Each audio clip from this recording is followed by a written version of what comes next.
Jai Hind everyone, welcome to my YouTube channel, which is Explore Yourselves, Banking and General Knowledge, etc. Today I will discuss some potential overseas posting examination questions and their corresponding sample answers for bankers. Welcome to Part to the Corner Office, a comprehensive preparation resource for the overseas posting promotion examination. This compilation brings together carefully selected practice questions, objective MCQs, and easy to understand explanations across key banking habits, designed to strengthen your knowledge, improve your confidence, and support your career progression. This guide aims to make your journey more focused, structured, and successful.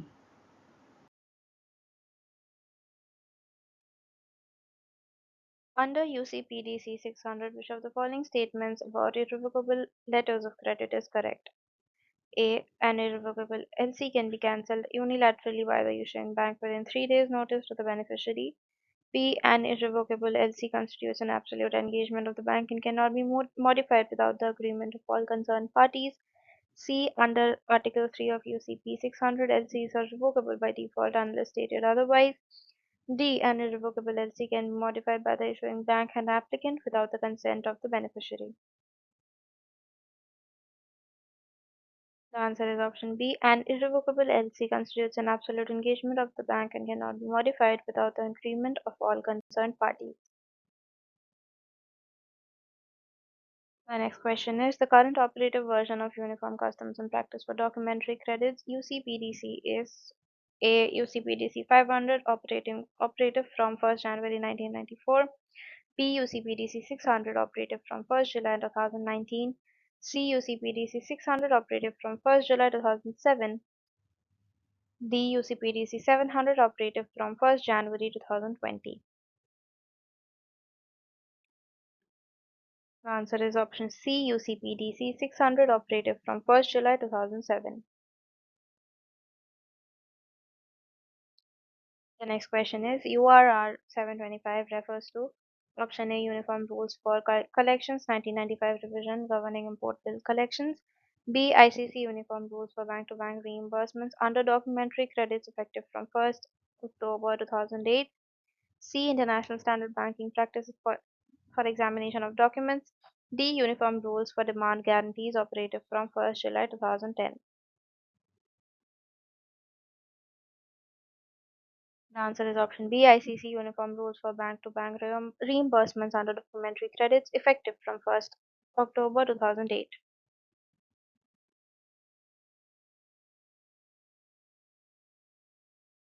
ISBP approved on 17th April 2013 was released primarily to option A, replace UCP 600 entirely for electronic document presentation.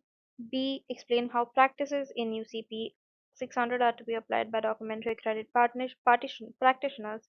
C. Lay down mandatory stamp duty rules for use and bills under LCs. D. Govern bank-to-bank reimbursement arrangements in place of URR 725.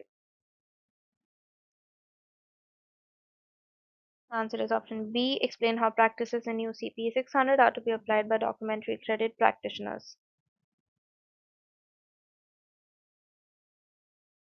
Next question is under EUCP version 2, which came into force on 1st July 2019. Supplement primarily focuses on A. Governing physical presentation of documents under traditional LC, B. Principles of electronic issuance and electronic presentations under LC, C. Replacing URC 522 for collection of export bills, D. Correspondent banks, D. Governing reimbursement claims between correspondent banks electronically.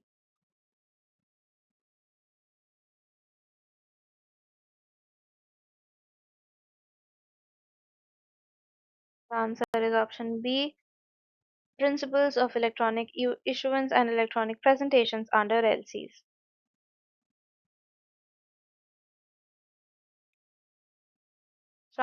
In a transferable LC under Article 38 of UCP 600, which of the following cannot be changed when the LC is transferred to a second beneficiary? A. The expiry date of the LC. B. The last date for presentation of documents. C. The shipment period. D. The currency of the LC. The answer is option D, the currency of the LC. The next question is, in a back-to-back LC arrangement, the applicant of the slave LC is A, the overseas ultimate buyer who opened the master LC, B, the first beneficiary of the master LC who uses it as security to open slave LC, C, the confirming bank of the master LC, D, the advising bank of the master LC. The answer is option B, the first beneficiary of the master LC who uses it as security to open slave LC. The next question is, under a back-to-back LC, which of the following is correct regarding discrepancies found in documents presented under a slave LC? A, branch should permit the applicant of slave LC to waive discrepancies even if the same would cause discrepancies under master LC. B, branch must advise the presenting bank to reject documents if master LC is already expired. C, branch must simultaneously advise the both presenting bank under slave LC and the bank that issued the master LC about discrepancies. D, branch should accept discrepant documents if the applicant of slave LC agrees to pay. The answer is option C, branch must simultaneously advise both the presenting bank under slave LC and the bank that issued the master LC about discrepancies.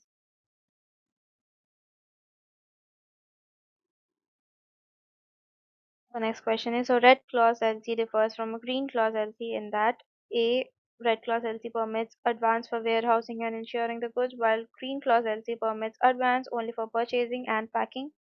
B, green clause LC provides advance only for purchasing and packing, while red clause LC also covers warehousing and insuring goods in bonded warehouse. C, red clause LC permits advance for purchasing, processing, packing, as well as warehousing, while green clause only covers only pre-purchase advance. D, red clause LC is irrevocable, while green clause LC is revocable. The answer is option B. Green clause LC provides advance only for purchasing and packing, while red clause LC also covers warehousing and insuring goods in bonded warehouse. The next question is, as per UCPDC 600 Article 3, which statement about revocable LCs is correct? A, branches may open revocable LCs if the applicant specifically requests it. B, revocable LCs are permissible but require a special clause to protect intermediary banks. C, all LCs under UCP 600 are irrevocable and branches are not permitted to issue revocable LCs. D, revocable LCs can be opened only by confirmed banks, not issuing banks.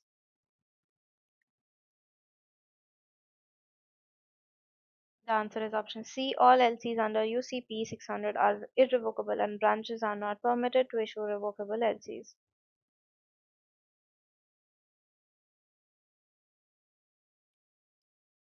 The next question is, in a revolving LC, the reinstatement of the LC amount is triggered by A, automatic reinstatement on the first of every month regardless of payment status, B, the negotiating bank's unilateral request to the issuing bank for reinstatement, C, receipt of advice from the opening bank that the drawee has honored, paid the bills under the LC, D, submission of fresh shipping documents by the beneficiary.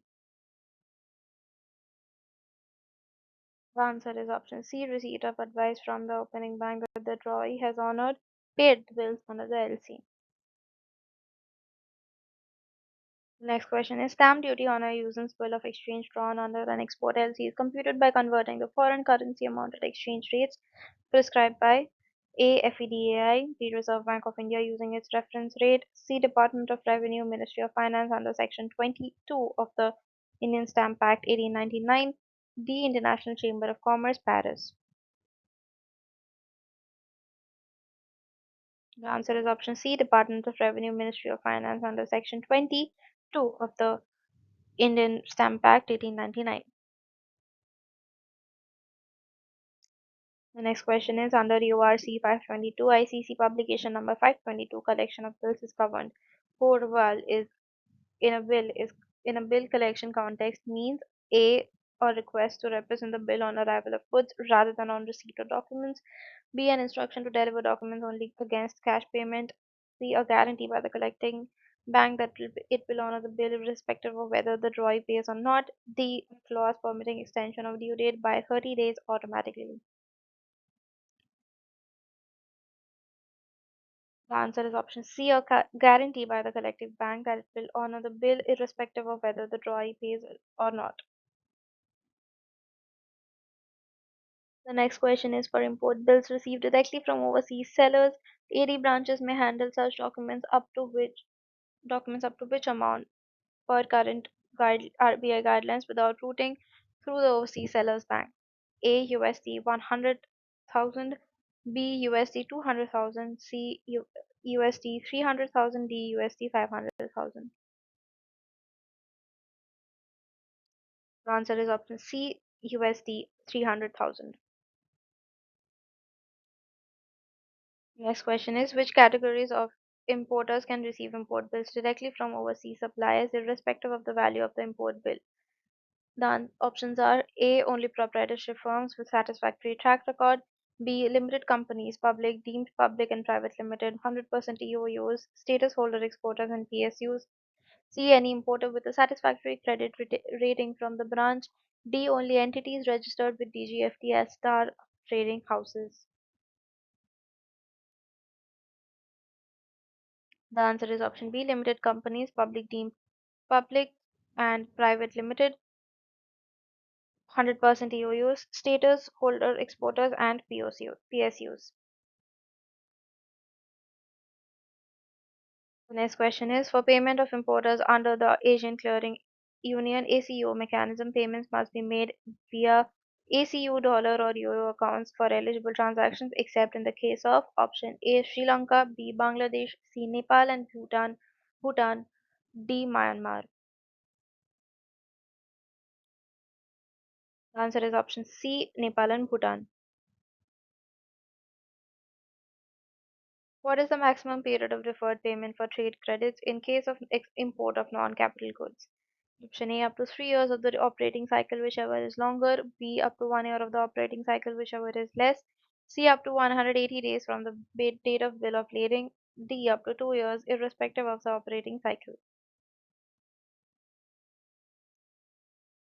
The answer is option B, up to 1 year of the operating cycle, whichever is less.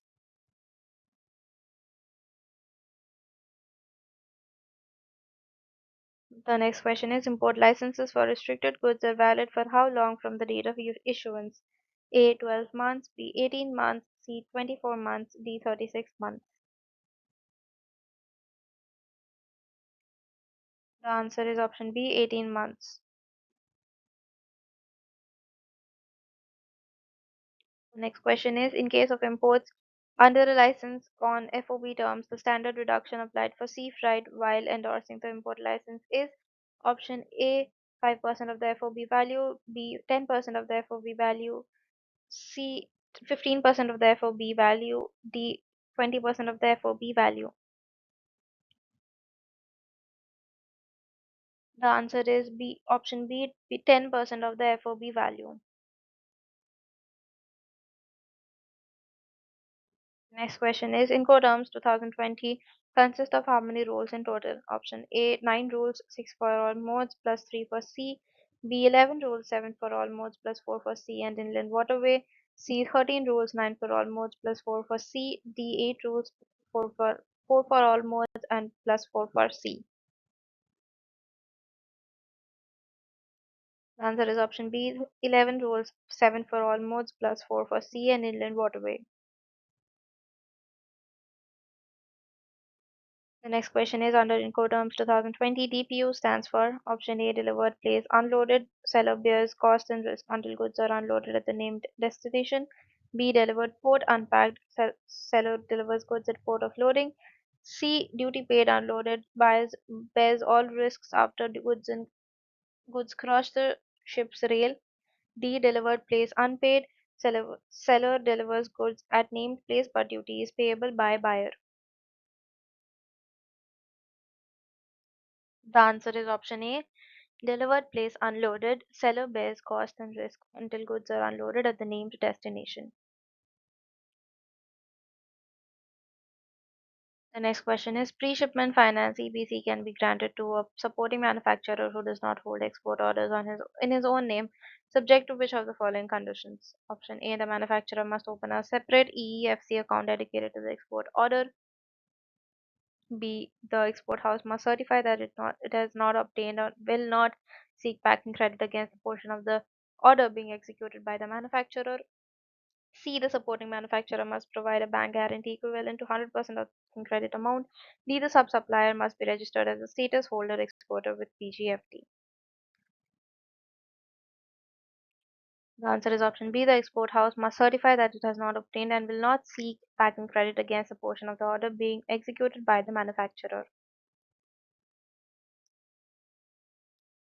The next question is, as per current RBI directives, the maximum period for which EPC export packing credit can be granted at concessional rates of interest is option A 180 days from the date of first advance, B 270 days from the date of shipment, C 360 days from the date of advance or first disbursement, D 365 days from the date of export order. The answer is option C 360 days from the date of advance and first disbursement. The next question is, if pre-shipment advances are not liquidated by submission of export documents within 360 days from the date of advance, the consequence is option A, the advance is classified as NPA with immediate effect, B, a 2% penal interest is added to the existing concessional rate, C, the advance ceases to qualify for concessional rate of interest, A, B, initio from the very first day, D, ECGC cover under WTPCG is withdrawn but interest rate remains concessional. The answer is option C. The advance ceases to qualify for concessional rate of interest ab initio from the very first day. The next question is, for merchant exporters, the normal maximum duration of individual EPC should not exceed option A 180 days, option B 90 days, option C 60 days, option D 120 days. The answer is option B 90 days.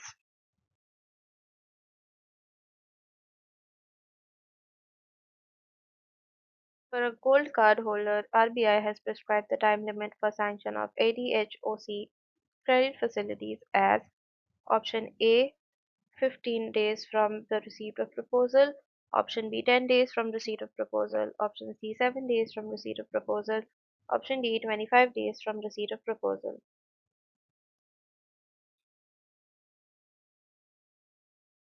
The answer is option C 7 days from receipt of proposal.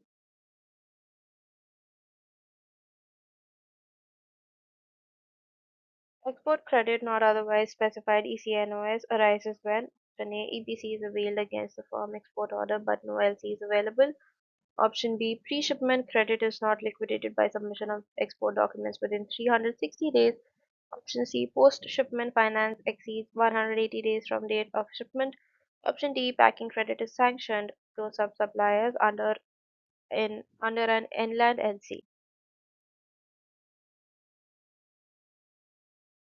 The answer is option B, pre-shipment credit is not liquidated by submission of export documents within 360 days.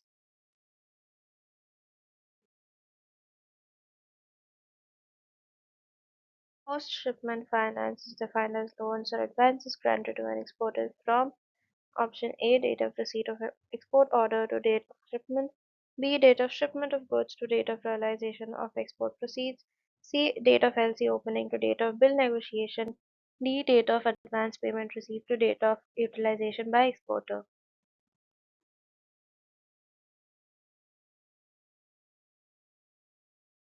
The answer is option B, date of shipment of goods to date of realization of export proceeds.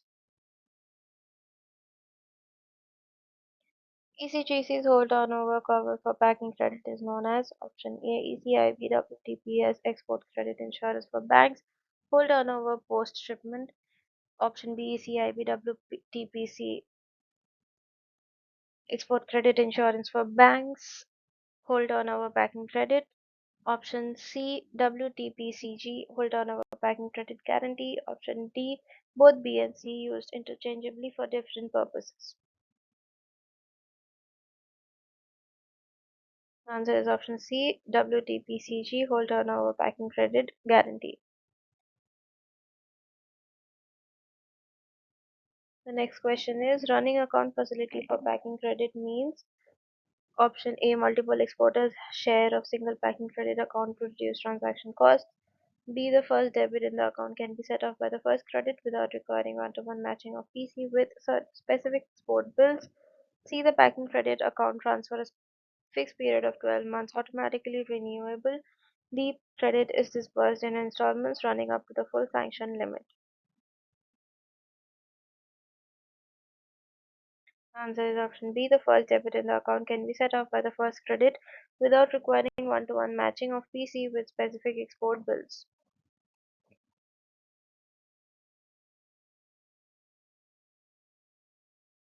Under substitution for export contracts for EPC, which of the following is not permitted? Option A. Substitution of the commodity covered under original export order. B. Substitution of the overseas buyer covered under original order.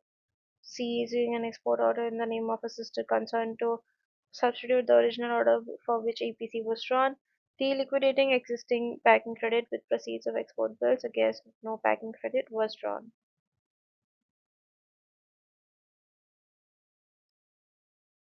The answer is option C, using an export order in the name of a sister concern to substitute the original order for which EPC was drawn.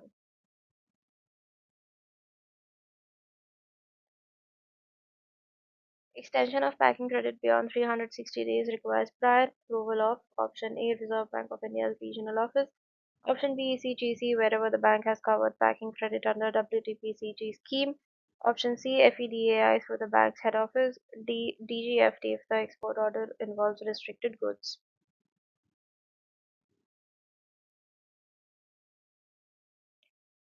The answer is option B, CGC, wherever the bank has covered packing credit under WTPCG scheme.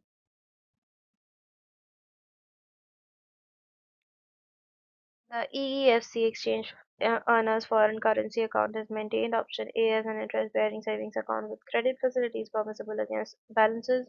B as a non-interest-bearing or current account with no credit facilities, either fund-based or non-fund based. C as an interest-bearing term deposit account convertible to INR at maturity. D as a current account bearing 3.5% interest per annum as per FEDAI guidelines.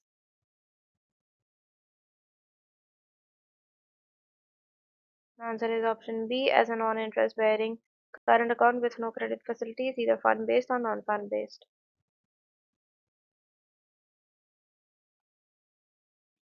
Another EEFC scheme, the sum total of accruals in the account is during a calendar month must be converted to rupees by option A, the last day of the same calendar month, B, the last day of the succeeding calendar month after adjusting for utilization and forward commitments, C, within 7 working days of credit to the account, D, the last day of the quarter in which the credit is received.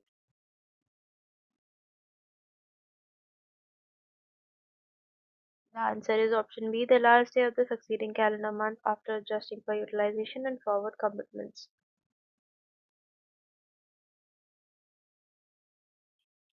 All categories of foreign exchange earners are allowed to credit what percentage of their foreign exchange earnings to EEFC accounts.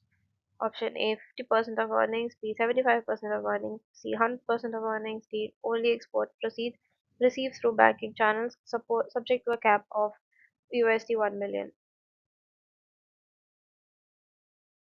The answer is option D, only export proceeds received through banking channels subject to a cap of USD 1 million.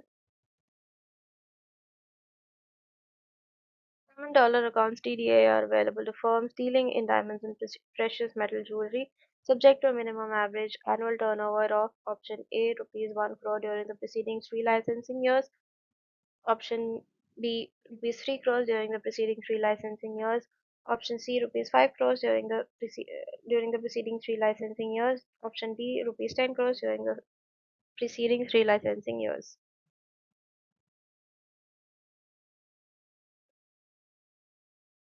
The answer is option B, rupees 3 crores during the preceding 3 licensing years.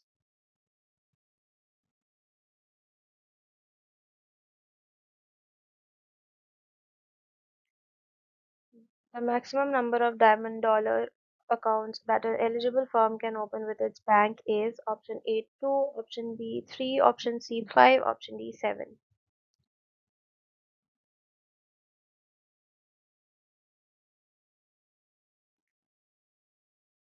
The answer is option C 5.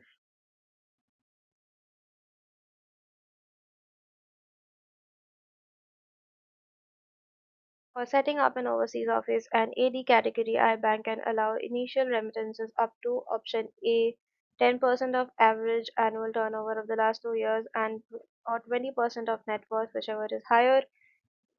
B 15% of average annual sales or income or turnover for the last two financial years or 25% of net worth, whichever is higher. C 20% of average annual turnover of the last 3 years or at 30% of net worth, whichever is lower. D 25% of average annual turnover of the last 2 years, subject maximum of USD 5 million. The answer is option B 15% of average annual sales, income, and turnover of the last two financial years, or 25% of net worth, whichever is higher.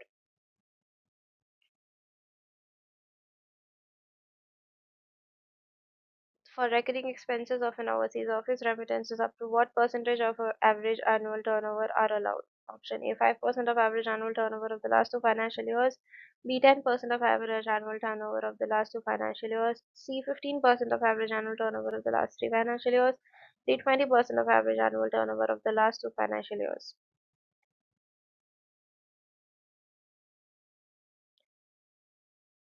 The answer is option B 10% of average annual turnover of the last two financial years.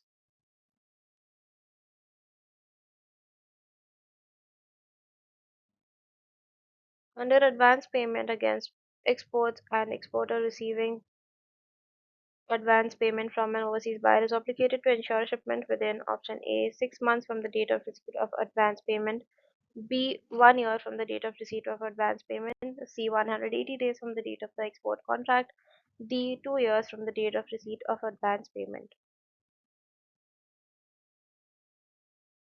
The answer is option B 1 year from the date of receipt of advance payment. Long-term export advance up to 10-year tenor, receipt of advance of USD 100 million or more must be immediately reported to option A FEDAI Mumbai, B DGFT Regional Office, C Trade Division Foreign Exchange Department RBI Central Office Mumbai, D Ministry of Commerce and Industry Department of Commerce. The answer is option C Trade Division Foreign Exchange Department RBI Central Office Mumbai. Under the exporter's caution list, when a caution listed exporter submits shipping documents for negotiation, the AD bank may accept them only if option A the exporter provides additional collateral equal to 50% of the export bill value, B the exporter produces evidence of advance payment received or an irrevocable LC for the full value, C the ECGC provides a specific approval of the transaction, D the branch obtains a status report from the buyer's bank confirming good standing. The answer is option B. The exporter produces evidence of advance payment received or an irrevocable LC for the full value. Payment of agency commission on exports is prohibited in which of the following cases? A. Exports under counter trade arrangements through escrow accounts. B. Exports made by Indian partners towards equity participation in an overseas joint venture or WOS and exports under rupee credit route. C. Exports of goods exceeding invoice value of USD 1 million.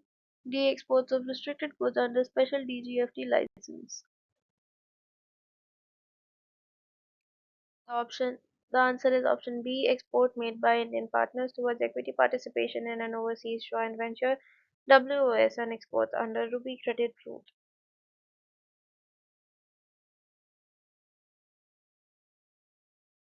The period of realization of and repatriation of export proceeds for all exporters, including SEC units, is currently A 6 months from the date of export, B 9 months from the date of export, C 12 months from the date of export, D 15 months from the date of shipment for all categories. The answer is option B 9 months from the date of export. For goods exported to a warehouse established outside India, the period for realization of export proceeds is option A 9 months from the date of shipment, B 12 months from the date of shipment, B C 15 months from the date of shipment, D 18 months from the date of export. Answer is option C 15 months from the date of shipment.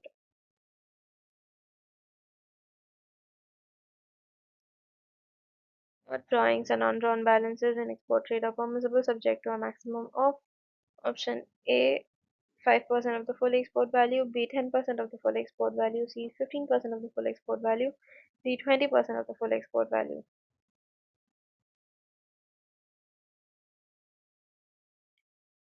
The answer is option B 10% of the full export value.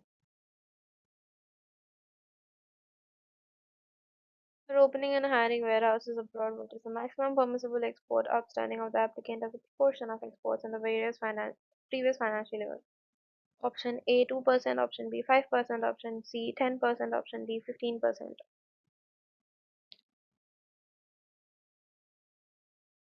The answer is option B 5%.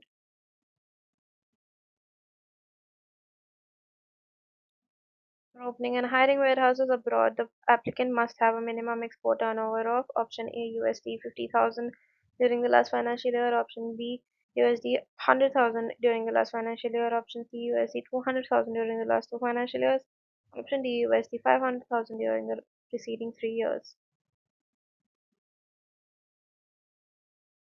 The answer is option B USD 100,000 during the last financial year.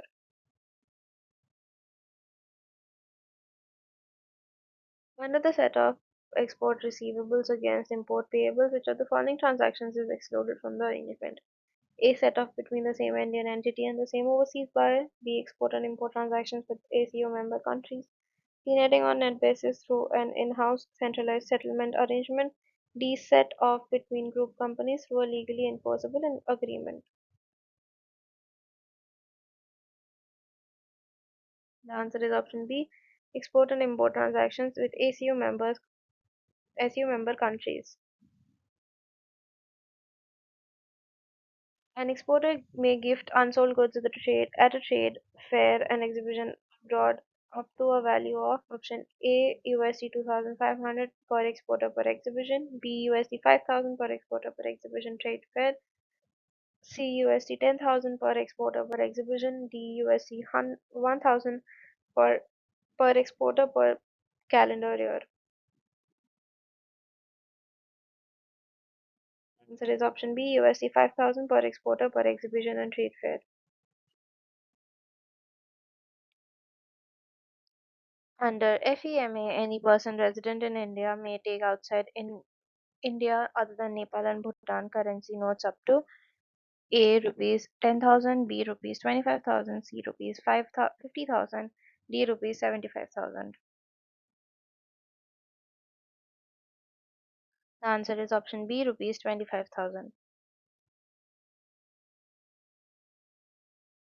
The ITC HS code number assigned to each item under the foreign trade policy is issued by option A Reserve Bank of India, option B Customs and Central Board of Indirect Taxes, option C Directorate General of Foreign Trade DGFT, option D Export Credit Guarantee Corporation of India.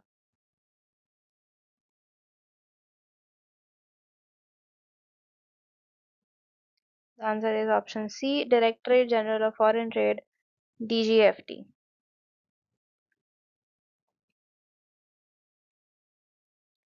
Under FEMA 1999, export credit under agriculture and MSME sectors, when classified as export credit, is allowed to be classified as PSL in the respective categories. Export credit other than agriculture and MSME is allowed to be classified as priority sector for incremental export credit up to option A 1% of ANBC or CEOBE, whichever is higher, with sanction limit up to rupees 20 crore per borrower.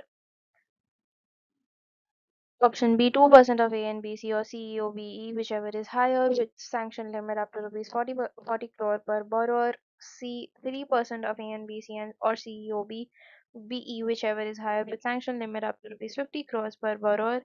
Option D 2% of ANBC or CEOB, whichever is higher, with no per borrower ceiling.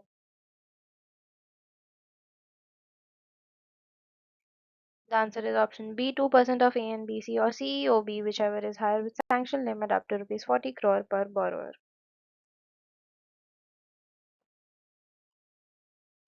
Collection of export bills on collection basis is governed by option A UCP 600 ICC publication number 600, Option B, URC 522 ICC publication number 522 Uniform Rules for Collection 1995 revision. C, ISBP 745 ICC publication number 745. D, URR 725 ICC publication number 725.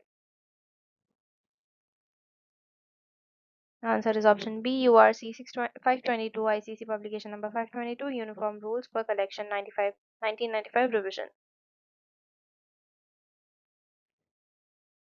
Under URC 522, avail or pour by the collecting bank means option A, the collecting bank sends a reminder to the drawee for payment. Option B, the collecting bank guarantees payment by signing the bill and becomes obligated to honor it regardless of drawee's payment. Option C, the collecting bank retains documents against a receipt from the drawee. Option D, the collecting bank extends the due date of a user's bill by endorsement.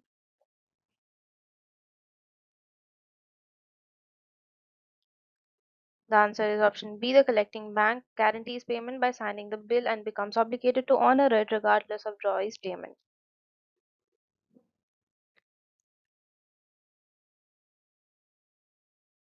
Under input bill collection, the maximum period for payment on DA documents against acceptance terms under FEMA is option A 90 days from the date of bill of lading, option B 120 days from the date of acceptance, option B 180 days from the date of bill of lading, option D 270 days from the date of shipment. The answer is option C 180 days from the date of bill of lading.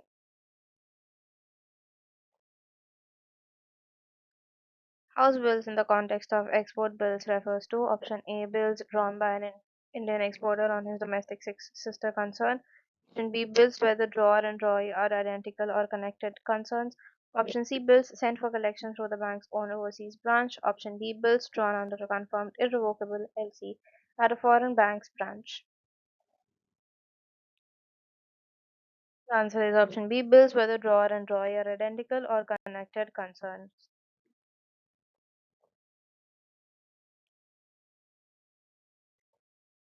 EDPMS stands for option A, Export Data Processing and Management System, B, Export Data Processing and Monitoring System, option C, External Data Payment and Monitoring System, option D, Exchange Data Processing and Monitoring Scheme. Answer is option B, Export Data Processing and Monitoring System. Electronic Bank Realization Certificate EBRC is required to be generated by AD category I banks from data available in option A, IDPMS, option B, EDPMS, option C, RBI's FETOS platform, option D, Swift messaging system.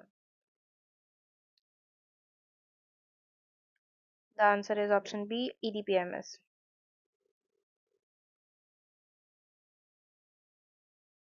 In which of the following situations may an AD branch open an LC or allow remittances for imports of freely importable items on behalf of agents appointed by eligible importers?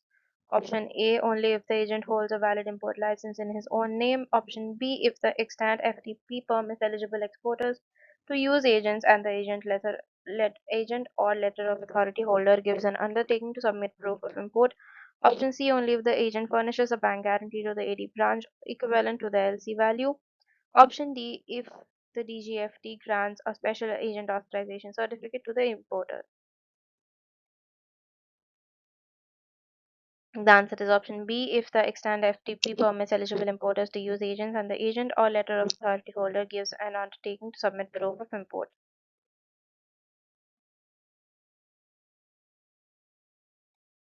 When an importer's shipping documents are received under a DNP documents against payment collection and the sender bank instructs payment on first presentation, the collecting bank should option A, wait for the arrival of goods before presenting the bill to the drawee.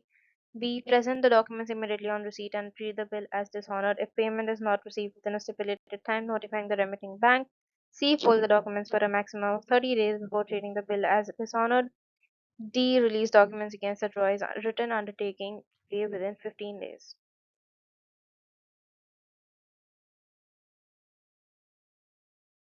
The answer is option B, present the documents immediately on receipt and treat the bill as dishonored if the payment is not received within a stipulated time, notifying the remitting bank. Incoterm under the which the seller bears all costs including import duties and taxes delivering goods at the buyer's premises. Fully cleared import fully cleared for import is option A DAP delivered at place, option B DPU delivered at place unloaded, C DDP delivered duty paid, option D CIP carriage and insurance paid too. The answer is option C DDP delivered duty paid.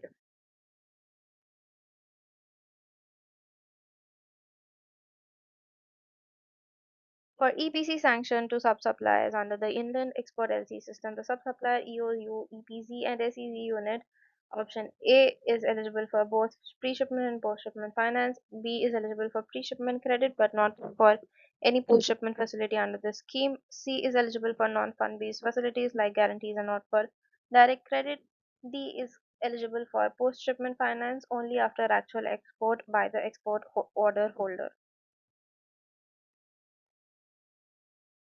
The answer is option B is eligible for pre-shipment credit but not for any post-shipment facility under this scheme.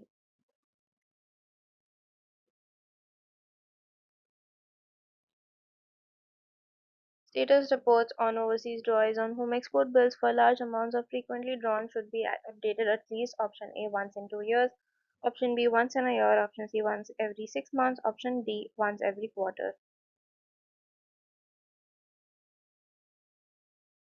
The answer is option B once a year.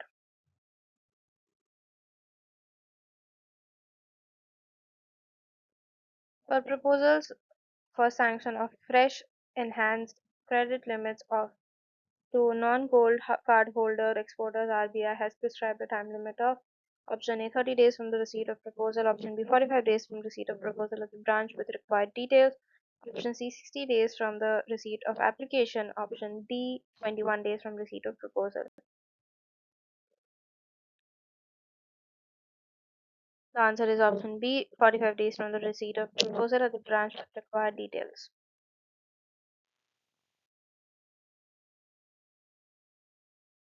Under export packing credit, EPC normally should not exceed option A, the CIF value of goods or the domestic market value, whichever is higher. Option B, the FOB value of goods or the domestic market value of the goods, whichever is lower.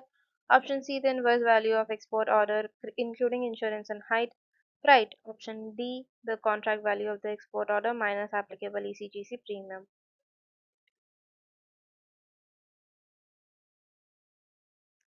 The answer is option B, the FOB value of goods or the domestic market value of the goods, whichever is lower. When goods under export exhibition and trade fair remain unsold, they may be abandoned only in the case of option A gold jewelry and precious stones up to USD 10,000. B books on consignment basis where exporters may show the value of unsold books as deduction from export proceeds in account sales. Option C capital goods costing more than USD 50,000 with DGFT approval. Option D all goods provided the exhibition authority shows a destruction certificate. The answer is option B books on consignment basis where exporters may show the value of unsold books as deduction from export proceeds in account sales.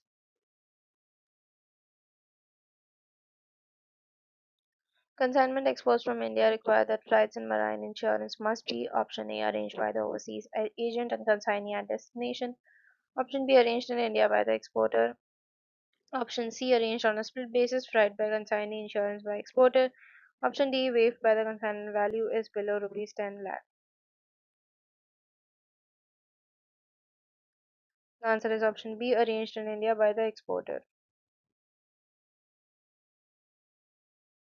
When the counter trade arrangement with an escrow account in India denominated by in USD, the surplus funds may be kept in a short-term deposit for a maximum total period of option A 1 month in a block of 12 months, B 3 months in a block of 12 months, C 6 months in a block of 12 months, D no interest is payable and funds cannot be kept in short-term deposits at all. The answer is option B 3 months in a block of 12 months. Making credit to floriculture, grapes, and agro-based products for working capital purposes such as purchase of fertilizers, pesticides, and other inputs is permitted only if option A the bank holds a lien on the agricultural produce as collateral, B. The activities are clearly identifiable as export related. The export potential is established, and such activities are not covered by NABARD's indirect and direct finance schemes. C. The exporter holds an export zone certificate from DGFT. D. The crop is covered under PM Fasal Bima Yojana insurance scheme. The answer is option B. The activities are clearly identifiable as export related. The export potential is established, and such activities are not covered by NABARD's indirect and direct finance schemes. A short-term export credit covers exports for a period of option A up to 6 months, option B up to 1 year, option C over 1 year to less than 5 years, option D 5 years and above. The answer is option B up to 1 year.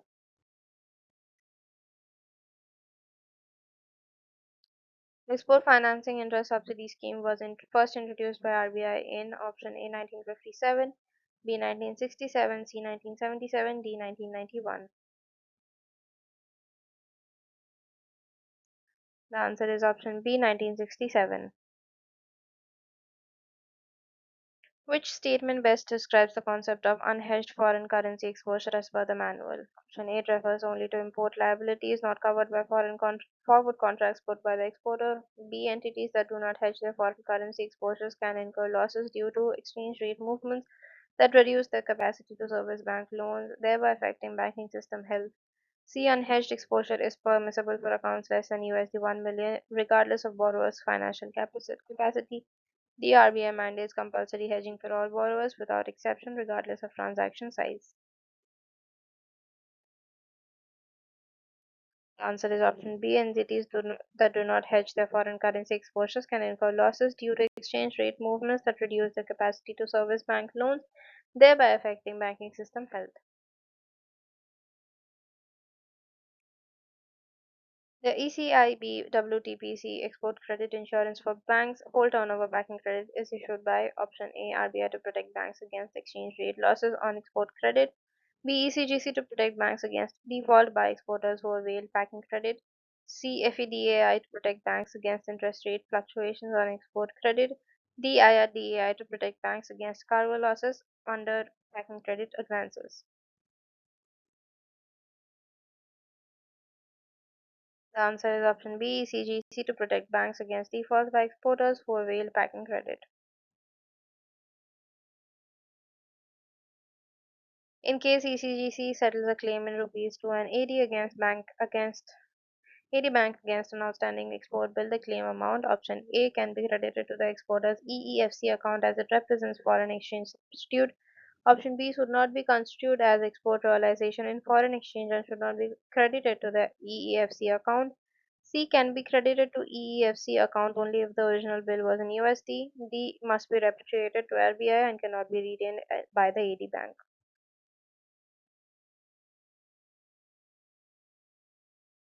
The answer is option B should not be construed as export realization in foreign exchange and should not be credited to the EEFC account.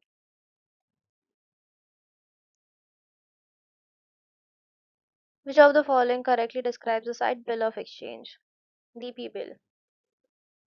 A. Documents are released to the drawee against his acceptance of a future payment commitment. B. Documents can be delivered to the named payee only against immediate payment. C. Documents are released against the drawee's bank guarantee for payment within 30 days. D. Documents are released against an avalized bill drawn at 90 days usance. The answer is option B. Documents can be delivered to the named payee only against immediate payment. The party that issues a bill of exchange in an international trade transaction is called option A the drawee, B the payee, C the drawer, D the endorsee. The answer is option C the drawer. Import of second-hand goods under the extant foreign trade policy is freely permitted for all categories of goods without any restriction. B restricted for most items and requires a license barring a few exceptions.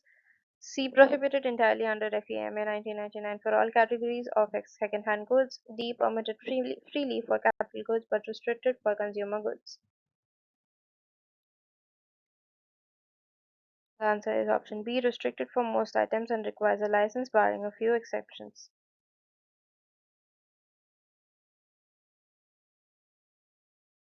When a borrower is a limited company and requires an LC facility, the bank must obtain option A, an undertaking from the CEO and CFO under their personal guarantee, option B, a board resolution for availing the LC facility certified by the chairman of the meeting, C, a legal opinion from the company's statutory auditors confirming the facility is within borrowing limits, D, a memorandum of understanding signed by all directors individually. The answer is option B, a board resolution for availing the LC facility certified by the chairman of the meeting. Under DA, documents against acceptance limits for customers who have hypothecation arrangements with other banks must the banks must obtain option A no objection certificate from the other bank at their charge does not extend that their charge does not extend to goods received under DA arrangements. B, a fresh mortgage on the imported goods in favor of the lending bank before release of documents. C, a personal guarantee from the directors of the company as an additional security. D, an insurance policy on the imported goods naming the bank as co-insured. The answer is option A, no, a no objection certificate from the other bank that their charge does not extend to goods received under D&A arrangements. When a bank purchases an export bill drawn on a D&A documents against acceptance basis, the purchase is effectively treated as option A, a secured advance against the merchandise, since the bank retains the bill of lading until maturity. B, a clean advance, since the bank security is the only signed undertaking of the drawer and acceptor. C, a contingent liability, since the drawer merely acknowledges receipt of goods. D, a documentary advance, since the insurance policy remains with the bank as collateral. The answer is option B, a clean advance, since the bank security is only the signed undertaking of the drawer and as accepted.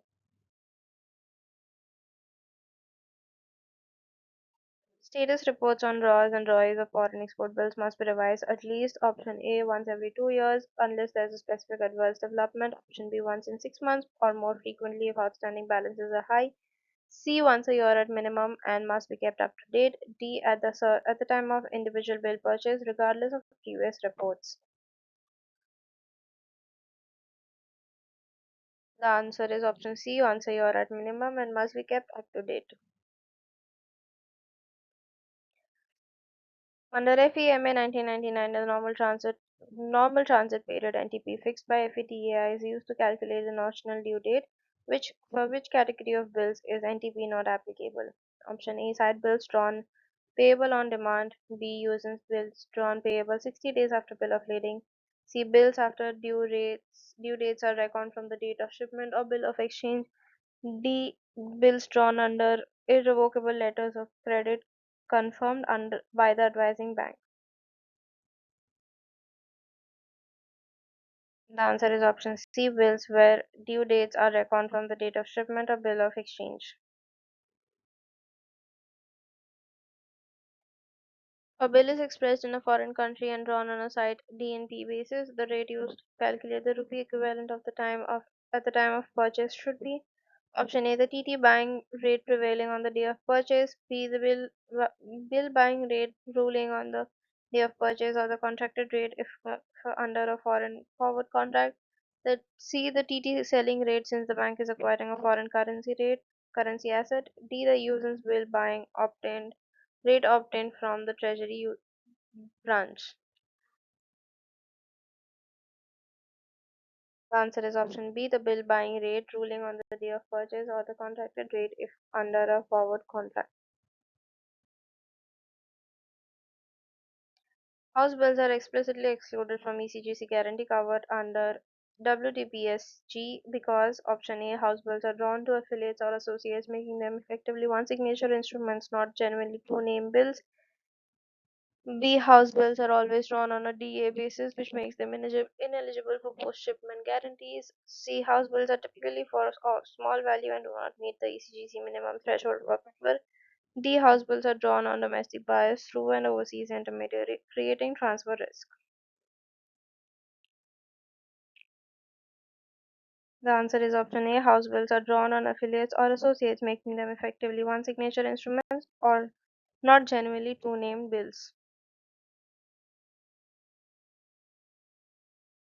After an overdue export bill, foreign currency has remained unpaid beyond 30 days of its date. The mandatory action required under FEDAI rule is option A. The bank must recall the advance immediately and report to RBI. B. The bank may at its discretion grant the exporter a further 30-day extension. C. The foreign currency liability must be delinked, crystallized at the TT selling rate ruling on the 30th day. D. The bank must file a report of default with ECGC within 15 days of the 30th day.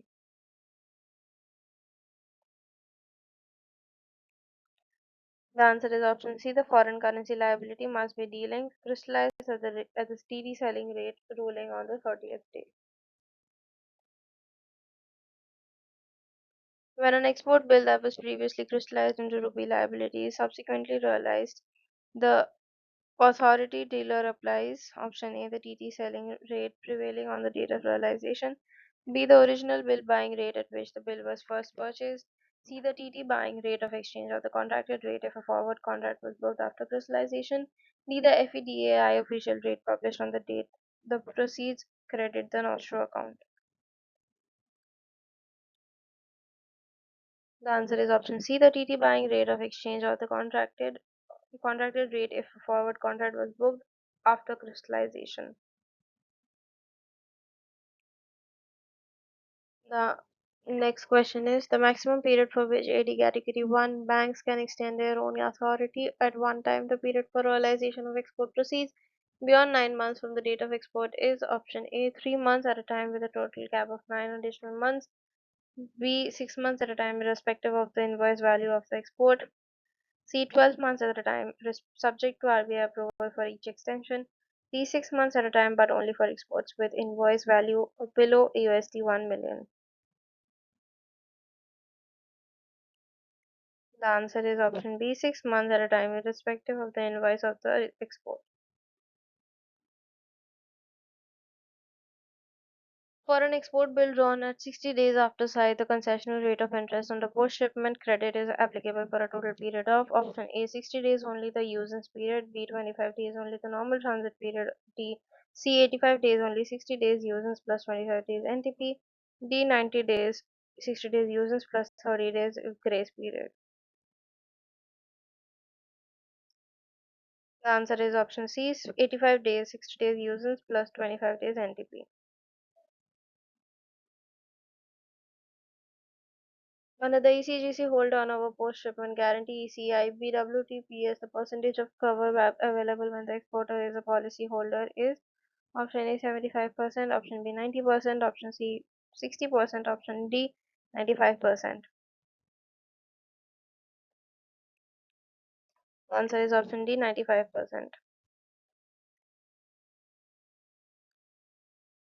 The discretionary limit DL under the ECGC hold on our backing credit guarantee scheme WTPCG up to which a bank can grant advances without prior ECGC approval is currently option A rupees 100 lakhs, option B rupees 200 lakhs, option C rupees 300 lakhs, option D rupees 500 lakhs.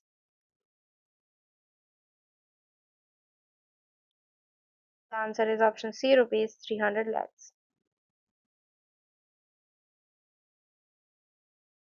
A report of default ROD under the ECGC WTPCG must be submitted to ECGC within A 1 month from the date on which the advance become overdue, B 6 months from the due date of the advance, irrespective of whether it was recalled, C 1 month from the date of calling up of the advance or within 4 months from the due date or extended due date, whichever is earlier, D 4 months from the date on which the branch first noticed the default.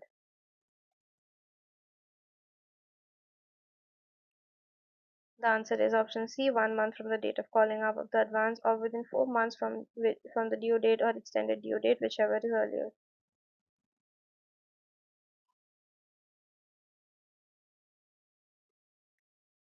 The bank files a claim under ECGC WTPCG. The time limit for filing the claim of the date for submitting the report of default is option A 3 months extendable by a further 3 months with ECGC approval. B 6 months from the date of the report of default unless extended in writing by ECGC. C. 4 months from the date on which ECGC acknowledged the report of default. D. 12 months from the date at the advance first became overdue.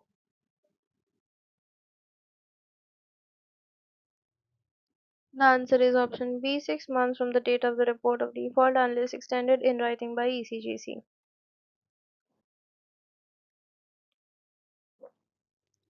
Under UCP 400 Article 14b, the maximum time allowed to a bank for examination of documents presented under a letter of credit is option A. 3 banking days from presentation, option B. 5 banking days from the date of presentation, C. 7 calendar days from presentation, D. 5 calendar days from the date documents are received by the issuing bank.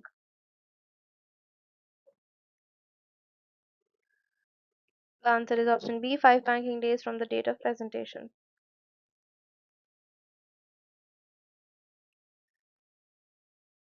Under UCP 600 Article 27, a bank will only accept a clean transport document which statement correctly defines a clean transport document.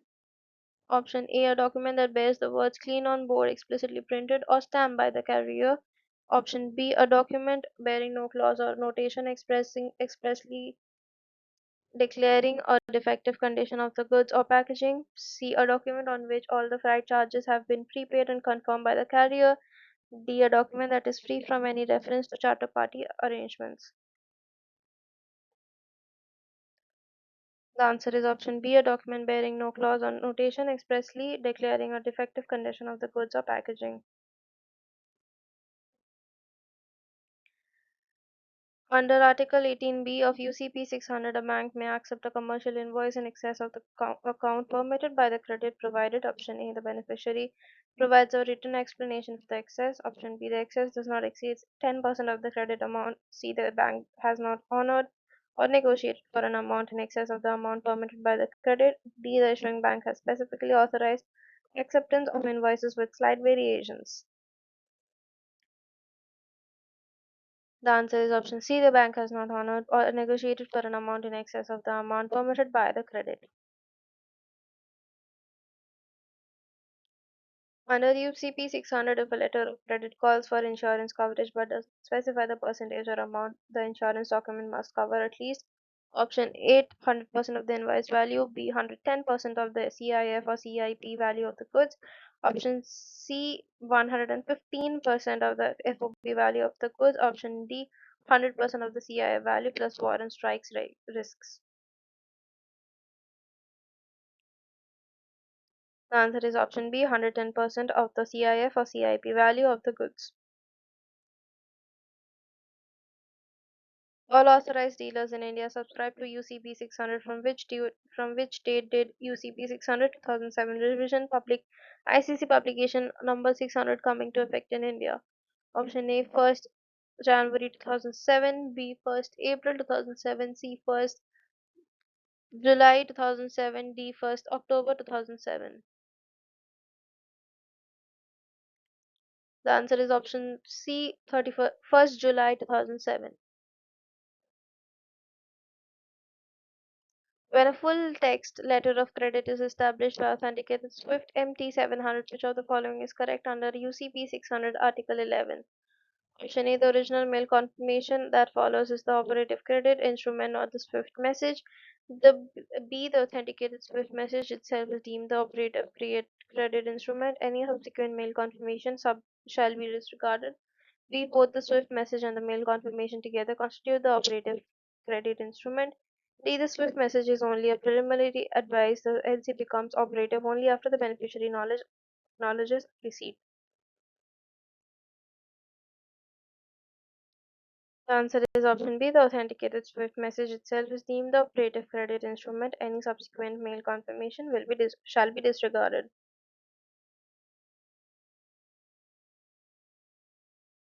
Confirmation of a letter of credit may be added up by Bank of India under only under which condition? Option A, whenever the beneficiary requests confirmation regardless of whether the issuing bank has authorized it. B, only where the foreign bank is well known and exposure limit is set and the commitment is within that limit at the request of the issuing bank. B, C, whenever the LC is irrevocable and has been advised through Bank of India without a specific request from the issuing bank. D, when the beneficiary's bank provides a cover guarantee, counter guarantee to cover Bank of India's confirmation risk? The answer is option B, only where the foreign bank is well known, an exposure limit is set, and the commitment is within that limit at the request of the issuing bank. Silent confirmation of a letter of credit refers to option A, confirmation added by the advising bank without informing the issuing bank. B, confirmation added at the request of the beneficiary, not at the request of the issuing bank, which is prohibited under Article 8D of UCP 600. C. Confirmation that is implied by the advising bank's act of advising the LC without explicitly stating it in the covering letter. D. A confirmation that is conditional upon the documents being strictly compliant with the LC terms. The answer is option B. Confirmation added at the request of the beneficiary, not at the request of the issuing bank, which is prohibited under Article 8D of UCP 600. Under UCP 600, if an LC does not indicate whether it is revocable or irrevocable, the LC is treated as option A, revocable, as the issuing bank must explicitly state irrevocable for the commitment to be binding. B, irrevocable, as all credits issued under UCP 600 are deemed irrevocable without even explicit indication. C, provisional, subject to the issuing bank confirming its commitment within 5 days, 5 banking days. D, void, as an LC must explicitly state its nature to be valid under UCP.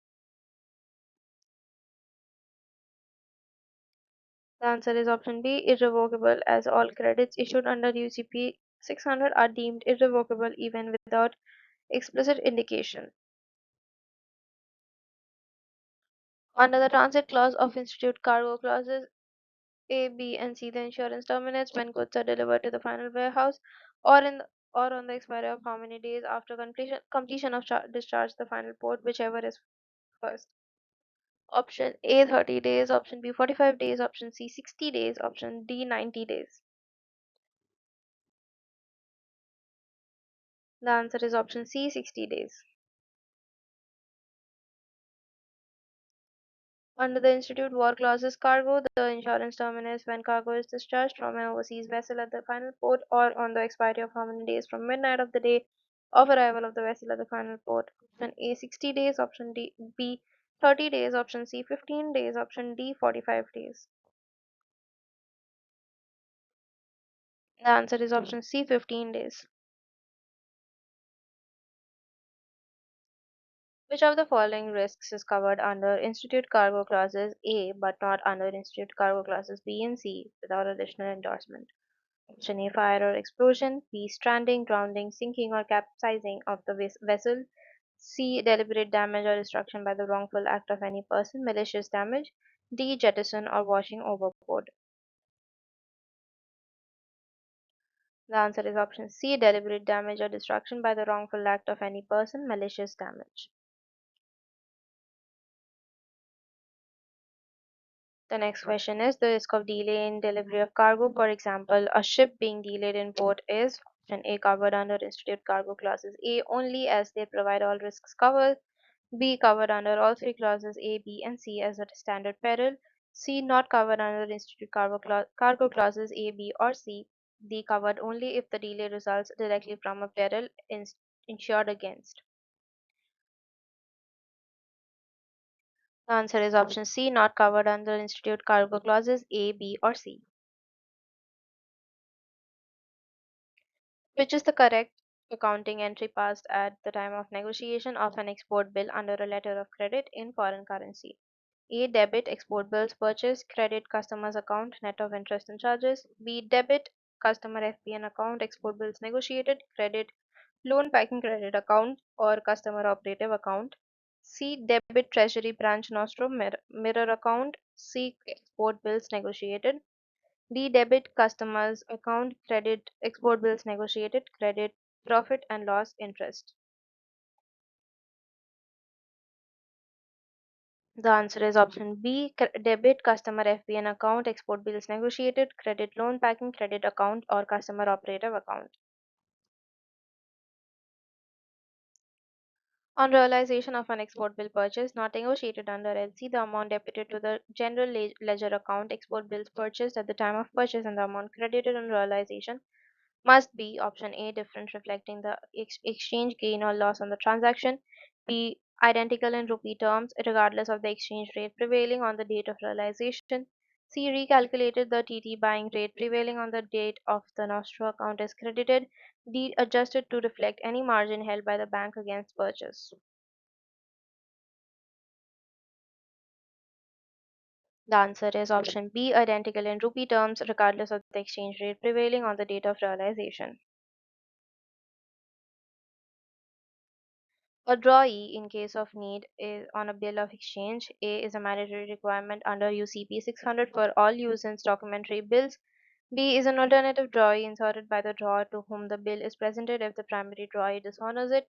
C is a collecting bank designated to take over possession of goods on behalf of the bank if the drawee refuses acceptance. D is a party authorized by the bank to grant extensions of time for payment on behalf of the drawer. The answer is option B is an alternative drawee inserted by the drawer to whom the bill is presented if the primary drawee dishonors it.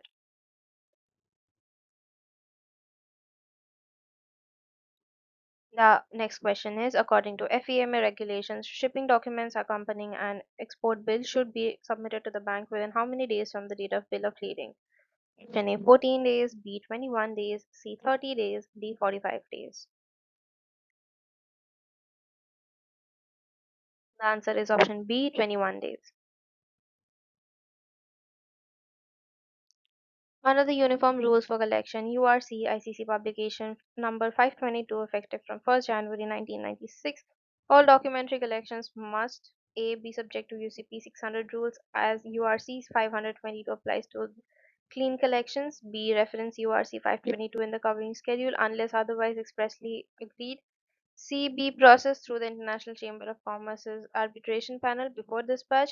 D. Be accompanied by a letter of credit from the buyer's bank as confirmation of payment obligation.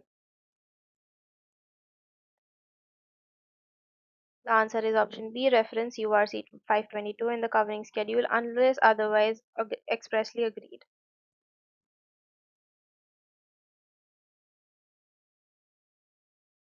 When a bill sent for collection is paid and proceeds are credited to the bank's nostro account, the rate of exchange applied to convert the foreign currency proceeds into rupees for payment to the customer is A. Bill buying rate, cite or usance as appropriate. B. TT selling rate prevailing on the date of credit. C. TT buying rate. D. The contracted forward rate applicable to the customer's account. The answer is option C. TT buying rate. Which of the following categories of export bills is specifically excluded from coverage under the ECIB WTPS full turnover post shipment guarantee? A. Bills drawn under confirmed irrevocable letters of credit where the confirming bank is a prime bank. B. Bills purchased on a DNA basis drawn on creditworthy buyers in OECD countries. C. Advances granted against letters of credit and advances and against duty drawback entitlements. D. Bills drawn under upon account terms where the buyer has a satisfactory track record. The answer is option C. Advance granted against letters of credit and advances against duty drawback entitlements. Under ECGC's WTPCG, the percentage of claim coverage for small scale exporters SSEs is A 65% to 75%, same as regular exporters, B 80% subject to a certificate from a chartered accountant, C 90% provided the audited balance sheet and SSE registration certificate are kept on record, D 100% as SSEs are given priority protection to encourage export activity.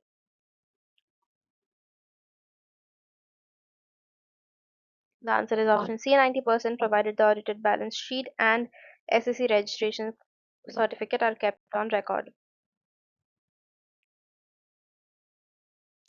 What action must a bank take if after granting advances covered under the ECGC WTPCG an exporter's name is subsequently added to the ECGC specific approval list? Option A, the bank may continue granting advances without any additional action as the existing guarantee cover remains valid. B, the bank must immediately stop all new advances and recall existing ones within 30 days. C, the bank must report the matter to ECGC immediately upon the receipt of the relative circular and seek ECGC's approval for granting fresh advances. D, the bank must obtain a fresh indemnity from the exporter to protect ECGC's interests from granting further advances. The answer is option C. The bank must report the matter to ECGC immediately upon receipt of the relative circular and seek ECGC's approval for granting fresh advances. In the context of LC scrutiny, the landmark case Equitable Trust Company of New York versus Dawson Partners established the principle that a bank is liable to the buyer only if the discrepancy in documents is material, not technical. B, the conditions on which a bank is authorized to accept documents must be strictly observed. A certificate signed by one expert does not fulfill a requirement for experts, plural. C, banks deal in documents and not in goods, therefore cannot be held responsible for the quality of merchandise shipped. D, a certificate of origin issued by a chamber of commerce is always acceptable in lieu of a beneficiary's certificate unless the LC explicitly prohibits it.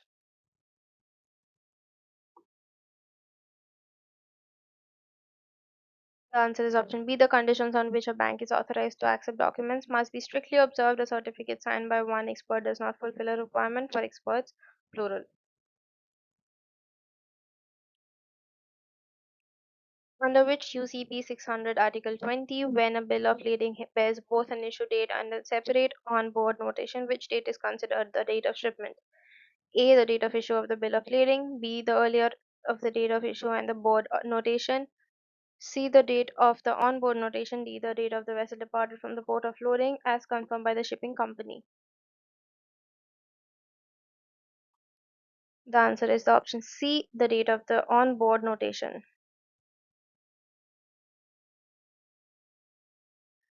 Under UCP 600 Article 23, an airway bill AWB indicating that transshipment will or may take place is A, acceptable only if the LC specifically permits transshipment for air cargo. B, acceptable even if the credit prohibits transshipment since air cargo routine involves transshipment.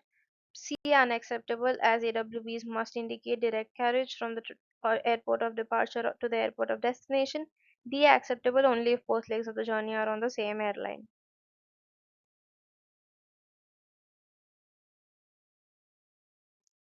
The answer is option B, acceptable even if the credit prohibits transshipment since air cargo routinely involves transshipment. Under the ECGC nursing program, after the corporation approves the program, A, the account continues to be reported under the whole turnover guarantee on a monthly basis as before. B, the account is dealing from the whole turnover guarantee. A separate guarantee is issued and two separate monthly declarations are submitted. C, the ECGC takes over direct monitoring of the exporter's account, relieving the bank of reporting obligations. D, all overdue advances are written off as a precondition for the nursing program to commence. The answer is option B. The account is dealing from the whole turnover guarantee. A separate guarantee is issued and two separate monthly declarations are submitted. Which of the following statements about country risk and transfer risk in overseas banking is correct? Option A, country risk and transfer risk are interchangeable terms. Both refer to the risk of a government imposing exchange controls. B, country risk is the broader concept. Transfer risk is the specific component referring to private sector entities being unable to fulfill obligations due to macro level restrictions imposed by the government. C, transfer risk applies to sovereign entities, public sector, while sovereign risk applies to private sector entities abroad. D, country risk is managed entirely through ECGC cover. Transfer risk is uninsurable under any ECGC scheme. The answer is option B. Country risk is the broader concept. Transfer risk is a specific component referring to private sector entities being unable to fulfill obligations due to macro level restrictions imposed by the government.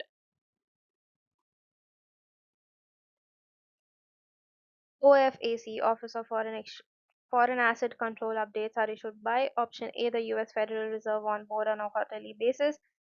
B. The US Department of Treasury at frequent intervals. Transactions involving OFAC sanctioned countries must not be routed through US correspondents. C. The Financial Action Task Force FATF with enforcement authority in member countries including India. D. The International Chamber of Commerce on behalf of member governments for compliance by banks globally. The answer is option B. The US Department of Treasury at frequent intervals. Transactions involving OFAC sanctioned countries must not be routed through US correspondents. Under the ECGC-WTPCG, the specific approval list (SAL) is primarily maintained to option A list exporters who are entitled to concessional interest rates under pre-shipment credit schemes.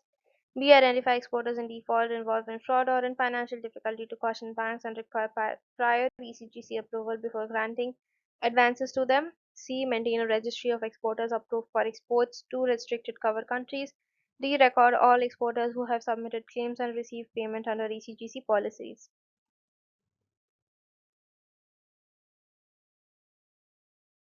The answer is option B. Identify exporters in default involved in fraud or in financial difficulty to caution banks and require prior ECGC approval before granting advances to them.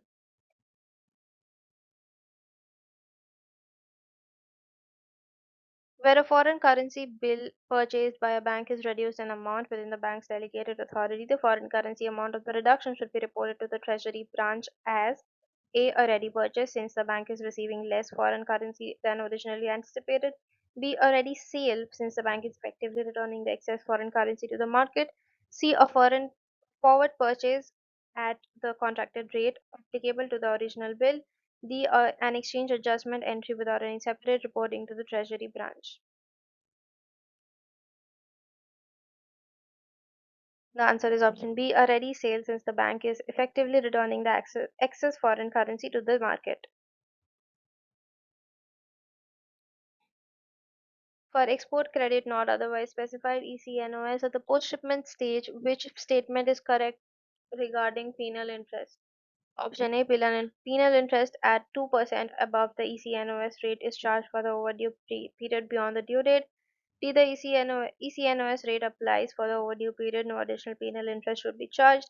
C. Penal interest is charged at the bank's prime lending for bills overdue for more than 90 days. D. ECNOS rate applies only if the exporter is covered under an ECGC policy. Otherwise, the bank's commercial lending rate applies.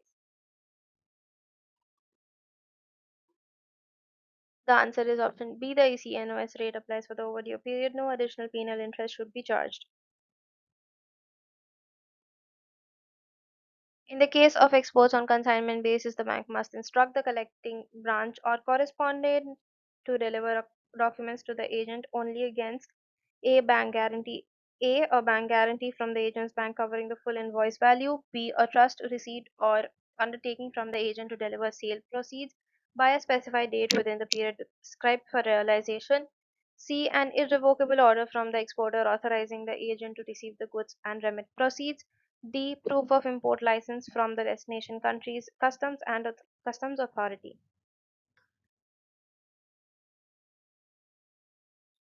The answer is option B, a trust receipt or undertaking from the agent to deliver sale proceeds by a specified date within the period prescribed for realization.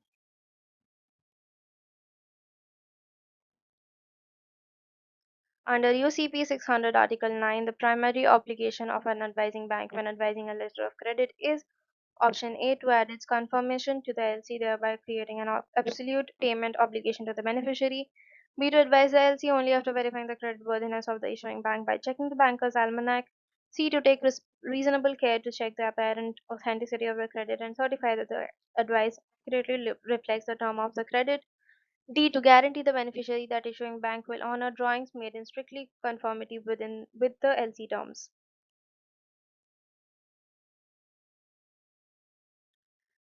The answer is option C, to take reasonable care to check the apparent authenticity of the credit and certify that the advice accurately reflects the terms of the credit.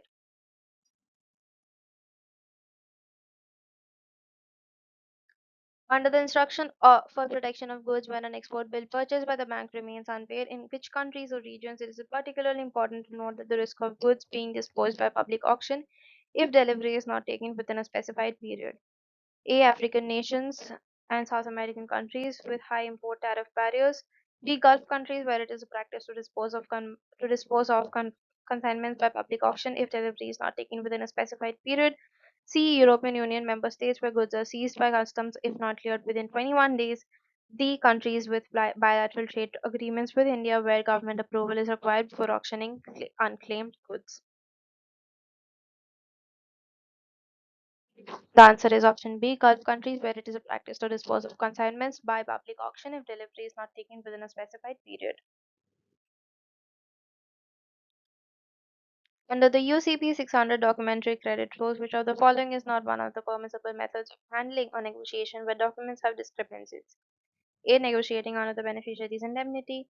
B. Negotiating under the indemnity of the beneficiary's banker. C. Negotiating after obtaining the authority waiver, the LC opening bank. D. Negotiating on a provisional basis and debiting the opening bank's account while awaiting final acceptance of payments.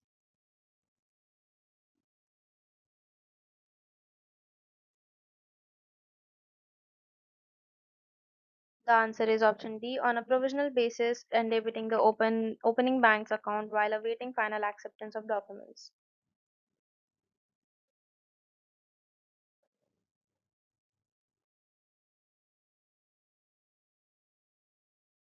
Under Section 25 of the Marine Insurance Act, a marine policy must specify the name of the assured, the subject matter insured, the voyage or period covered, and the sum insured. Additionally, the insurance certificate or policy must be issued in the name of A. The collecting bank in the destination country, B. The drawer or exporter endorsed in blank, C. The negotiating or purchasing bank to perfect the bank's security interest, D. The buyer or importer as the insurable interest passes at the point of shipment under CIF terms.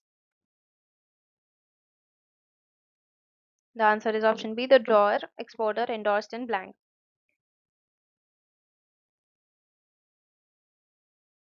Compounding of interest on overdue export bills is applicable. Option A to all export bills, whether paid within or after the transit period.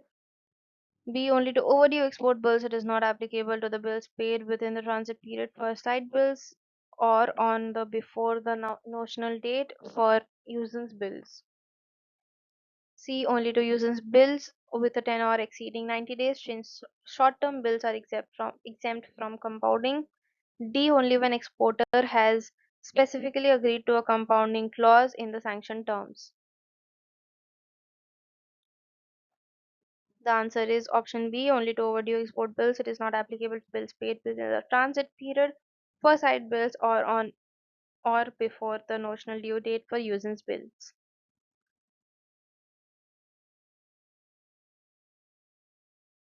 When a clean foreign country check expressed in US dollars is drawn on a bank located in Frankfurt, Germany, the collecting branch should A. Send the check to BOI's New York branch for collection since it is denominated in the US dollars. D. Send the check for collection directly to the correspondent bank in Frankfurt, instructing them to remit proceeds in US dollars. C. Convert the check into rupees immediately at TD buying rate and send a rupee equivalent to the correspondent. D. Send the check to the Federal Reserve Bank's clearing house directly as it is in USD. The answer is option B. Send the check for collection directly to the correspondent bank in Frankfurt, instructing them to remit proceeds in US dollars. Under the instructions of foreign cashing foreign currency travelers checks, what is the maximum amount of foreign currency travelers check that may be ordinarily be encashed from one person to any day on any day, subject to exceptions? A. USD 200, B. USD 1000, C. USD 500, D. USD 2500. The answer is option C. USD 500. Under the FEM regulations, incoming passengers are required to declare foreign currency on a currency declaration form when option A, the total foreign exchange exceeds of USD 3000 or its equivalent in any currency.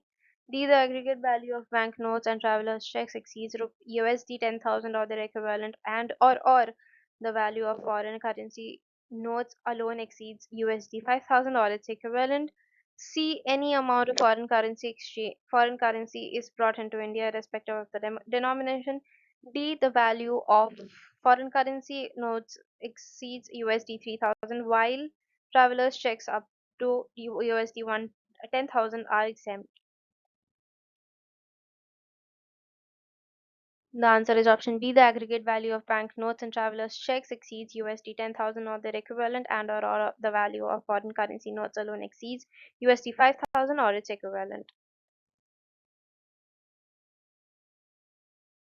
Under US URC 522 Uniform Rules for Collections, documentary collection instructions must A. be revocable once dispatched to the collecting bank, B. be subject to URC 522 rules as stated in the covering schedule with the clause this collection is subject to uniform rules for collection, ICC Publication 522. See reference both URC 522 and UCP 600 since the two set of rules are complementary. D. Be authorized by RBI under FEMA before being dispatched to the overseas collecting bank. The answer is option B. Be subject to URC 522 rules as stated in the covering schedule with the clause this collection is subject to uniform rules for collection, ICC Publication 522.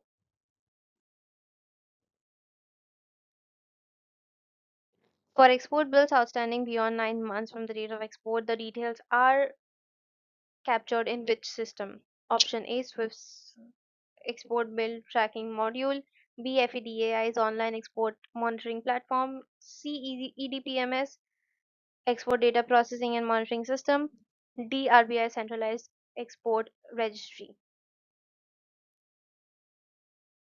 The answer is option C, DPMS export data processing and monitoring system. A charter party bill of lading under UCP 600 Article 22 is option A, always unacceptable under any circumstances since charter party arrangements introduce risks the banks cannot assess. B, acceptable under a standard LC without any specific clause permitting it. C, acceptable only if the LC specifically permits a charter party bill of lading. D, treated the same as a regular ocean bill of lading for LC purposes since both evidence carriage by C.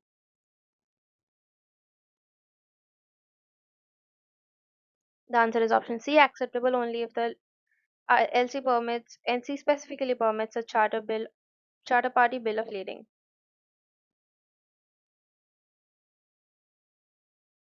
Under ECGC WTPCG, advances granted for which of the following purposes are covered under the policy? A. Advances granted to government companies. B. Packing credit to sub-suppliers for orders from export houses and trading houses.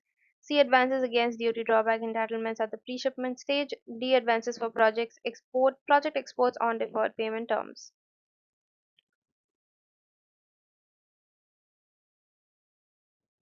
The answer is option B, packing credit to sub-suppliers for orders from houses and trading houses.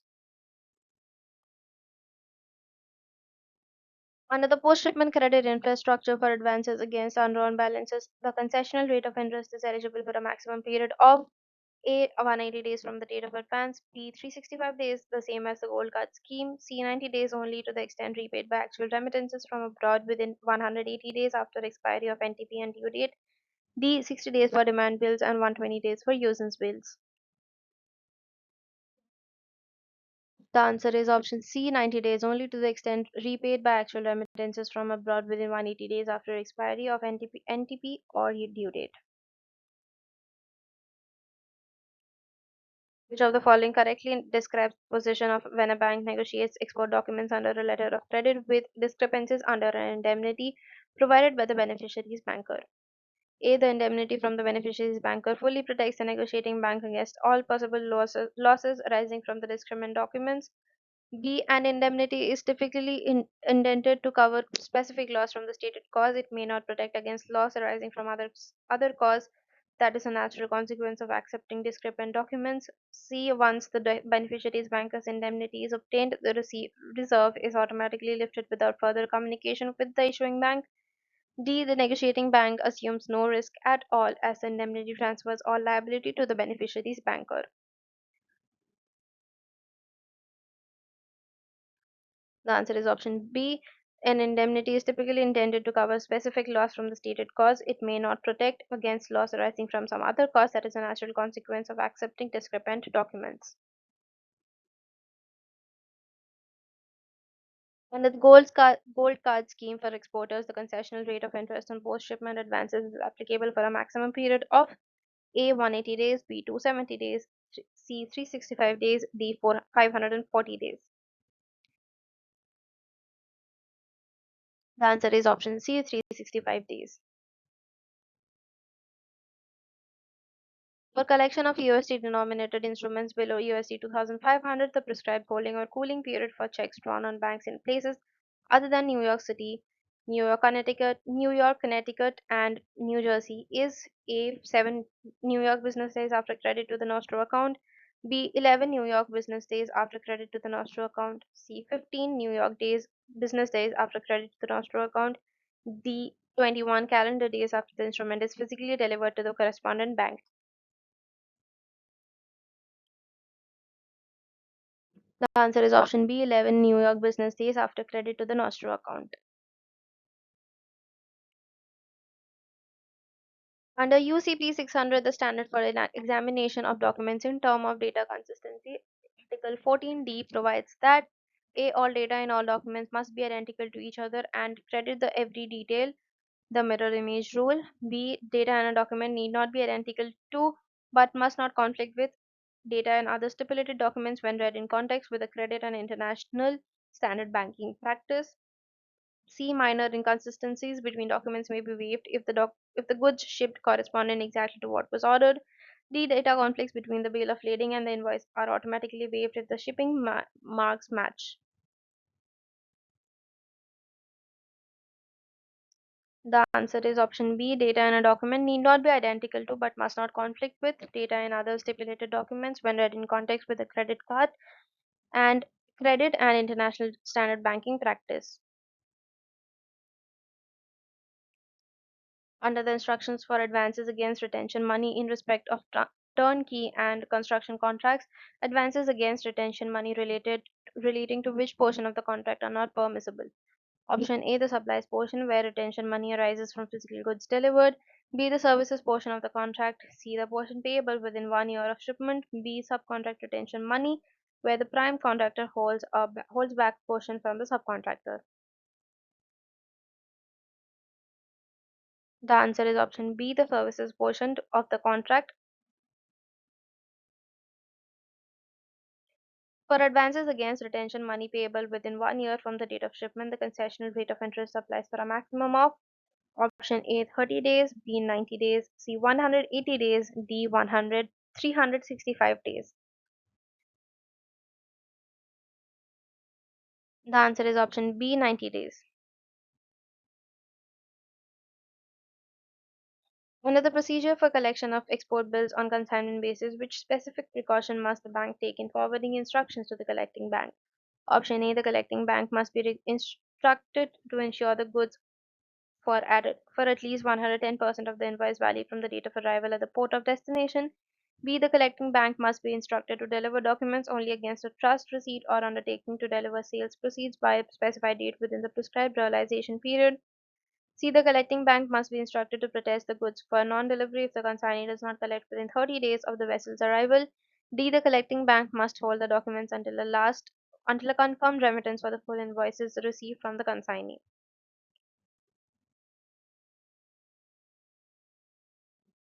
The answer is option B. The collecting bank must be instructed to deliver documents only against a trust receipt or undertaking to deliver sales proceeds by a specified date within the prescribed realization period. Under Article 14 of UCP 600, the addresses in documents need not exactly match those in the credit except in one specific situation. The exception is option A. The beneficiary's express appearing on the commercial invoice must exactly match the credit. B. The consignee or notified party details on a transport document must match the credit if those parties' addresses appear therein. C. The insured address on the insurance policy must exactly match the LC stipulations. D. The drawer's address on the bill of exchange must exactly match the issuing bank's records. The answer is option B. The consignee or notified party details on a transport document must match the credit if those parties' addresses appear therein. covering schedule of instructions for bills sent for purchase or negotiation must contain the exporter's consent to crystallization, which specific clause must be incorporated in the schedule per the bank's requirements. A. Exporters consents to the bank adjusting the bill at the RBI reference rate with if the bill remains unpaid beyond the due date. B. Exporter agrees that side bills unpaid for 30 days after transit period and nuisance bills unpaid for 30 days after due date shall be converted at TT selling rate on the 30th day or next working day if that is a holiday or Saturday, and agrees to repay the rupee equivalent with interest. C. Exporter irrevocably authorizes the bank to sell the goods at the best available price if the drawee defaults on payment after two formal notices. D. Exporter agrees to maintain a minimum margin of 10% of the bill value in a designated account until the bill is realized.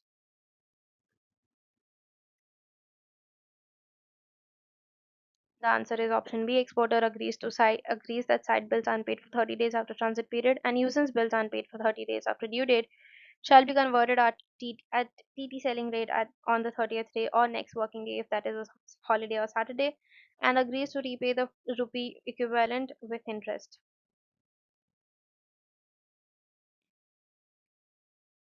ECGC Limited functions under the administrative control of which Ministry of the Government of India? Option A, Ministry of Finance; B, Ministry of External Affairs; C, Ministry of Commerce; D, Ministry of Corporate Affairs. The answer is option C, Ministry of Commerce.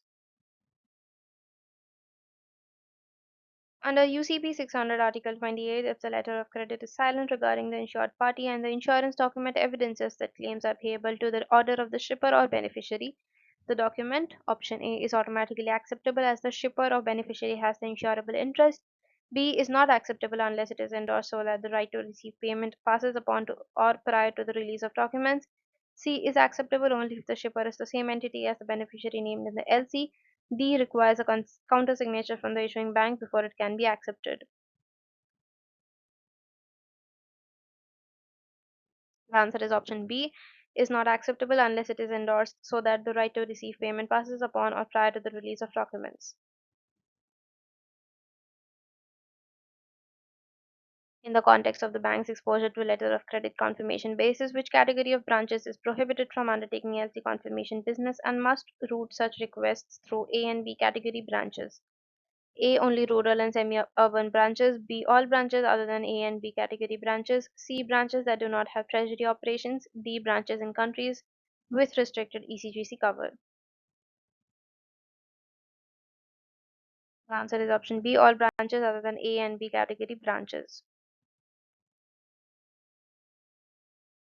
When a forward exchange contract matures and the customer gives no instructions whatsoever, after how many days from the maturity date does the treasury branch automatically cancel the contract? A. First day from maturity; B. Fifth day from maturity; C. Third day from maturity; D. Seventh day from maturity. The answer is option C. Third day from maturity. When a forward contract is rolled over, cancelled, and rebooked, the old contract is cancelled at which rate? Option A, the original contracted forward rate; B, TT buying or TT selling rate prevailing on the day of cancellation; C, the weekly FEDAI average rate; D, the spot rate plus the premium applicable on the booking date. The answer is option B, TT buying or TT selling rate prevailing on the day of cancellation.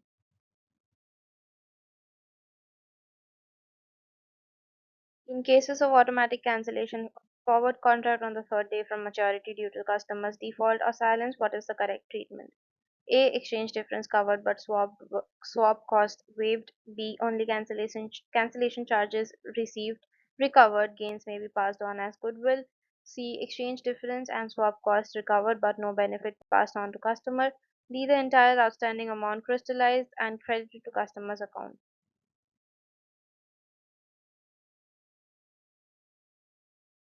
Answer is option C. Exchange difference swap cost recovered but no benefit passed on to the customer.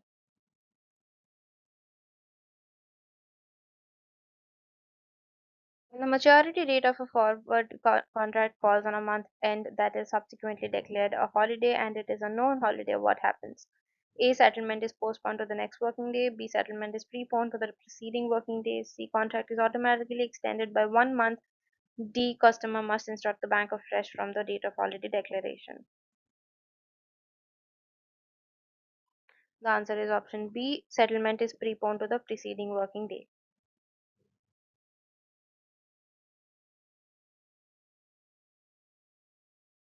Diary notes for reminding a customer of an outstanding forward contract should be taken how many days prior to the maturity date?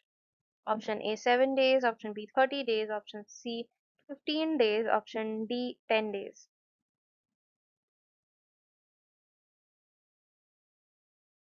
The answer is option C 15 days. Under the forward exchange contract verification guidelines, forward purchase or export may be made against a firm export order provided option A the letter of credit is unrestricted and the full shipment value is covered.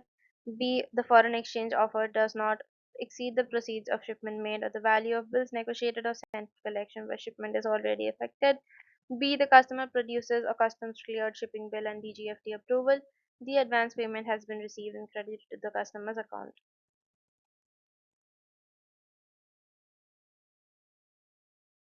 The answer is option B. The foreign exchange offer does not exceed the proceeds of shipment made or the value of bills negotiated or sent for collection where shipment is already effected.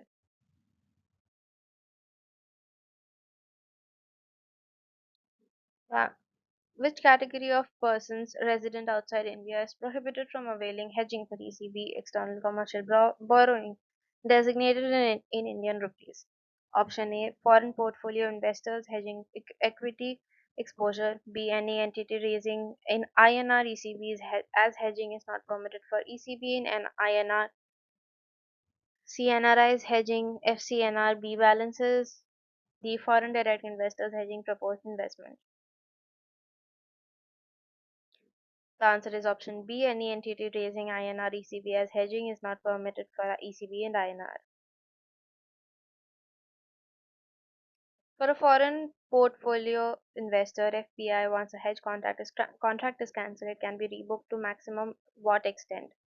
Option A 25% of the cancelled contract value, B 50% of the cancelled contract value, C 10% of the cancelled contract value, D 100% free rebooking permitted.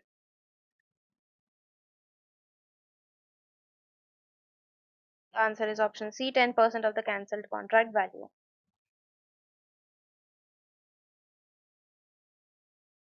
Bank's periodic review of FPI hedge cover to ensure it is supported by underlying exposures must be conducted at least at what frequency?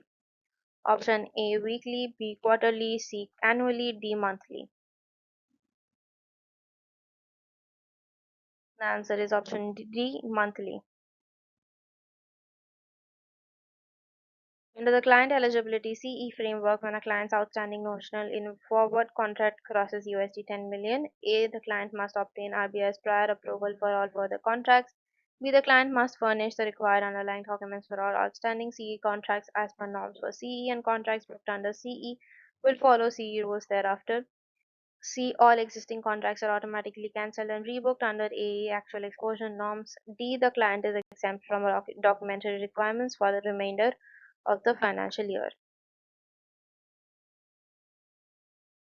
The answer is option B. The client must furnish the required underlying documents for all outstanding CE contracts as per norms for CE, and contracts booked under CE will follow CE rules thereafter. The client who has once exceeded the USD 10 million outstanding notional limit is option A permanently barred from availing the documentary relaxation, B not eligible to avail the documentary relaxation again during the same financial year only, C. Required to obtain controlling authority approval for all future contracts for 1 year. D. Required to maintain a 25% cash margin for all future contracts.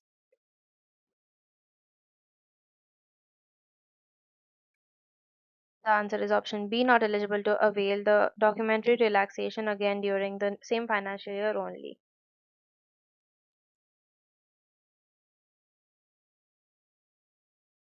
Under Model 1 of hedging trade exposures invoiced in Indian rupees, the AD Bank in India deals with A. Directly with the overseas importer or exporter. B. The overseas bank correspondent, not directly with the end overseas importer or exporter. C. The RBI regional office acting as an intermediary. D. FEDAI's authorized settlement desk. The answer is option B. The overseas bank correspondent, not directly with the end overseas importer or exporter. Under Model 2, non-resident exporter or importer dealing directly with AD Bank in India for hedging in rupee trade exposure, the amount and tenor of the hedge must option A not exceed 6 months irrespective of the underlying transaction tenor, B not exceed the underlying transaction and be in consonance with extant regulations for payment and realization, C match exactly with the letter of credit value and not the underlying rate order value, B approved by RBI. D. Be approved by RBI if the amount exceeds used USD 1 million equivalent.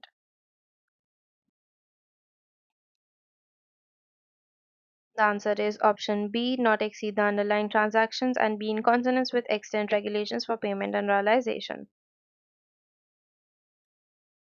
In the context of forward exchange contracts for customers enjoying foreign bill purchase limits when booking foreign exchange forward exchange contract, the amount of contract should option A not exceed the sanctioned foreign bills purchase limit plus 10% contingency, B not exceed the unutilized portion of the foreign bills purchase limit, C billing to the import LC limit and not the export bills limit, D be capped at the customer's net worth as assessed in the last credit review.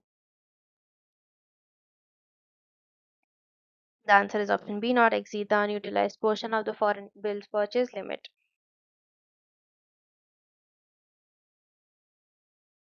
Our returns serve as a primary source of data on inflow and outflow of foreign exchange.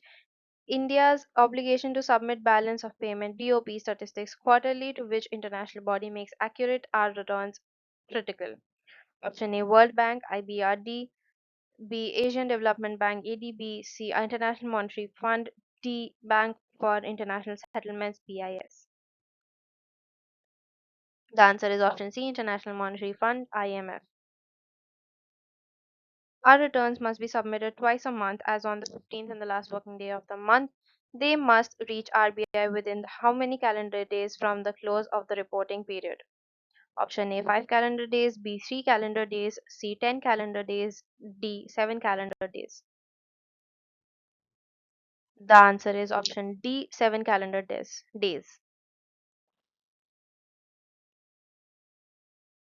If in any fortnight there are no transactions to report, the authorized dealer, option A, is exempt from filing and need not submit any return. B, must submit a NIL return within the prescribed time period. C, must submit a consolidated return from the previous two fortnights in the next cycle. Must submit a letter of explanation to RBI within 30 days. The answer is option B, must submit a NIL return within the prescribed time period. Bank-wide, our returns, Nostro and Vostro, are generated at the head office and submitted to RBI through which branch or system? Option A, Mumbai Overseas Branch via SWIFT. B, Bandra Kurla Complex Branch Nodal Branch via FETERS, FETERS, Foreign Exchange Transactions Electronic Reporting System, filed on RBI's BOP portal. C, Treasury Branch via the Finacle system. D, each authorized dealer branch submits independently to the respective RBI regional office. The answer is option B, Bandra Kurla Complex Branch Nodal Branch via FETERS Foreign Exchange Transactions Electronic Reporting System, filed on RBI's BOP portal. Which of the following is the arithmetically correct formula for R return nostro? A, opening balance plus sales minus purchases is equal to closing balance. B, opening balance plus purchases minus sales is equal to closing balance. C, closing balance plus sales minus opening balance is equal to purchases. D, opening balance minus sales plus purchases is equal to closing balance. The answer is option B, opening balance plus purchases minus sales is equal to closing balance. Branches of authorized dealers that are not allowed to transact foreign exchange business independently but forex transactions through AD category B branches are classified under which category? Option A category A, B category B, C category C, option D category D. The answer is option C category C. A ready or cash merchant contract in forex dealing is deliverable A on the second succeeding business day on the following contract, B on the day immediately succeeding the contract date, C on the same day as the contract, D within a week of the contract date at the customer's option. Answer is option C on the same day as the contract. A spot contract is deliverable on option A the same day as the transaction, B the next business day after the contract date, C the second succeeding business day following the day transaction is closed, D the third working day from the date of the contract. The answer is option C the second succeeding business day from the following day the transaction is closed. The maximum option period allowed under option forward contracts is option A 3 calendar months, B 1 calendar month, C 15 days, D 6 months. The answer is option B 1 calendar month. Foreign bills purchased or negotiated enter the exchange position. Option A only after the bills are paid and proceeds are received in the nostro account. B immediately as the firm rate has been quoted but affect the funds position only when proceeds are received. C on the date of the relative shipment regardless of when funds are received. D simultaneously affecting both exchange position and funds position at the time of negotiation. The answer is option B immediately as the firm rate has been quoted but affect the funds position only when proceeds are received. Foreign bills sent on collection affect the funds position first and the exchange position. Option A simultaneously on the date of the bills are sent. B when proceeds are purchased by the bank after being credited to the nostro account. C on the date the bill is accepted by the drawee. D when the customer's account is credited. The answer is option B when proceeds are purchased by the bank after being credited to the nostro account.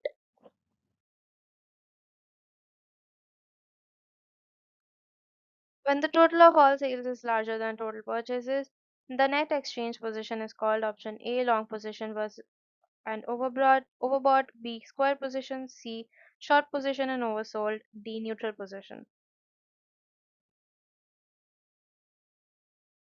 The answer is option C short position and oversold. The swap deal is defined as option A, the outright sale of a foreign currency at a forward rate with no corresponding purchase, B, a simultaneous purchase of currency for spot value against forward sale of the same currency or vice versa, where the net exchange position remains unchanged, C, the purchase of two different foreign currencies simultaneously to exploit arbitrage, D, a back to back letter of credit arrangement that mirrors an original LC. The answer is option B, a simultaneous purchase of currency for spot value against forward sale of the same currency or vice versa where the net exchange position remains unchanged. Foreign currency assets and liabilities are recorded in Indian rupees at option A, the rate prevailing on the date of each individual transaction daily rate, B, the monthly rate published by RBI, C, weekly average rates published by FEDAI uploaded by Treasury branch, D, the quarterly revaluation rate approved by the board of directors.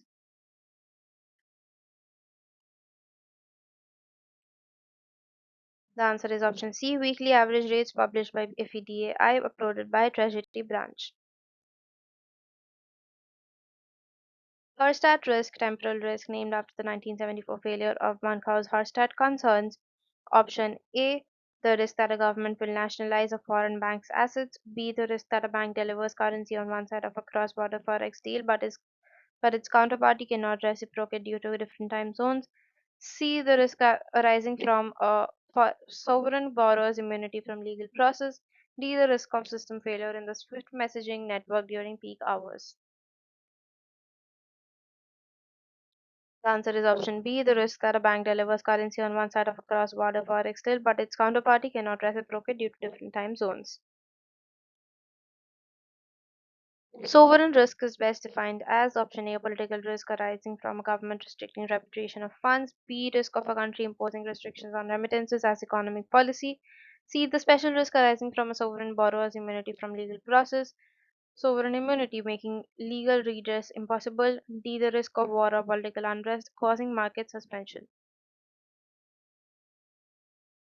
The answer is option C, the special risk arising from a sovereign borrower's immunity from legal process, sovereign immunity making legal redress impossible. Daylight limits, intraday limits are typically set larger than overnight limits because option A, dealers are more productive at night and do not need large limits. B, regulatory requirements mandate higher daytime limits. C, more market awareness exists during working hours and large merchant transactions need to be accommodated. Overnight positions are riskier as the trader cannot reach immediately. D, transactions only occur during daytime, so all risk is concentrated then. Answer is option C. More market awareness exists during working hours and large merchant transactions need to be accommodated. Overnight positions are riskier as the trader cannot react immediately. In calculating the overall net position using the shorthand method, the overall net exchange position is taken as option A, the arithmetic average of the net long and net short positions, B, the sum of all net long positions minus the sum of all net short positions, the C, the higher of the sum of all net short positions or the sum of all net long positions, D, the net of all long positions in USD only as the base currency. The answer is option C, the higher of the sum of all net short positions or the sum of all net long positions. Under options limits, delta is defined as option A, the measure of how much options price changes in response to a unit change in the price volatility of the underlying. B, the measure of how much an options price changes in response to changes in interest rates. C, the measure of the amount an options price would be expected to change for a unit change in the price of the underlying instrument. D, the measure of the time decay as an option on an option as it approaches expiry.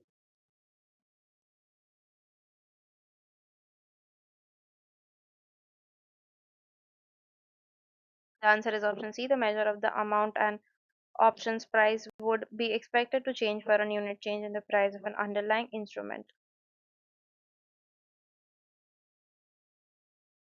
Vega in options risk management measures option A, the change in option price for a unit change in the underlying price, B, the change in delta for a unit change in the underlying price, C, the change in position price for a unit change in the price volatility of the underlying, D, the change in option price due to the passage of time.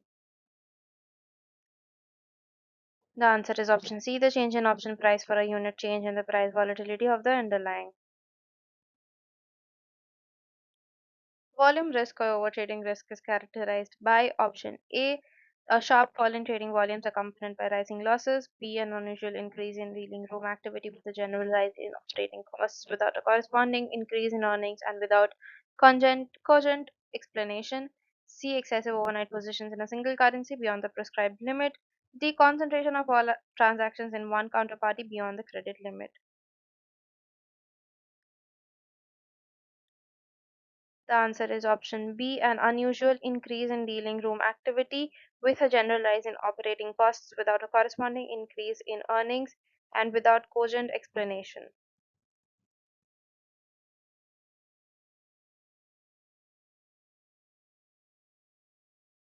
Four broad categories of risks to foreign exchange operations are exposed are option A, credit risk, market risk, operational risk and reputational risk, B, financial risk, regulatory risk, operational risk and systemic risk, C, exchange risk, liquidity risk, country risk and settlement risk, D, position risk, interest risk, legal risk and technology risk. Answer is option B, financial risk, regulatory risk, operational risk and systemic risk.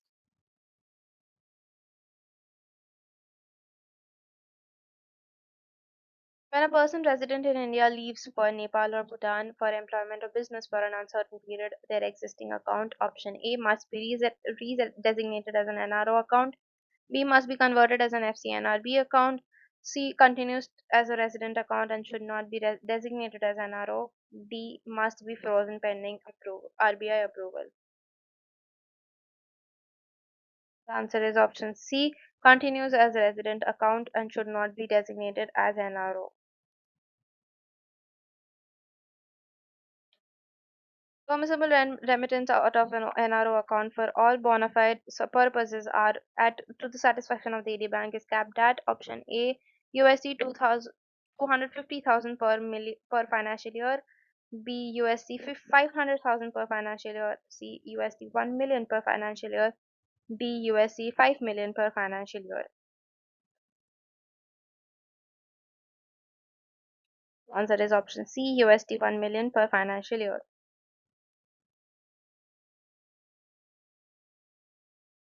Remittance of sale proceeds of immovable property from an NRO account is not available to citizens of which group of countries? Option A USA, UK, Canada, Australia, New Zealand, B Pakistan, Bangladesh, Sri Lanka, China, Afghanistan, Iran, Nepal, Bhutan, C all non-SAARC countries, D only Pakistan and Bangladesh. The answer is option B Pakistan, Bangladesh, Sri Lanka, China, Afghanistan, Iran, Nepal and Bhutan. A resident power of attorney holder of operating an NRO account on behalf of the NRI account holder is permitted to option A repatriate funds to third parties abroad on the NRI's behalf with a written mandate. B make gifts to residents from the NRO account on behalf of the non-resident account holder. C make local payments in rupees, remit current income abroad to the account holder but cannot repatriate funds to anyone other than the NRI account holder or transfer to another NRO account. D. Transfer funds freely between NRO and NRE accounts without limit.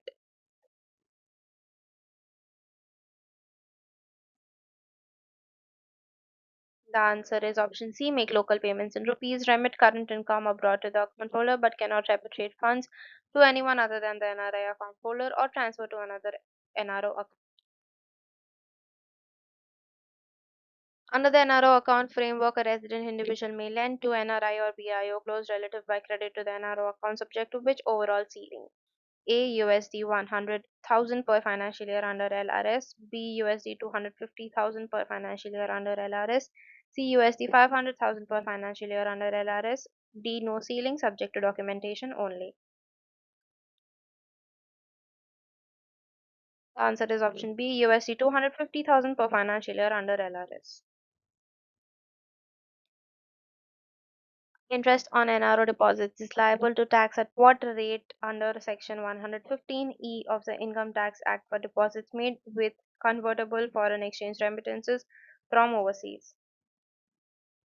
A 10%, B 30%, C 20%, D 15%. Answer is option C 20%. Temporary overdrawing in NRO savings bank accounts is permitted by authorized dealers up to what limit and must be repaid within what period? Option A rupees 1 lakh within 1 month. Option B rupees 50,000 within 2 weeks. Option C rupees 25,000 within 1 week. Option D rupees 2 lakhs within 1 month.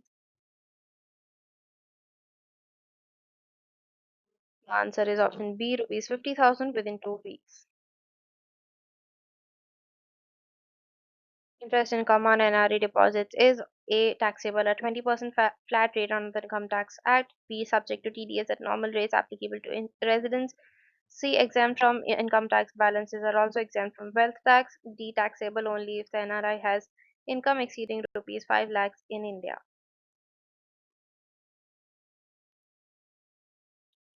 The answer is option C exempt. C exempt from income tax balances are also exempt from wealth tax. Funds in an NRE account may be transferred to FCNR accounts. A only with RBI's prior written permission. B freely for the same account holder and vice versa. FCNR to NRE is also freely permitted. C. Only if the NRE account has been held for a minimum of 6 months. D. Up to a minimum maximum of 50% of the NRE balance per financial year.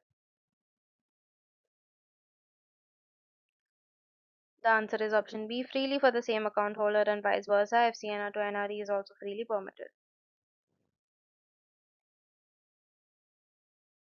Banks can grant loans against NRE deposits in India to depositors and third parties without any ceiling, except for which purposes? A. Personal expenses, travel and educational loans.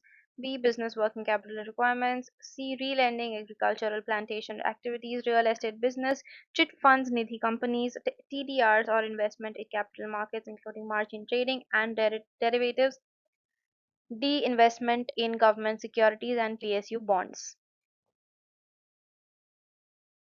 The answer is option C. Relending, agricultural and plantation activities, real estate business, chit funds, nidhi companies, TDRs, or investment in capital markets, including margin trading and derivatives. For premature withdrawal of NRE term deposits, if the deposit has not run for the minimum stipulated maturity 12 months, A. Interest is payable at half the contracted rate with the 2% penalty. B. No interest is payable. C. Interest is payable at savings rate for the actual period. D. Interest is payable at the contracted rate less than 1% penalty. The answer is option B. No interest is payable. When an overdue NRE deposit is renewed within 14 days, including date of maturity and date of renewal, the rate of interest on renewal is option A, the rate prevailing on the date of renewal only, B, the lower of the rate prevailing on the date of maturity or on the date when the depositor seeks renewal, C, the rate prevailing on the original date of deposit, D, the SB rate for the overdue plus period plus the fresh deposit rate from the date of renewal. The answer is option B, the lower of the rate prevailing on the date of maturity or on the date when the depositor seeks renewal. An NRI or PIO may hold an NRE account jointly with a resident relative on which basis? Option A, either or survivor basis only. B, jointly basis, both must sign for all transactions. C, former or survivor basis, the resident relative may operate as power of attorney holder during the NRI's lifetime. D. Any one or survivor basis without restriction on their resident relatives' operations. The answer is option C. Former or survivor basis. The resident relative may operate as power of attorney holder during the NRI's lifetime. Forward exchange cover for balances held in NRE savings and current accounts. Option A is freely permitted to 100% of the balance for up to 12 months. B should not be provided as these accounts are payable on demand. However, an NRI may hedge NRE rupee term deposit balances with an AD. C is permitted up to USD 1 million financial year, matching the LRS ceiling. D is permitted only after filing an undertaking with the Reserve Bank of India. The answer is option B. Should not be provided as these accounts are payable on demand. However, an NRI may hedge NRE rupee term deposit balances with an AD.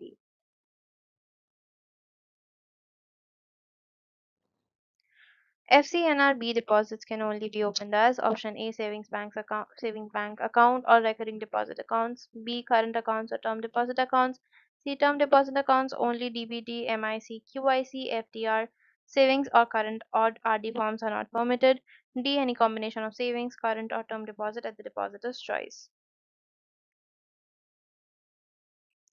The answer is option C, term deposit accounts only. DBT, MIC, QIC, FDR. Savings or current or RD forms are not permitted.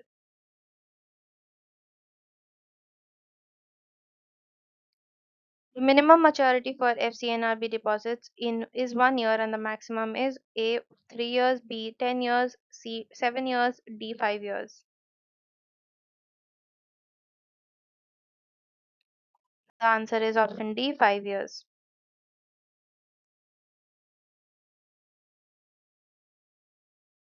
For FCNRB deposits of more than 12 months, interest is compounded. Option A, monthly, B, quarterly, C, annually, D, half yearly on every block of 180 days.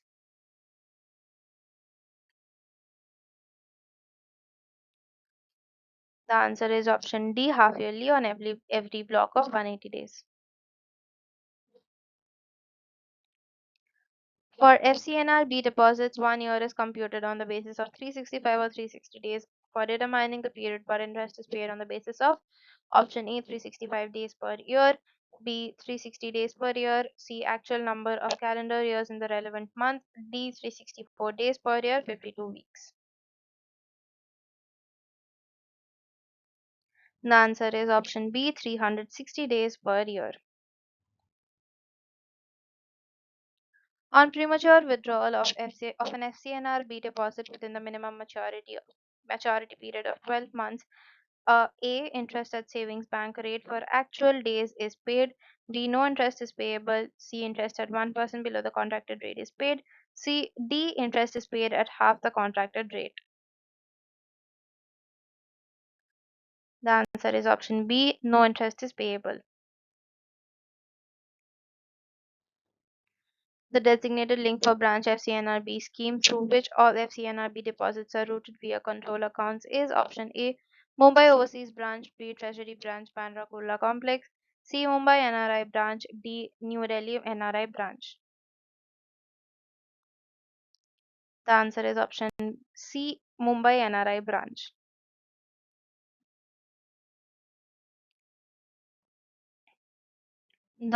When an NRI returns to India permanently, their FCNRB deposit option A must be compulsorily encashed on the date of return at the prevailing market rate. B may continue to maturity at the contracted rate if desired, but for all other purposes is treated as a resident deposit from the date of return, converted into resident rupee or RFC account on maturity at the account holder's option.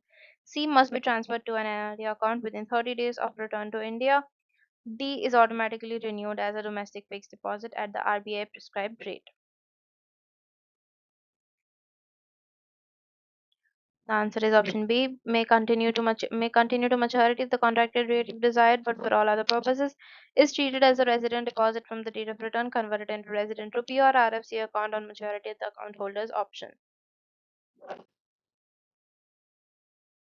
Which of the following is a prohibited transaction under FCNRB scheme? A. Accepting deposits in USD, GBP, EUR, JPY, CAD, and CAD and AUD. B. Permitting inland movement of funds free of inland exchange or commission. C. Accepting deposits for more than 5 years or paying brokerage or commission for mobilizing deposits.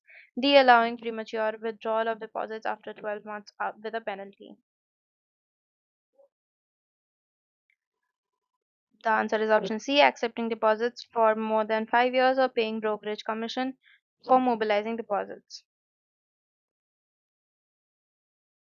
The minimum balance required in a resident foreign currency RFC savings account is option A, USD 5000 and GBP 2500, B, USD 1000 and GBP 1000, C, USD 2500 and GBP 1500, D, USD 500 and GBP 500.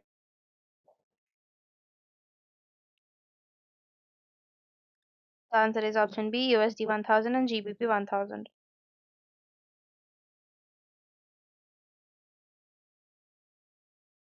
RFC accounts are currently accepted by the bank only in which currencies? Option A, USD, GBP, EUR, JPY, CAD and AUD. B, USD and EUR only. C, USD and GBP only. D, USD, GBP and EUR only. The answer is option C, USD and GBP only.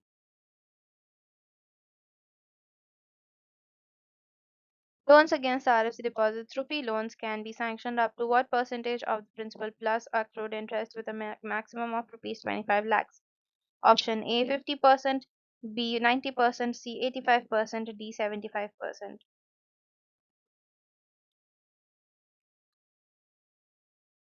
The answer is option D 75%.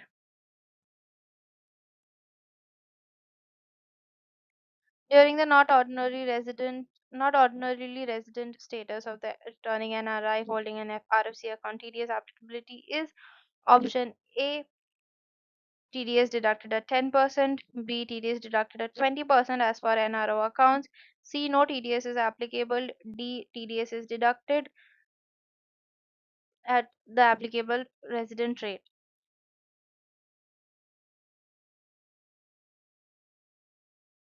The answer is option C. No TDS is applicable.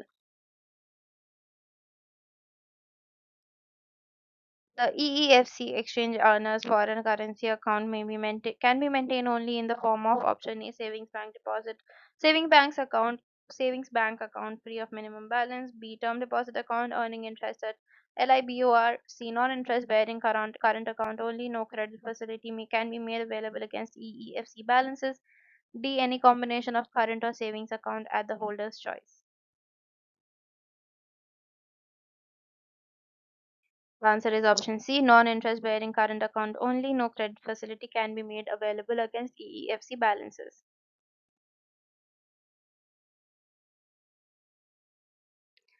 The minimum amount for crediting an EEFC account from inward clean remittances is option A USD 500, EUR 500, GBP 500, B USD 5000, EUR 5000, GBP 5000, D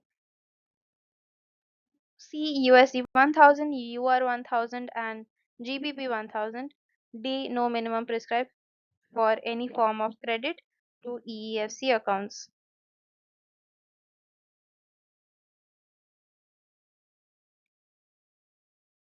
The answer is option C USD 1000, EUR 1000, GBP 1000. Amounts can be withdrawn from an EEFC account in Indian rupees. A can be reconverted into foreign currency and recredited into the EEFC account within 7 days. B are not eligible for conversion into foreign currency and recredit to the account. D can be recredited only with RBI's prior approval. D can be recredited if supported by a fresh underlying export transaction.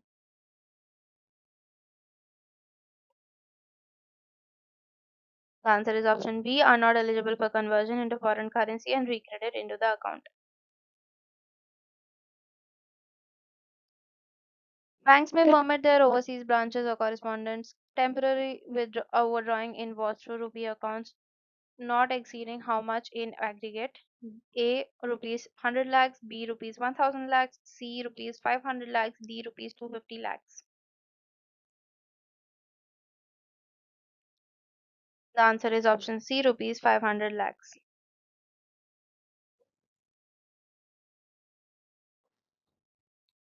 Offering two-way quotes for Indian rupees to overseas branches and correspondence by authorized dealers is option A permitted up to USD 10 million notional value, B permitted only for designated market making banks, C strictly prohibited rates quoted also should also never be better than prevailing market rates, D permitted during RBI designated market hours only.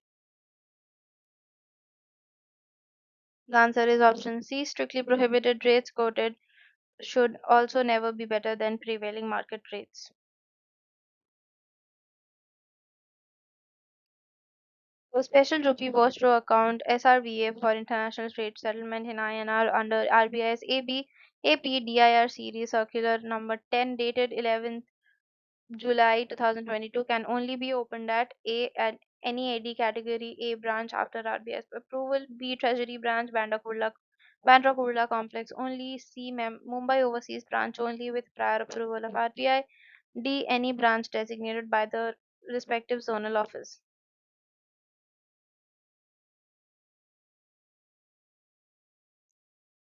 The answer is option C, Mumbai Overseas Branch only with prior approval of RBI. Which of the following is a criterion that disqualifies a correspondent bank from opening a special rupee Vostro account? A. A bank is located in a country with which India has no trade agreement. B. The correspondent bank being subject to sanctions imposed by OFAC, EU, UN, etc., or appearing on the FATF high risk and non cooperative jurisdiction list. C. The bank having fewer than 3 years of audited financial statements available. D. The bank's country not being a member of the WTO. The answer is option B. The correspondent bank being subject to sanctions imposed by OFAC, EU, UN, etc., or appearing on the FATF high risk and non cooperative jurisdiction list.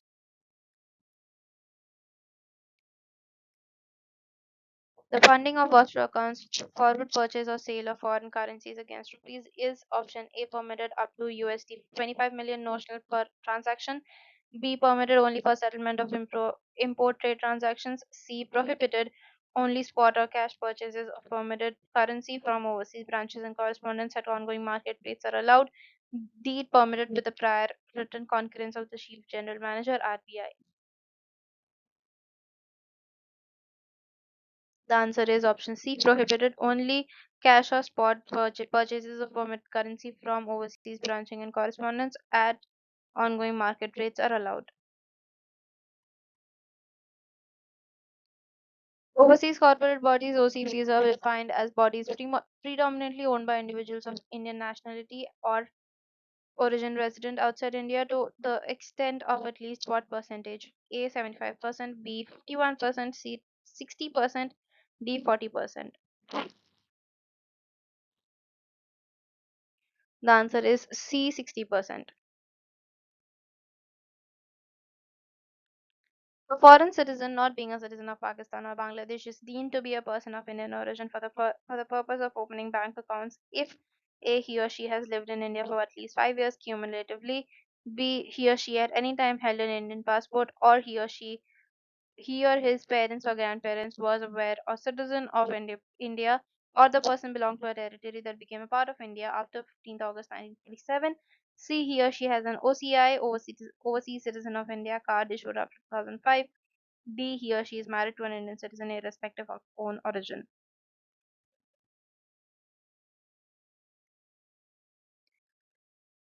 The answer is option B. He or she at any time held an Indian passport, or he or his parents or grandparents was aware a citizen of India, or the person belonged to a territory that became part of India after 15th August 1947. Indian students studying abroad can be treated as NRIs and are eligible for NRI facilities if they stay abroad for more than how many days in the preceding financial year and intend to stay for an uncertain period. Option A 120 days, B 240 days, C 182 days, D 270 days. The answer is option C 182 days.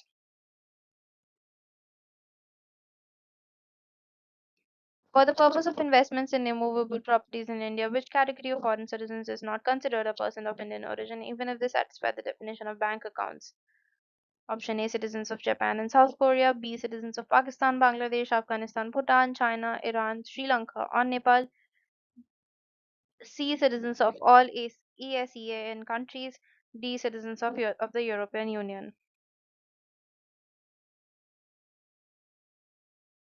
The answer is option B citizens of Pakistan, Bangladesh, Afghanistan, Bhutan, China, Iran, Sri Lanka, or Nepal.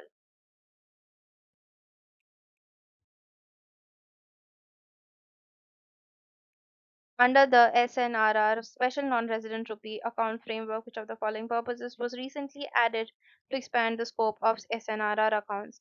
A. Investment in India stock markets by FPIs. B. External commercial borrowings in INR, trade credits in INR, trade invoicing in INR and IFSC unit business related transactions. C. Opening of escrow accounts for cross-border M&A transactions. D. Holding of rupee denominated masala bond proceeds.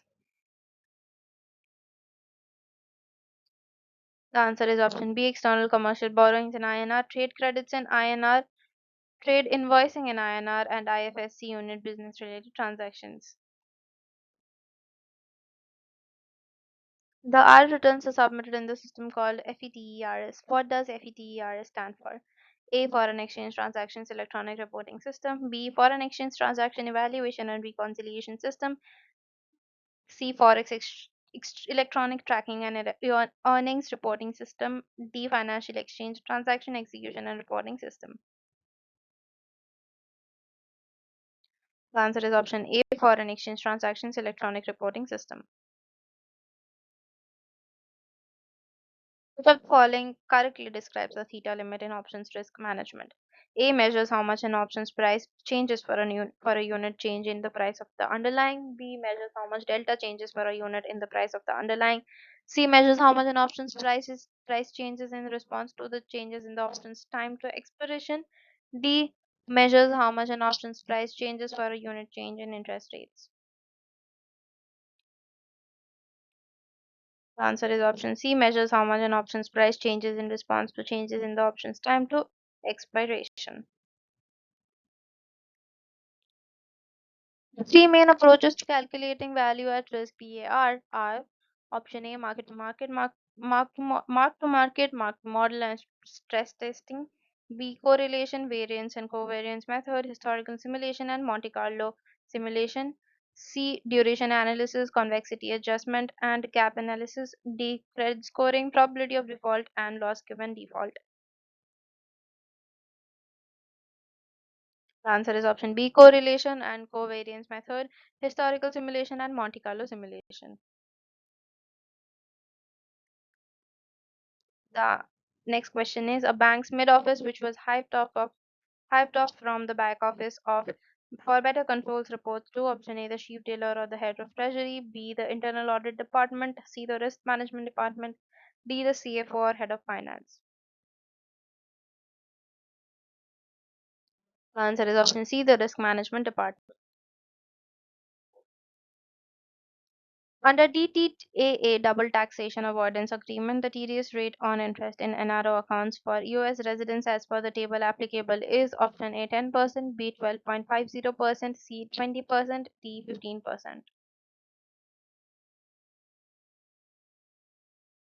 The answer is option D 15%. An AD bank sanctions a foreign currency loan to an NRI depositor's resident friend against the depositor's FCNR B deposit. The resident friend wishes to use the loan proceeds to set up a poultry farm. Is this permissible and why? Option A, yes, because agricultural activities are permitted for third party borrowers who are resident Indians. B, no, because loans to third parties must be used only for direct investment in Indian companies. C, no, because foreign currency loans cannot be used for agricultural or plantation activities. D, yes, because the purpose restriction applies only when the loan is taken by the depositor himself. The answer is option B, no, because foreign currency loans cannot be used for agricultural or plantation activities. The outstanding balance for a foreign currency loan against an FCNRB deposit must not exceed the deposit's maturity. Mr. Krishnan's deposit matures in 18 months. What is the maximum tenor of the FCL that can be sanctioned for him? Option A, 3 years, since that is the maximum permissible tenor under the scheme. B, 18 months, since the loan maturity cannot exceed the deposit maturity under any circumstances. C, 24 months, since a 6-month grace period is standard in FCL products. D, the AD bank has full discretion to fix the tenor irrespective of deposit maturity. The answer is option B, 18 months, since the loan maturity cannot exceed the deposit maturity under any circumstances. Under the foreign currency loan scheme against FCNRB deposits, which of the following statements about repayment is incorrect? Option A, the account holder's loan can be repaid by adjusting the underlying FCNRB deposit. B, the loan can be repaid through inward remittances from outside India via banking channels. C, the power of attorney holder of the depositor can execute repayment documentation on behalf of the depositor. D, the loan can be repaid out of balances held in the NRO account of the account holder. The answer is option C. The power of attorney holder of the depositor can execute repayment documentation on behalf of the depositor. Delegate of the rank of ZLCC wants to further reduce the margin on a foreign currency loan against FCNRB deposit below the standard minimum. What is the absolute floor for the margin after exercising this delegation? A 5% of the face value of the deposit receipt, B 12% of the face value of the deposit receipt, C 10% of the face value of the deposit receipt, D the margin cannot be reduced below 15% under any delegation. The answer is option C 10% of the face value of the deposit receipt. An NRI holds an FCNRB deposit in Japanese yen JPY and requests a foreign currency loan against it. In which country will the bank disburse the loan? A in JPY since the underlying deposit is in JPY. B in USD regardless of the currency of of the FCNRB deposit. C in the currency of the borrower's choice among USD, EUR or JPY. D in INR since loans against NRI deposits must be disbursed in Indian rupees. The answer is option B in USD regardless of the currency of the FCNR deposit. Which of the following is classified as a project service under the IT and software export categories refined by RBI? A. Deputation of IT professionals for programming services at customers' overseas locations. B. Providing telemedicine facilities using IT software. C. Customized software development for specific problems for corporate mainframe user. D. Development and sale of application software packages to multiple clients. The answer is option C. Customized software development for specific problems of corporate mainframe user. A software exporter approaches the bank for working capital finance. His project annual turnover is rupees 1.8 crore. According to RBI operational guidelines, how should the bank assess the permissible bank finance (PBF)? A. Monthly cash budget method since it is the preferred method for all software exporters. B. 20% of the project turnover since the limit is up to rupees 2 crore. Cash budget method may be adopted if borrower prefers. C. Cash budget method mandatory since the RBI mandates it for all exporters. The PBF will be 25% of project exporter as IT sector enjoys an enhanced assessment norm. The answer is option B. 20% of project turnover since the limit is up to rupees 2 crore. Cash budget method may be adopted if borrower prefers. Which of the following does not qualify as a document that a bank should mandatorily obtain from a software exporter for credit appraisal? A. Cash budget. B. Balance sheet. C. Statement of economics. D. Certificate of origin from the exporting country. The answer is option D. Certificate of origin from the exporting country. Which of the following risk factors is most specific to financing software units as opposed to general manufacturing units? A. Possibility of the product turning non-marketable. B. High obsolescence with fixed assets depreciating rapidly. C. Need to evaluate promoters' track record. D. Market competition from similar products. The answer is option B. High obsolescence with fixed assets depreciating rapidly.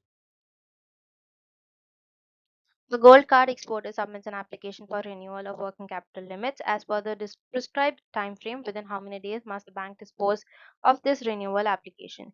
A. 25 days, B. 7 days, C. 15 days, D. 30 days. The answer is 15 days. An exporter with overdue export bills amounting to 12% of the last year's export turnover approaches for a gold card. The bank should A. Issue the gold card since 12% is only marginally above the 10% threshold and the scheme allows case by case discretion. B. Reject the gold card as the exporter exceeds the permissible overdue export of bills limit of 10% of last 12 months export turnover. C. Issue the gold card subject to obtaining an undertaking from the exporter to reduce overdues within 3 months. D. Refer the matter to the zonal manager for a special dispensation given the marginal excess. The answer is option B. Reject the gold card as the exporter exceeds the permissible overdue export bills limit of 10% of last 12 months export turnover. A gold card holder is traveling abroad urgently and needs a foreign currency. He approaches a foreign branch of our bank. What is the maximum amount in foreign currency that can be paid to him at the foreign branch? A. USD 5,000 or equivalent. B. USD 2,000 or equivalent. C. USD 1,000 or equivalent.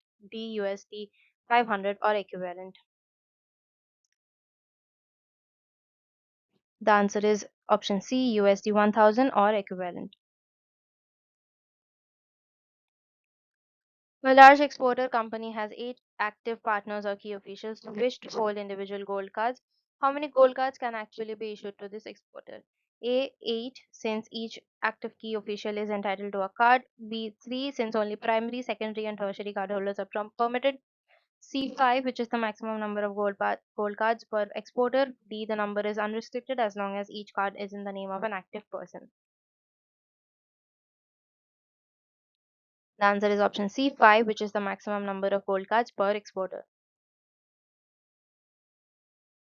The gold card is initially issued for a period of 3 years at the time of automatic renewal for a further 3 years. At what level is renewal approved? Option A, head office, since it involves a long term credit commitment.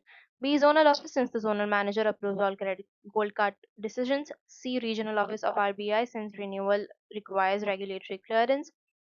D, branch level itself, unless there are adverse features or irregularities. The answer is option D, branch level itself, unless there are adverse features or irregularities. The ISBB publication 745 was approved by the ICC Banking Commission in April 2013. What is the nature of this publication relative to UCP 600? A. It is a mandatory amendment to UCP 600 and overrides its provisions where they conflict. B. It is an independent document that can be applied instead of UCP at the beneficiary's option. C. It is consistent with UCP 600 and should be read in conjunction with it, not in isolation. It is not an amendment. D. It is a supplementary document that applies only to letters of credit issued after April 2013. The answer is option C. It is consistent with UCP 600 and should be read in conjunction with it, but not in isolation. It is not an amendment. Under ISBP 745, who bears the risk of any ambiguity in instructions for issuing or amending a documentary credit? A. The advising bank, since it is responsible for conveying accurate terms to the beneficiary. B. The applicant, since it provides the instructions to the issuing bank. C. The issuing bank, since it is responsible for the accuracy of the credit terms. D. The beneficiary, since it must present complying documents regardless of ambiguous terms. The answer is option B. The applicant, since it provides the instructions to the issuing bank. Under ISBP 745, more than what percentage of credits were being rejected on first presentation for discrepancies which led to the formulation of ISBP? A 25%, B 35%, C 50%, D 75%.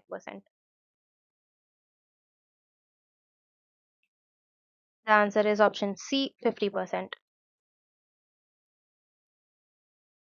Under the new Overseas Direct Investment ODI framework, August 2022, the concept of joint venture, JV, and wholly owned subsidiary has been option A retained as the primary definitional framework for overseas investment, B substituted by the concept of foreign entity, C merged into the concept of Indian entity for simplification, D replaced by the concept of step down subsidiary as the fundamental investment vehicle.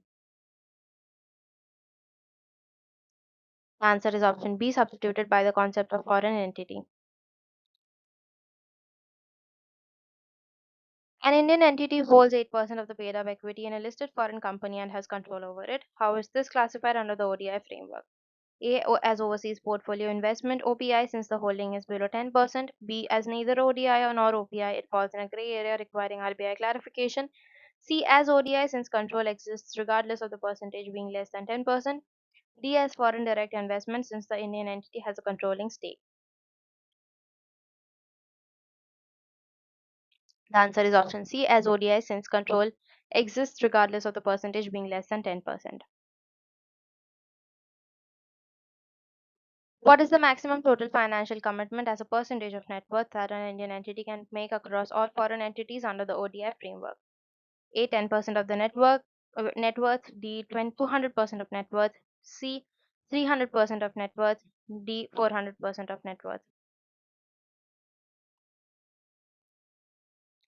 The answer is option D 400% of net worth.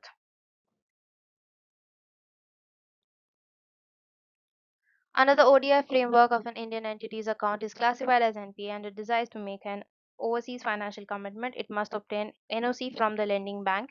If the lending bank does not respond within how many days the NOC is deemed granted? Option A 30 days, option B 45 days, option C 60 days, option D 90 days. The answer is option C 60 days.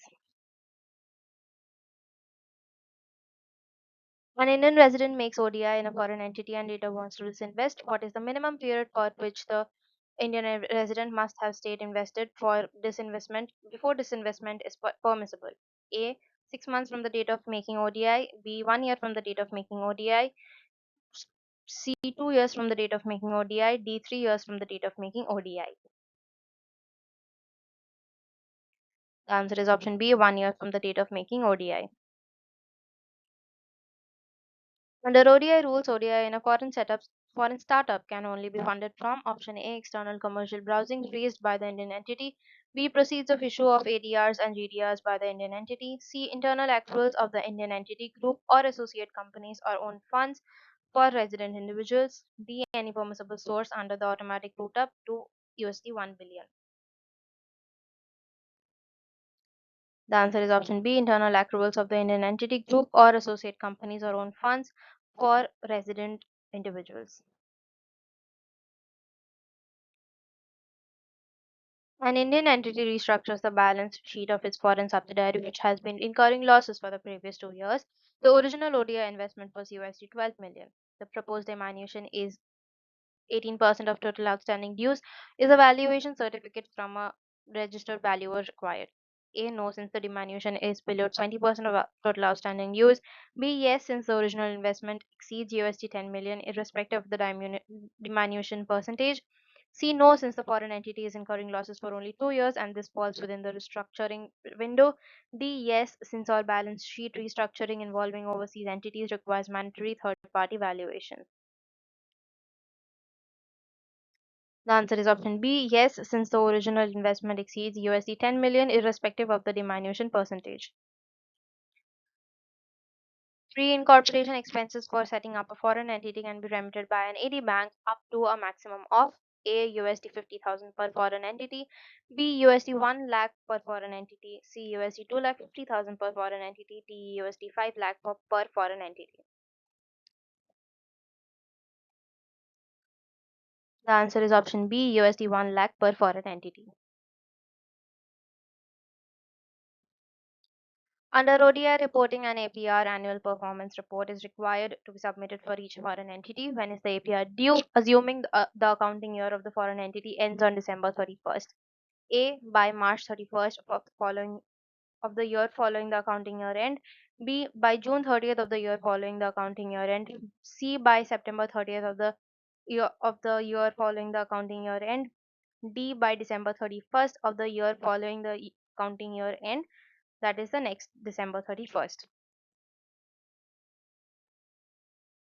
The answer is option D, by December 31st of the year following the accounting year end, that is the next December 31st.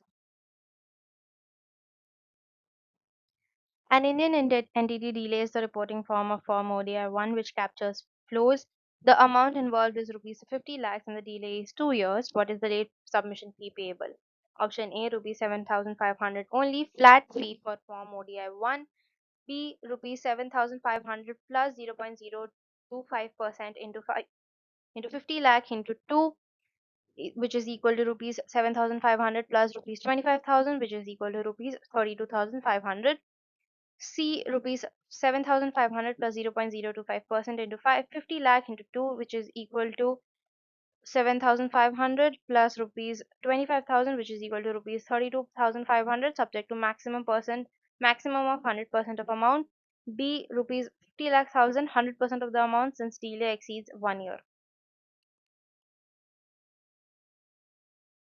The answer is option C, rupees 7,500 plus 0.025% into 50 lakh into 2, which is equal to rupees 7,500 plus rupees 25,000 plus, which is equal to rupees 32,500, subject to maximum of 100% of amount.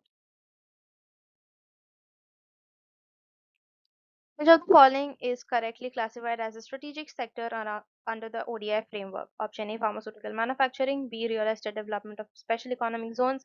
C, submarine cable system. D, textile exports from export processing zones. The answer is option C, submarine cable system. Under FEMA ODI regulations, dividends received in a foreign currency account maintained abroad by the Indian entity must be repatriated to India within A 15 days from the date of credit, B 30 days from the date of credit, C 60 days from the date of credit, D 90 days from the date of credit.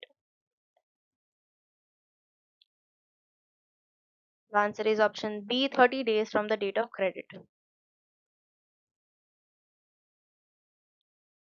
Under the ECB framework, what is the minimum average maturity period MAMP for ECB raised by a manufacturing company up to USD 50 million per financial year? A 3 years, B 5 years, C 1 year, D 7 years. The answer is option C 1 year. An NBFC wants to raise ECB for on lending to its clients for working capital purposes. What is the applicable MAMP for such ECB? The options are option A 1 year, B 3 years, C 7 years, D 10 years.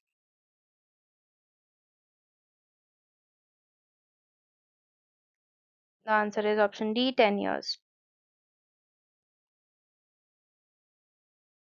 The company raises FCY ECB in the all-in cost ceiling for new ECB, not LIBOR linked agents legacy is A benchmark rate plus 450 bps, B benchmark rate plus 500 bps, C benchmark rate plus 550 bps, D benchmark rate plus 300 bps.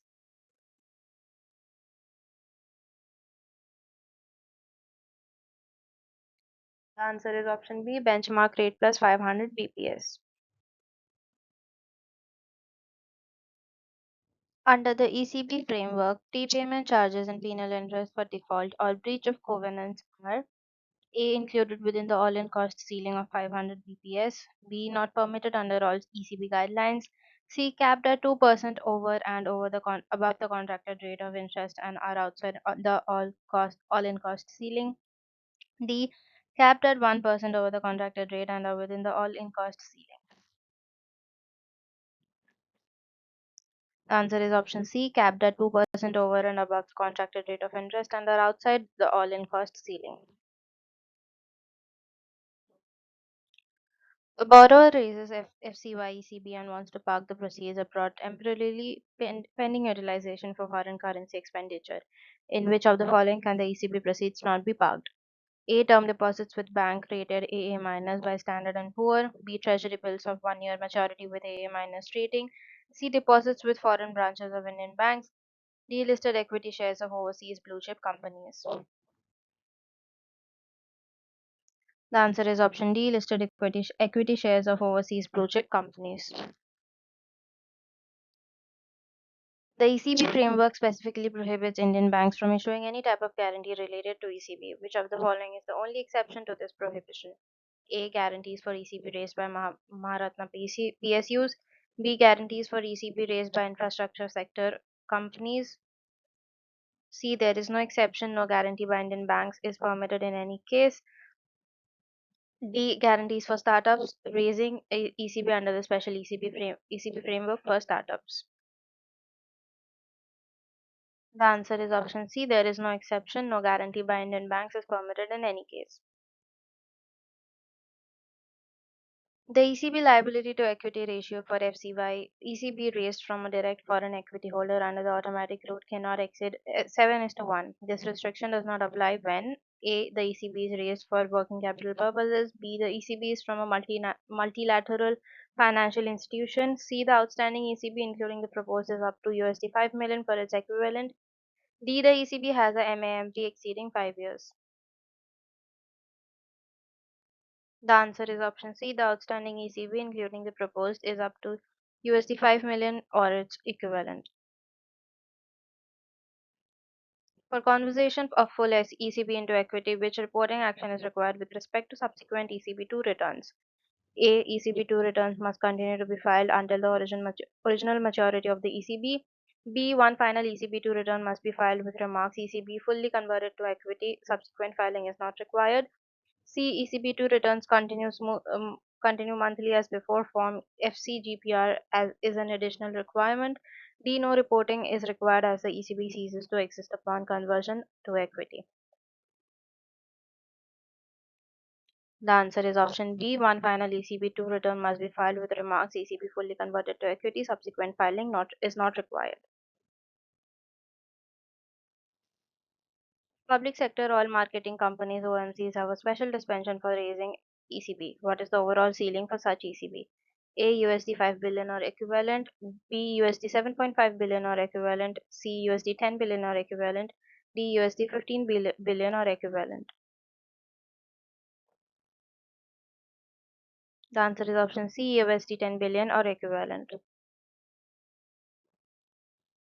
A startup recognized by the central government raises ECB. What is the maximum amount it can raise per financial year under the startup ECB framework? A. USD 1 million or equivalent. B. USD 3 million or equivalent. C. USD 5 million or equivalent. D. USD 10 million or equivalent. The answer is option B. USD 3 million or equivalent. Under the Trade Credit (TC) framework, what is the maximum permissible period for trade credit for import of non-capital goods other than shipyards? A. 3 years from the date of shipment. B. 2 years or operating cycle, whichever is less. C. 1 year or operating cycle, whichever is less. D. 6 months from the date of shipment, regardless of the operating cycle. The answer is option C. 1 year or operating cycle, whichever is less. A shipping company wants to raise trade credit for import. What is the automatic route per transaction limit applicable? A. USD 50 million. B. USD 100 million. C. USD 150 million. D. USD 200 million. The answer is option C. USD 150 million. Under the trade credits framework, the all-in-one cost ceiling for FCY denominated trade credits is A. Benchmark rate plus 450 bps. B. Benchmark rate plus 300 bps. C. Benchmark rate plus 550 bps. D. Benchmark rate plus 250 bps. The answer is option B. Benchmark rate plus 300 bps. Under the Trade Credits Reporting Framework, AD Category 1 banks must furnish a consolidated monthly statement of TC transactions Form TC to RBI's DEPR within A. 7 working days from close of month, B. 7th of the following month, C. 10th of the following month, D. 15th of the following month. The answer is option C. 10th of the following month. Under the Credit Enhancement Facility for Domestic Debt Instruments, the guarantee fee of other costs are restricted to a maximum of option A 1% of principal amount, B 2% of principal amount, C 3% of principal amount, D 5% of principal amount. The answer is option B 2% of principal amount. EDPMS was introduced by RBI for monitoring export of goods and software. The system became operational from A. January 1st, 2013, B. March 1, 2014, C. October 10, 2016, D. April 1, 2015. The answer is option B. March 1, 2014. An exporter ships goods on March 5, 2024. The goods were exported to a warehouse established outside India. By when must the export proceeds be realized? Option A. December 5, 2024, 9 months from export. B. March 5, 2025, 12 months from export. C. June 5, 2025, 15 months from the date of shipment. C. September 5, 2025, 18 months from export. The answer is option C. June 5, 2025, 15 months from the date of shipment. IDPMS was introduced by RBI on October 10, 2016 for monitoring import payments. Under IDPMS, which of the following is the correct statement regarding settlement? A. Each BOE must be settled against exactly one ORM and each ORM against one BOE. B. Multiple ORMs can be settled against a single BOE and multiple BOEs can be settled against one ORM. C. Only EDI port BOEs can be uploaded. No, non-EDI ports are not covered under IDPMS. D. BOE data from all ports, EDI and non-EDI, is automatically tagged to the AD bank by customs. The answer is option B. Multiple ORMs can be settled against a single BOE and multiple BOEs can be settled against one ORM. For recommending an exporter's name to the regional office of the Foreign Exchange Department for caution listing the AD branches, recommendations must first go through A. RBI's Export Facilitation Department directly, B. the Enforcement Directorate, which has sole authority to recommend caution listing, C. the zonal office of the AD branch concerned, D. the Ministry of Commerce through DGFT. The answer is option C. the zonal office of the AD branch concerned. Under the Foreign Investment in India framework, a convertible note issued by an Indian startup can be converted to equity or repaid within how many years from the date of issue at the option of the holder? Option A 2 years, B 3 years, C 5 years, D 7 years. The answer is option C 5 years. Under the NDI rules, foreign direct investment FDI is defined as investment in 10% or more of the post-issue paid-up equity capital on a fully diluted basis of a listed Indian company. If an existing FDI holding falls below 10%, what happens to its classification? A. It is reclassified as foreign portfolio investment automatically. B. It continues to be treated as FDI. C. It must be converted to FPI within 5 trading days. D. It is treated as non-repatriable investment from that date onwards. The answer is option B. It continues to be treated as FDI. Under the NDI rules, which of the following instruments is classified as a non-debt instrument? A. Non-convertible debentures. B. Fully and compulsorily convertible debentures. C. Optionally convertible preference shares where funds were received after April 30th, 2007. D. External commercial borrowings in foreign currency.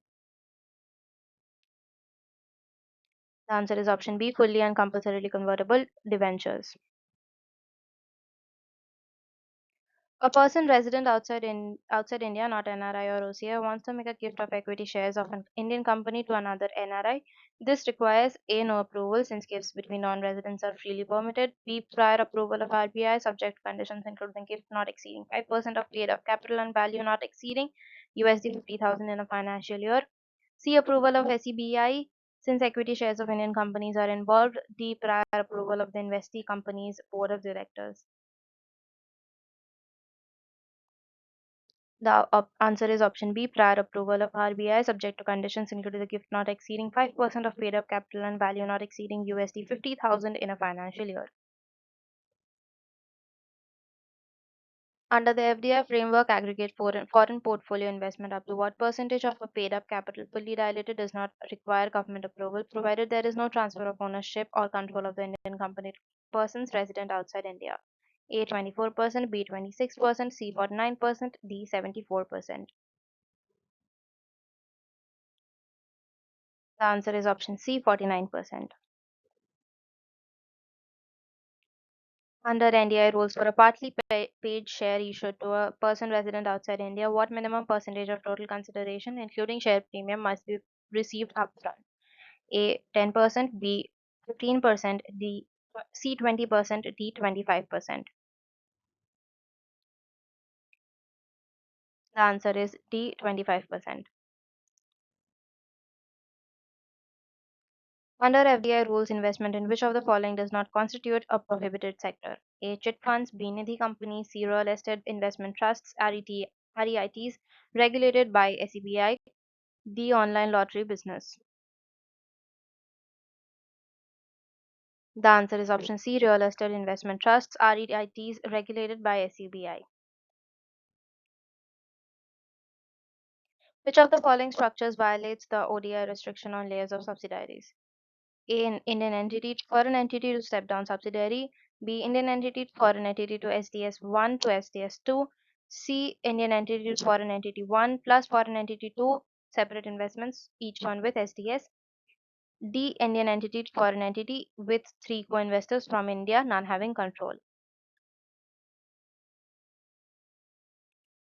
The answer is option B. Indian entity to foreign entity to SDS 1 to SDS 2. An Indian entity makes ODI in a foreign entity and subsequently decides to close its foreign currency account maintained abroad for the purpose of making that ODI after disinvestment from the foreign entity. Within how many days must the FCA be closed? A. 15 days from date of disinvestment. B. 30 days from the date of disinvestment or cessation. C. 60 days from the date of disinvestment. D. 90 days from the date of disinvestment. The answer is option B, 30 days from the date of disinvestment or cessation. Under the ECP framework for startups, which of the following entities is specifically excluded from being a recognized lender? A. A bank located in a FATF compliant country. B. A foreign equity holder of the Indian startup company. C. A foreign branch of an Indian bank. D. An overseas investor from a FATF compliant jurisdiction. The answer is option C. A foreign branch of an Indian bank.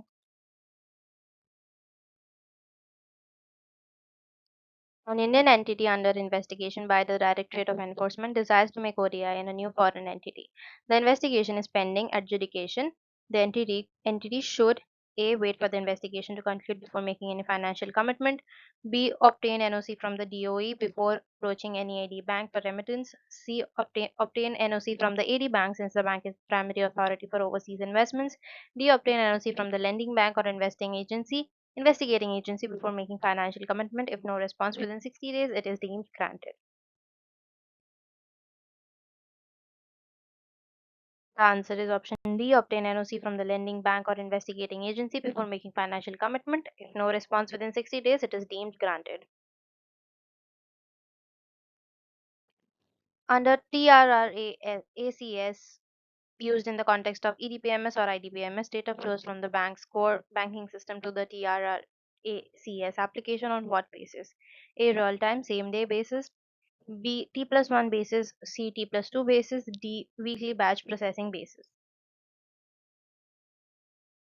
The answer is option B. T plus 1 basis. Pre-shipment finance is also commonly referred to as option A. Export bill discounting. B. Written credit. C. Supplier's credit. D. Forfeiting advance.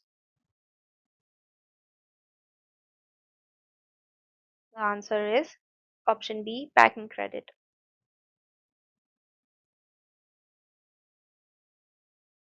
The next question is, which of the following is not a valid purpose of pre-shipment finance? The options are A. Purchase of raw materials for export production. B. Payment of import duties on finished goods. C. Packing, marking, and labeling of export goods. D. Transportation of goods to the port of shipment.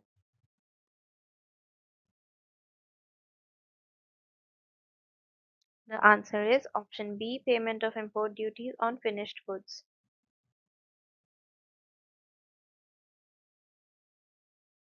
The next question is, which document mandatorily required for any exporter in India is issued by DGFT? Option A. RCMC. B. IEC. C. EDF. D. SOFTEX.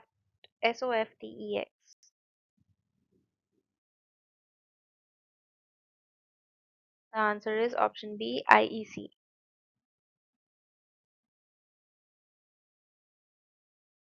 The next question is, an exporter applies for packing credit. The bank finds that the export order is for goods currently under an export restriction. What should the bank do? The options are A. Sanction packing credit at a higher rate. B. Sanction packing credit only with ECGC cover. C. Reuse packing credit as goods under restriction are eligible. D. Sanction and report to RBI later. The answer is option C. Reuse packing credit as goods under restriction are ineligible. The next question is, packing credit against hypothecation differs from packing credit against pledge primarily in terms of option A. Interest rate charged. B. Physical custody of goods. C. Eligibility of the exporter. And D. Currency in which credit is given.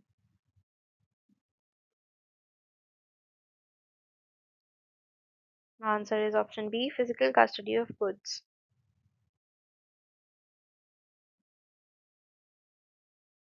The next question is, in a red clause letter of credit, who ultimately bears the risk of pre-shipment advance given to the exporter? Option A. The advising bank. Option B, the confirming bank. Option C, the issuing bank on behalf of the importer. Option D, the exporter's government.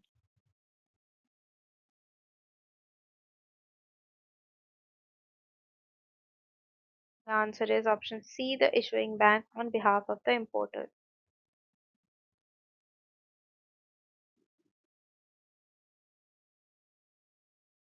The next question is clean packaging packing credit, running account packing credit can be granted without production of a confirmed export order. This facility is available to option A, all exporters who possess a valid IEC. Option B, only EOU and SEZ units. Option C, well established exporters with a good track record under RBI approved conditions.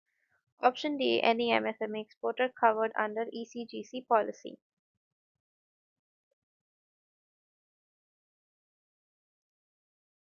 The answer is option C, well established exporters with a good track record under RBI approved conditions.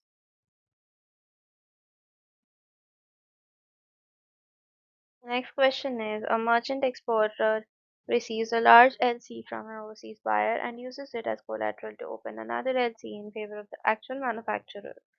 This arrangement is called option A, red clause LC, option B, revolving LC, option C, back to back LC, option D, transferable LC. The answer is option C, back to back LC.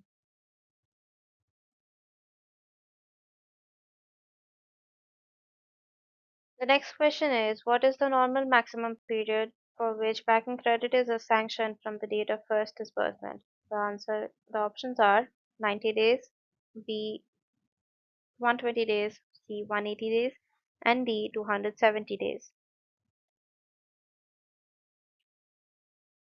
The answer is option C 180 days.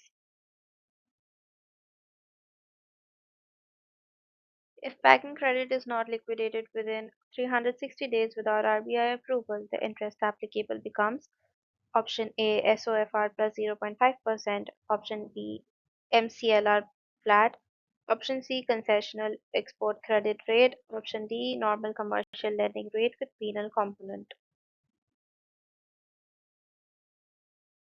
The answer is option D normal commercial lending rate with penal component.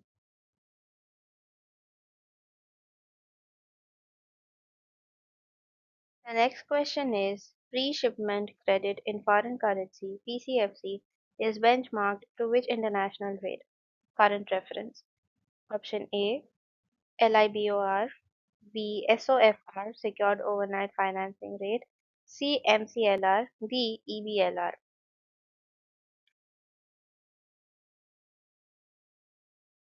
Answer is option B SOFR secured overnight financing rate. The next question is which of the following is the primary advantage of PCFC over rupee packing card? Credit. Option A PCFC has a longer tenure of up to 5 years. Option B PCFC is available without an export order. Option C PCFC generally has lower interest costs and provides a natural hedge against currency risk. Option D PCFC is not subject to FEMA regulations. The answer is option C PCFC generally has lower interest costs and provides a natural hedge against currency risk. The next question is banks source funds for PCFC primarily from which of the following?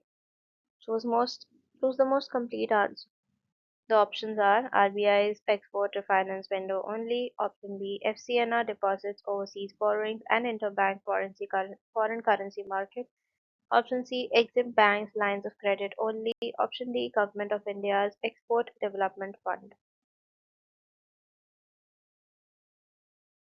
The answer is option B FCNR deposits overseas borrowings and interbank foreign currency market.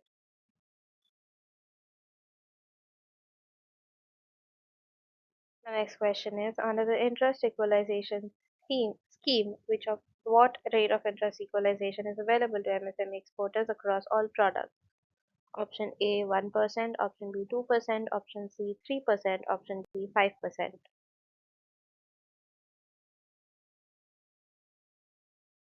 The answer is option C, 3%. The next question is under the interest equalization scheme, exporters of identified sectors, non-MSME, are eligible for option A 1% equalization, option B 2% equalization, option C 3% equalization, option D no equalization, only MSMEs are covered. The answer is option B 2% equalization.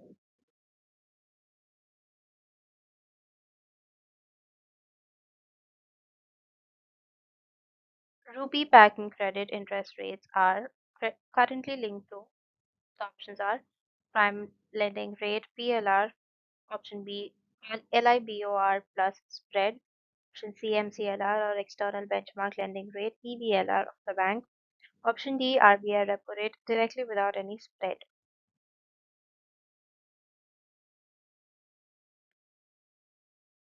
The answer is option C MCLR or external benchmark lending rate EBLR of the bank. The next question is a packing credit in USD is disbursed, but the export proceeds come in EUR. What risk does this create?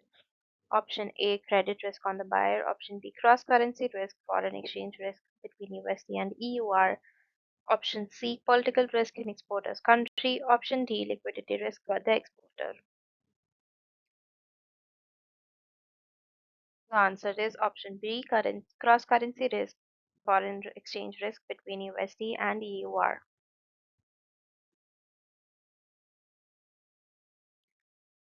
The next question is the most common method of liquidating packing credit is option A exporter repays from personal savings, option B packing credit is converted into post shipment finance upon submission of shipping documents, option C ECGC directly pays the bank on maturity, option D EXIM bank takes over the packing credit on shipment date.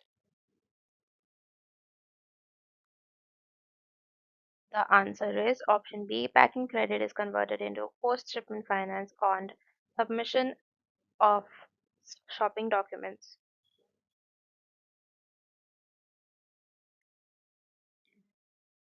The next question is in a running account packing credit facility when must the exporter typically submit the specific export order against which each drawing is made. Option A before any drawing is made. Option B within 1 month of drawing as commonly prescribed. Option C at the time of liquidation only. Option D within 6 months of drawing.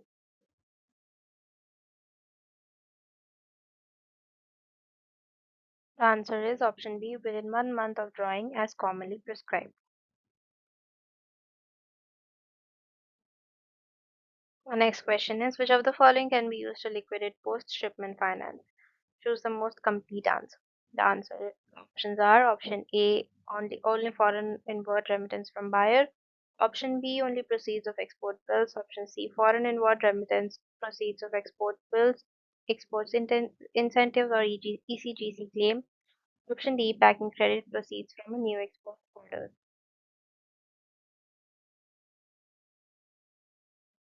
The answer is option C inward remittance proceeds of export bills, export incentives, or ECGC claim.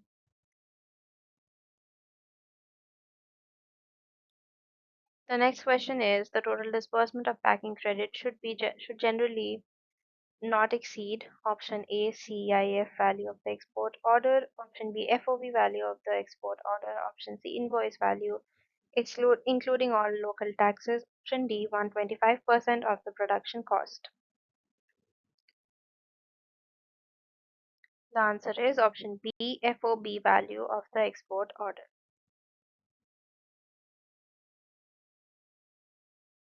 The next question is export bill purchase is applicable for which type of bill? Option A is usance bill with 90-day credit period. Option B site and demand bills payable on presentation. Option C bills drawn under a confirmed LC only. Option D deferred payment bills for capital goods.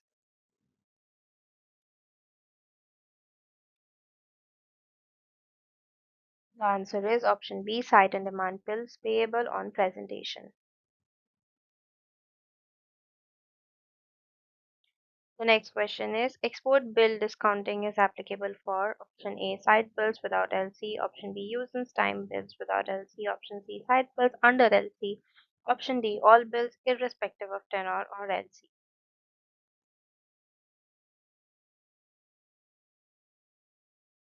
The answer is option B usance time bills without LC.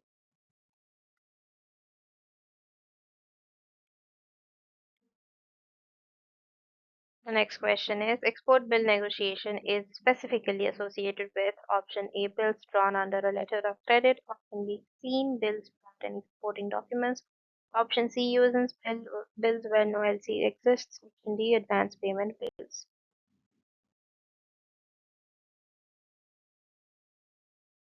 The answer is option A bills drawn under a letter of credit. The next question is a usance bill of $50,000 is drawn for 60 days. The bank deposit discounts it at 6% per annum. How much does the exporter receive immediately? The answer is option A, $50,000, option B, $49,500, option C, $49,000, option D, $48,500.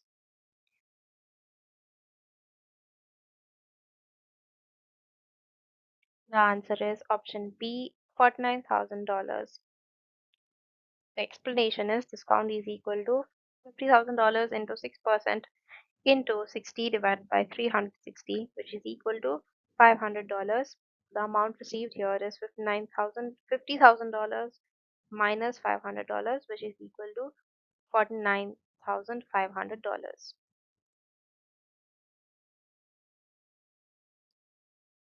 The next question is when an export bill is sent on collection and the bank still advances a portion of the exporter, this is known as option A export bill negotiation, option B advance against export bills sent on collection basis, option C export bill purchase, option D running account post shipment credit.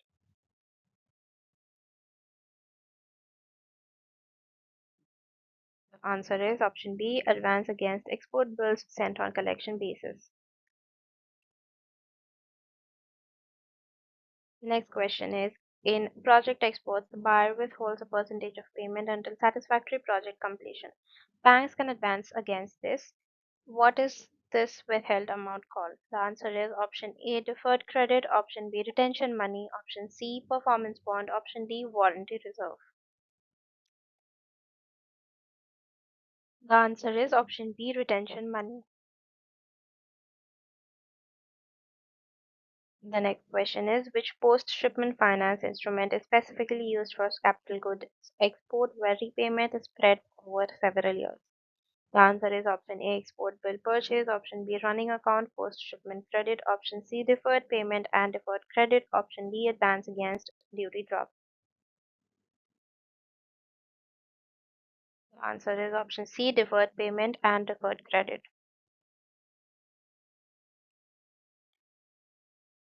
The next question is the normal maximum period of post shipment finance for regular exporters is option A 90 days from date of shipment, option B 120 days from date of invoice, option C 180 days from date of shipment, option D 360 days from date of shipment.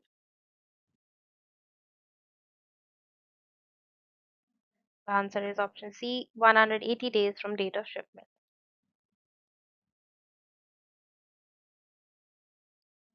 Next question for status holder exporters, the maximum period which post shipment finance can be extended is option A 180 days, option B 270 days, option C 360 days, option D 440 days.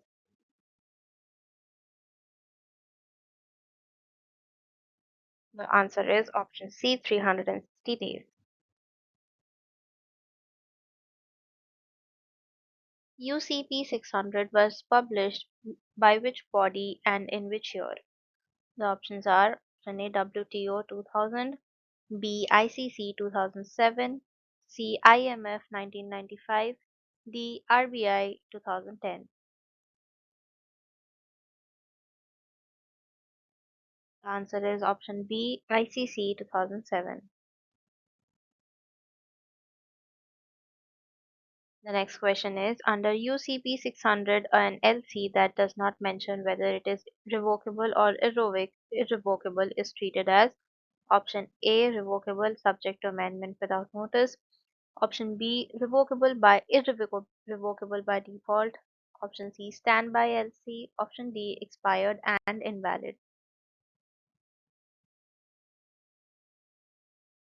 The answer is option B irrevocable by default.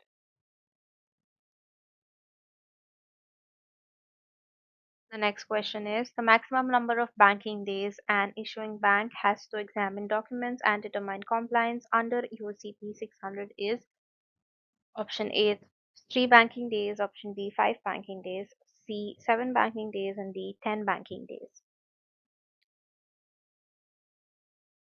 The answer is option B 5 banking days.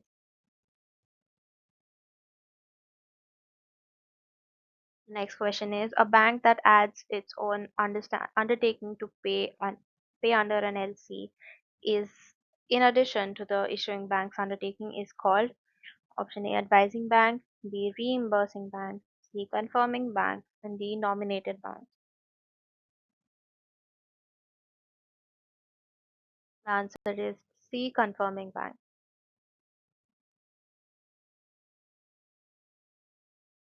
The next question is which principle of LC states that banks deal only with documents and not with the actual goods or underlying contracts?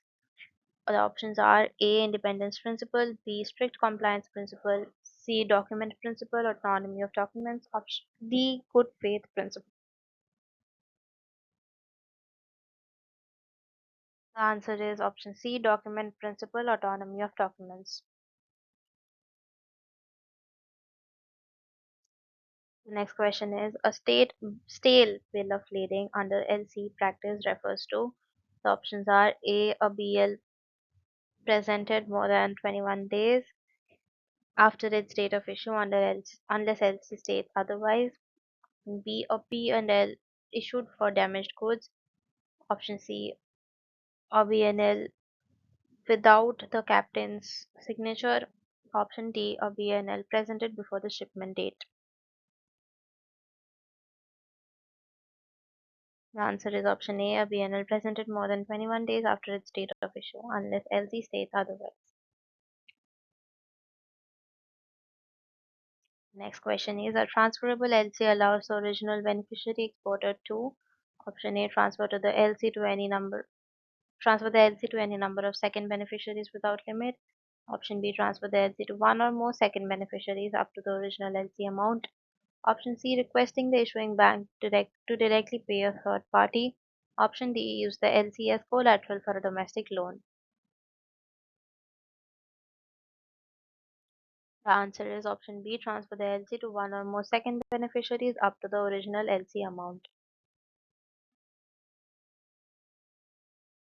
The next question is a revolving LC is most useful for option A one time large capital goods export, option B regular or repetitive shipments of the same goods to the same buyer, option C advance payment arrangements, option D project exports with deferred payment.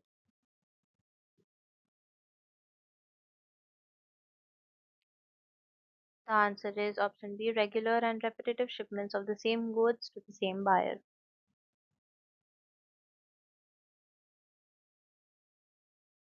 The next question is a green clause LC differs from a red clause LC in that it additionally covers option A insurance of goods during transit, option B storage charges in warehouse or at the port of shipment, option C customs clearance costs at destination, option D freight charges to the destination. The answer is option B storage charges in a warehouse at the port of shipment. The next question is the party who requests applies to the bank to open a letter of credit is called options are option A beneficiary, B advising bank, C applicant, importer or buyer, D confirming bank. The answer is option C applicant, importer or buyer. The next question is under the Negotiable Instruments Act 1881, A bill of exchange must contain option A, a conditional order to pay, B, an unconditional order in writing directing a person to pay a certain sum, C, a request to pay the subject to delivery of goods, D, an optional direction to pay upon receipt of goods. The answer is option B, an unconditional order in writing directing a person to pay a certain sum.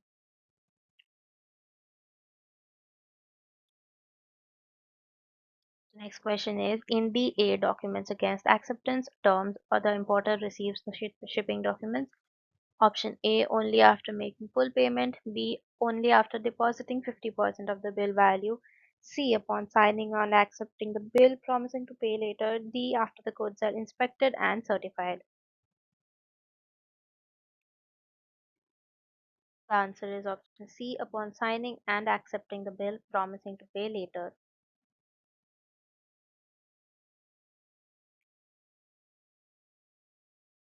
The next question is from the exporter's risk perspective, which payment term is safest? Option A, DA, documents against acceptance. Option B, open account. Option C, DP, documents against payment. D, consignment basis. The answer is option C, DP, documents against payment. The next question is the person who draws a bill of exchange in export trade is option A, importer, B, issuing bank, C, exporter, sh- D, shipping company. The answer is option C, exporter.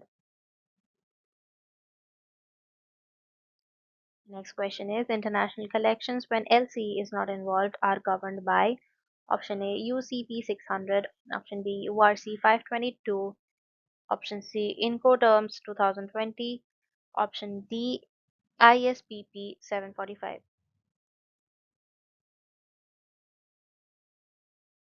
The answer is option B URC 522.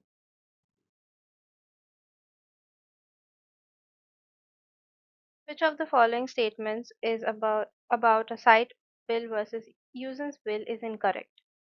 Option A, a side bill is purchased by the bank, a usance bill is discounted. B, a usance bill carries more risk exposure for the bank due to longer tenor. C, a side bill requires the importer to pay only after a fixed credit period. D, a usance bill is used when credit terms are extended to the buyer. The answer is option C, a side bill requires the importer to pay only after a fixed credit period. The next question is which of the following makes a bill of lading unique compared to an airway bill? A. B&L is issued by the carrier. AWB is issued by the exporter. B. B&L is a document of title and can be negotiated. AWB is not a document of title. C. B&L covers only domestic transport. AWB covers international. D. B&L requires marine insurance. AWB does not. The answer is option B. B&L is a document of title and can be negotiated. AWB is not a document of title. The next question is a claused or dirty bill of lading means A. The B&L has been endorsed by more than one party. B. The carrier has noted remarks about damage or shortage of goods. C. The B&L covers goods from multiple shippers. D. The B&L was issued under a charter party agreement. The answer is option B. The carrier has noted remarks about damage or shortage of goods.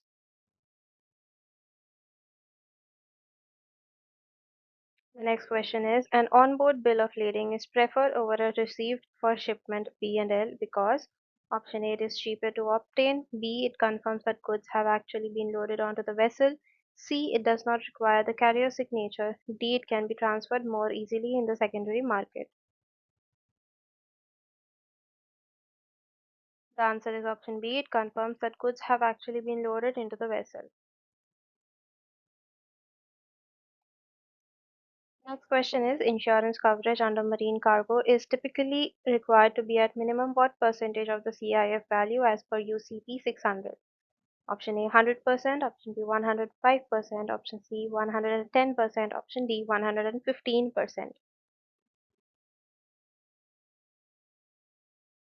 The answer is option C 110%. The next question is Institute Cargo. Clause A provides option A named perils coverage only, B limited fire and explosion coverage, C all risk coverage broadest cover, D coverage only for total loss of cargo.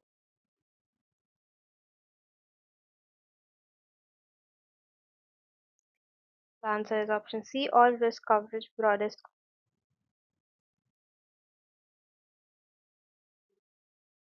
The next question is a certificate of origin is required primarily for option A proving that the exporter owns the goods, option B enabling the importer to claim preferential customs duty under FTAs or GSP, option C obtaining marine insurance, option D filing the shipping bill with Indian customs.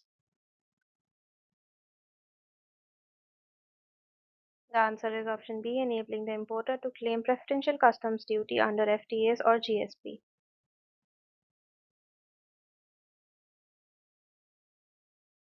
The next question is in India, which portal is used by exporters to file the shipping bill with customs? Option A DGFT's Anayak portal, option B ICEGATE Indian Customs Electronic Gateway, option C RBI's EDPMS portal, option D FIEO's Trade Connect portal.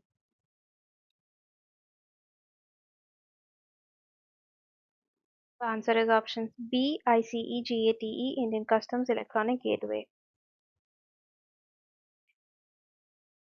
The next question is a phytosanitary certificate is especially required for exports of option A machinery and capital goods, option B textiles and garments, option C are agricultural products and food items to certify freedom from pests and diseases, option D chemicals and pharmaceuticals.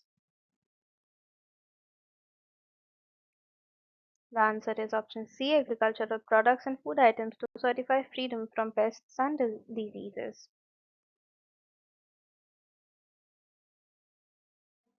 The next question is for software exports, the export declaration form used is option A a GR form, option B EDF, option C Softex form, option D PP form.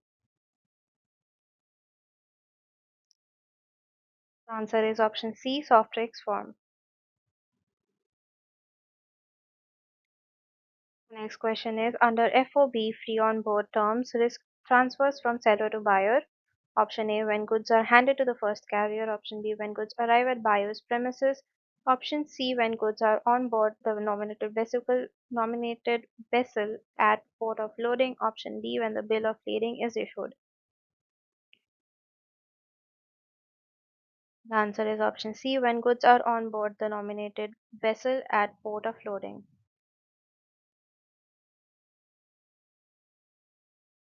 Next question is under CIF terms, who is responsible for purchasing marine insurance? Option A, the buyer, importer. Option B, the seller, exporter. Option C, the shipping company. Option D, the bank under whose LC the goods are shipped. The answer is option B, the seller, exporter.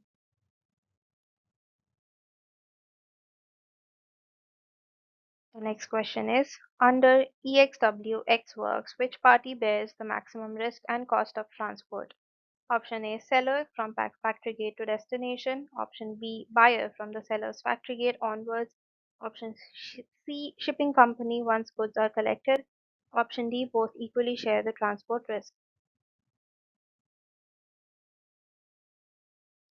The answer is option B buyer from the seller's factory gate onwards.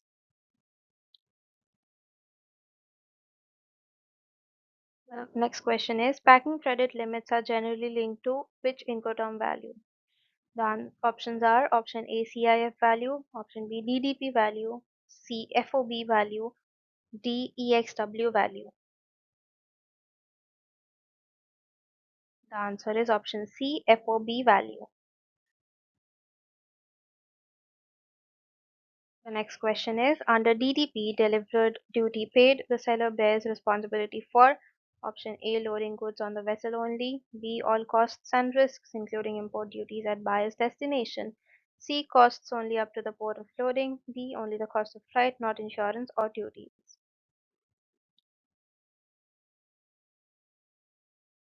The answer is option B. All costs and risks, including import duties at buyer's destination. ECGC's product ECIBPC protects option A. Exporters against buyer default. B. Banks against losses arising from exporters' failure to repay packing credit. C. Importers against non-delivery of goods. D. Banks against political risk in the exporter's country. The answer is option B. Banks against losses arising from exporters' failure to repay packing credit. The next question is, which ECGC policy is designed specifically for exporters whose annual export turnover does not exceed rupees 5 crore? A. Standard policy, GR policy. B. Specific shipment policy. C. Small exporter policy. D. Buyer exposure policy. The answer is option C. Small exporter policy.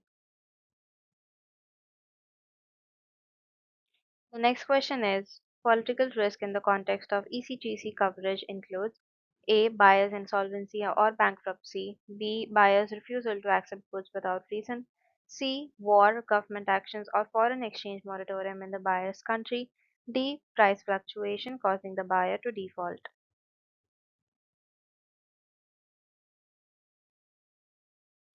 The answer is option C. War, government actions, or foreign exchange moratorium in the buyer's country.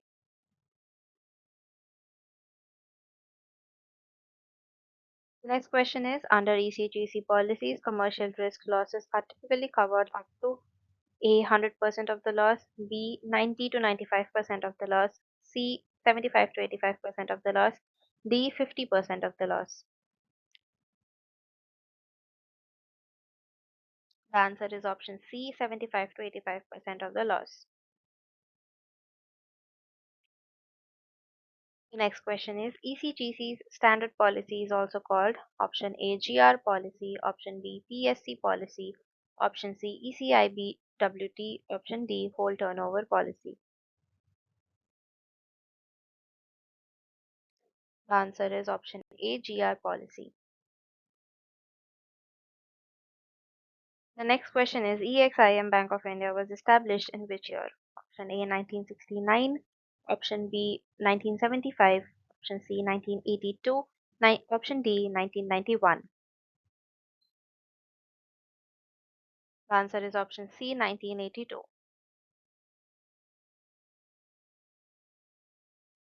The next question is, lines of credit extended by EXIM Bank of India refers to option A. Credit extended to Indian importers for buying foreign machinery.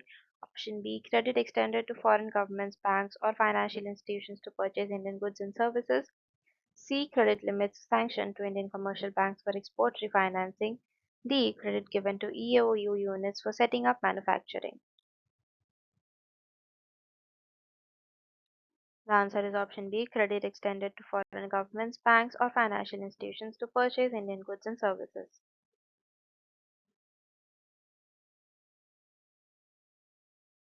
The next question is, NEIA National Export Insurance Account is managed by ECGC works with EXIM Bank for option A. Short-term consumer goods and goods export. Option B. Project exports to difficult and high-risk markets where commercial insurance is unavailable. C. MSME export credit guarantee only. D. Ensuring FCN or deposits used for PCFC. The answer is option B. Project exports to difficult and high risk markets where commercial insurance is unavailable. The next question is, forfeiting is different from export bill discounting primarily because A. Forfeiting is available only for rupee denominated bills. B. Forfeiting is done without recourse to the exporter. Discounting is with recourse. C. Forfeiting is a government scheme. Discounting is by banks. D. Forfeiting involves only LC backed bills. Discounting only non LC bills. The answer is option B. Forfeiting is done without recourse to the exporter. Discounting is with recourse. The next question is in forfeiting, the term able refers to option A, the forfeiter's margin on the transaction, B, a guarantee or endorsement given by the importer's bank on the promissory note or bill, C, the advance payment made before shipment, D, the collection instruction given by the exporter's bank. The answer is option B, a guarantee or endorsement given by the importer's bank on the promissory note or bill.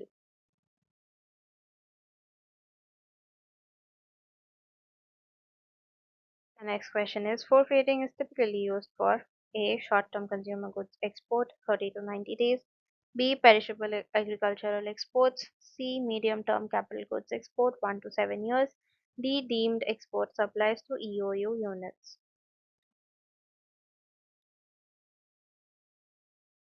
The answer is option C, medium-term capital goods export 1 to 7 years.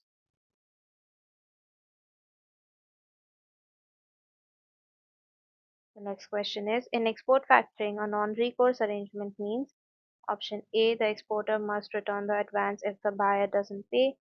B, the factor bears the credit risk. The exporter is not liable if the buyer defaults. C, the factor collects from both buyer and exporter. D, the importer's country government guarantees payment. The answer is option B, the factor bears the credit risk. The exporter is not liable if the buyer defaults. Next question is international factoring typically involves how many factors? A, one factor in exporter's country only. B, two factors, an exporter factor and an import factor in buyer's country. C, three factors including ECGC. D, one factor appointed by the ICC. The answer is option B, two factors, an import factor and an export factor in buyer's country. Next question is which of the following is not a category of deemed exports as notified by DGFT? A, supply to export-oriented units (EOU), B, supply to SEC units, C, supply of goods to Indian retail consumers in duty-free shops, D, supply to projects funded by World Bank or ADB. The answer is option C, supply of goods to Indian retail customers in duty-free shops. The next question is a two-star export house status is granted to exporters with an export performance FOB value over the preceding 3 years of at least A, rupees 3 crores, B, rupees 25 crores, C, rupees 100 crore, D, rupees 500 crores. The answer is option B, rupees 25 crores.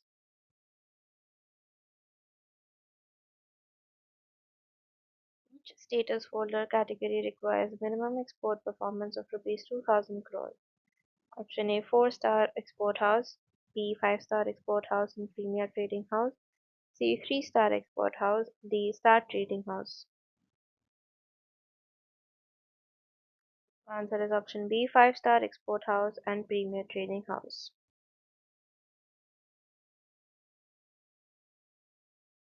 Next question is packing credit for deemed exports is liquidated differently from regular exports because option A, deemed exports involve foreign currency receipt which is credited against packing credit. B, no foreign exchange receipt occurs. Incentives come in rupees. Proof of supply liquidates the credit. C, EXIM bank directly settles the packing credit for deemed exports. D, the ECGC policy covers deemed export packing credit automatically. The answer is B. No foreign exchange receipt occurs. Incentives come in rupees. Proof of supply liquidates the credit. The next question is under FEMA regulations, export proceeds from a standard export must be realized and repatriated within how many months from the date of shipment? A, 6 months, B, 9 months, C, 12 months, D, 15 months.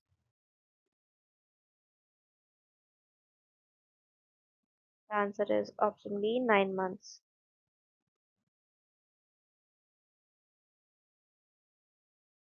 The next question is for exports to warehouses abroad as permitted by RBI, the time limit for realization of export proceeds is option A 9 months, B 12 months, C 15 months, D 18 months.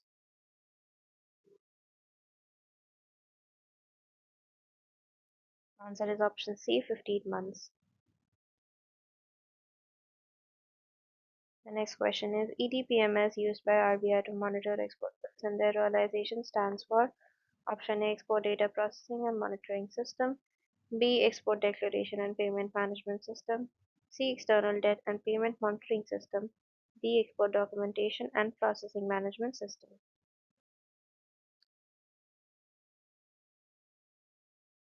The answer is option A Export Data Processing and Monitoring System. Next question is an authorized dealer AD bank in India is a bank authorized under which legislation to deal in foreign exchange?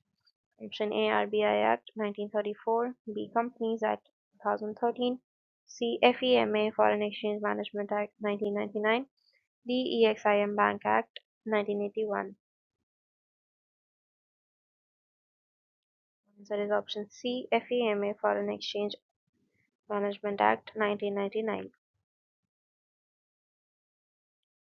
Next question is the body that sets rule and guidelines for foreign exchange transactions by banks in India other than RBI is option A ECGC, option B FIEO, option C FEDAI, option D DGFT. Answer is option C FEDAI.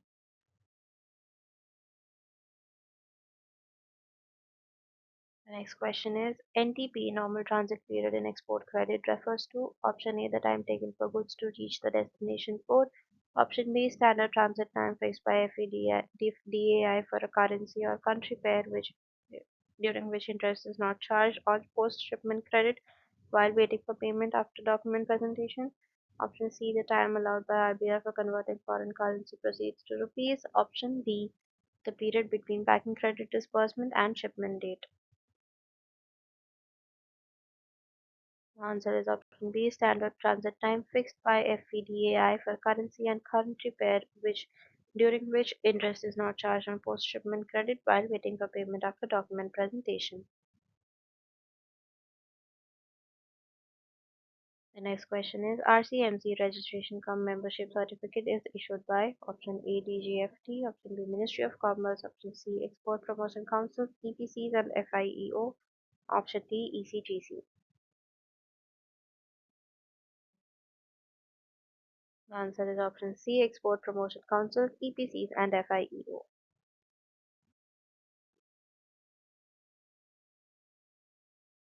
The next question is duty drawback DBK is essentially option A a penalty imposed on exporters who delay shipment, option B a refund of customs and central excise duties paid on inputs used in the production of exported goods, option C a government subsidy given at the time of packing credit sanction, option D an advance given against future duty payments.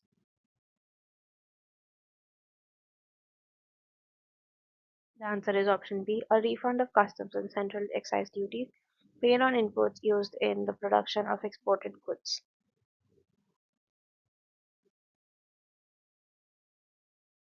The next question is RODTEP, the current primary export incentive scheme, stands for option A refund of overseas duties and trade export proceeds, option B remission of duties and taxes on exported products, option C reimbursement of domestic taxes on export products, option D remittance of duties for trade export promotion.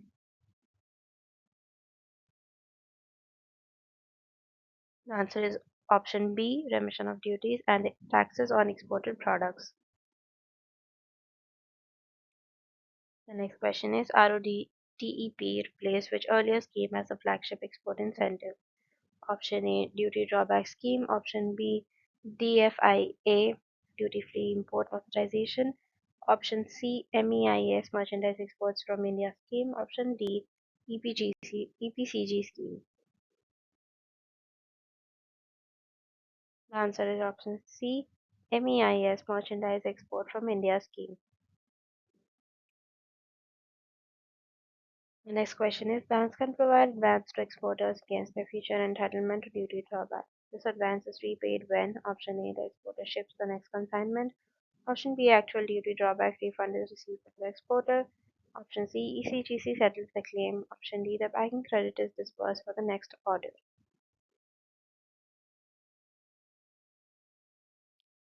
The answer is option B actual duty drawback refund is received by the exporter.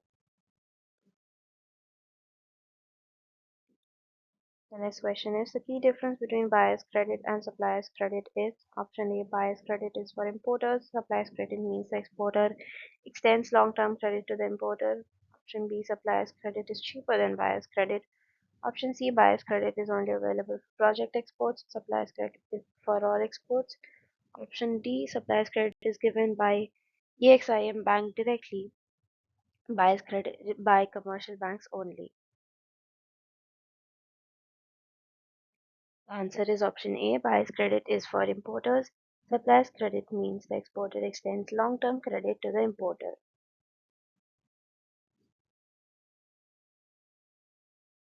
The next question is, in supplier's credit, the exporter's bank finances the exporter by option A. Paying the exporter from Exim Bank's LOC.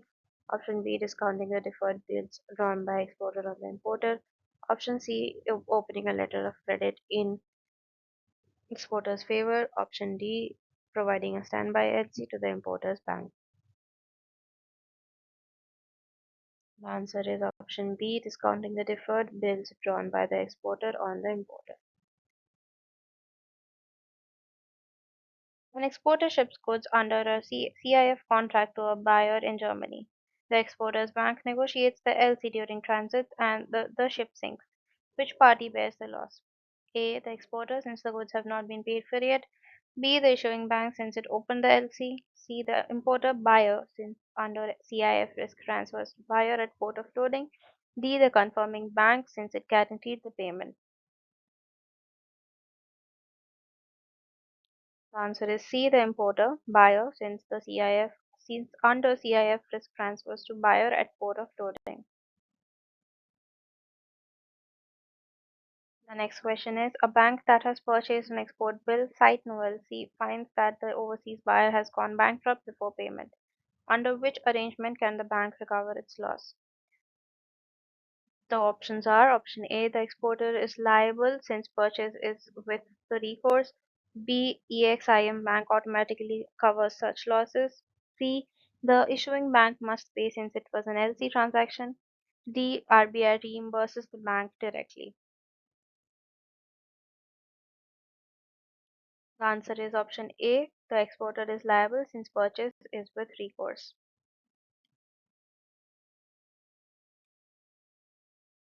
The next question is under a confirmed irrevocable LC, the if the issuing bank in the importer's country fails insolvency, the exporter's risk is covered by option A UCP 600 provisions for automatic payment, B the confirming bank's independent undertaking to pay, C ECGC's standard policy for buyer default, D the advising bank's obligation. The answer is option B the confirming bank's independent undertaking to pay. The next question is an exporter presents documents under an LC, but there is a discrepancy. The invoice shows machine parts while the LC says spare parts for machinery. The issuing bank, option A, must pay since the goods are effectively the same. B, has the right to refuse payment on grounds of discrepancy. C, must seek clarification from FEDAI before deciding. D, must pay but can claim back from the confirming bank. The answer is option B, has the right to refuse payment on grounds of discrepancy. The next question is which of the following statements about a standby letter of credit is correct? Option A, it is a primary payment mechanism like a regular LC. B, it functions like a bank guarantee and is invoked only if the buyer defaults on underlying obligation. C, it is commonly used for bulk commodity trade. D, if standby LCs are governed by URC 522, not UCP 600. The answer is option B. It functions like a bank guarantee and is invoked only if the buyer defaults on the underlying obligation. Next question is a shipment under consignment basis means option A title passes to the buyer on shipment date, B the exporter retains ownership of goods until the consignee sells them, C the importer pays in advance and takes ownership before shipment, D the goods are pledged to the bank for packing credit.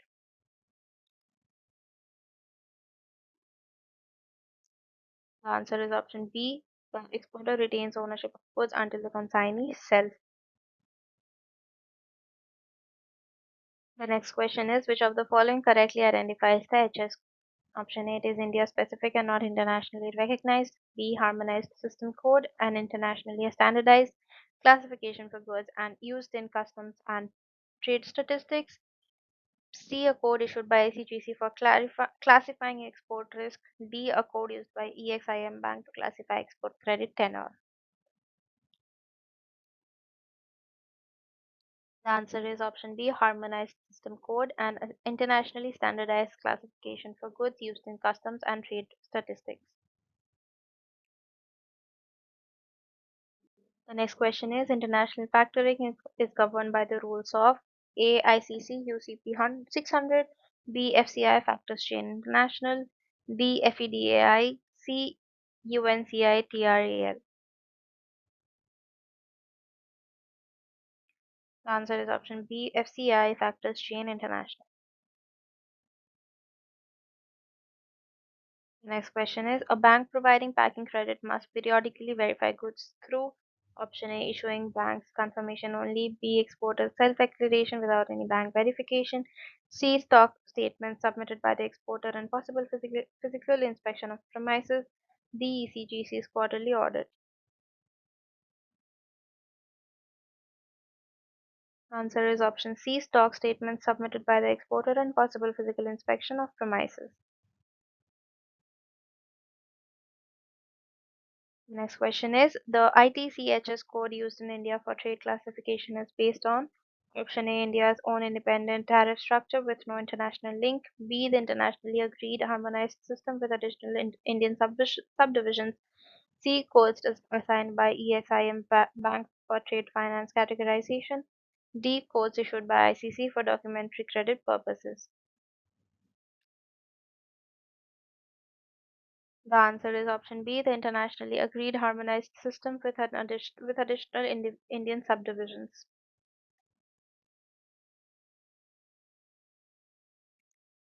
The next question is an exporter with a running account packing credit facility draws funds but does not submit the specific export order within the prescribed period.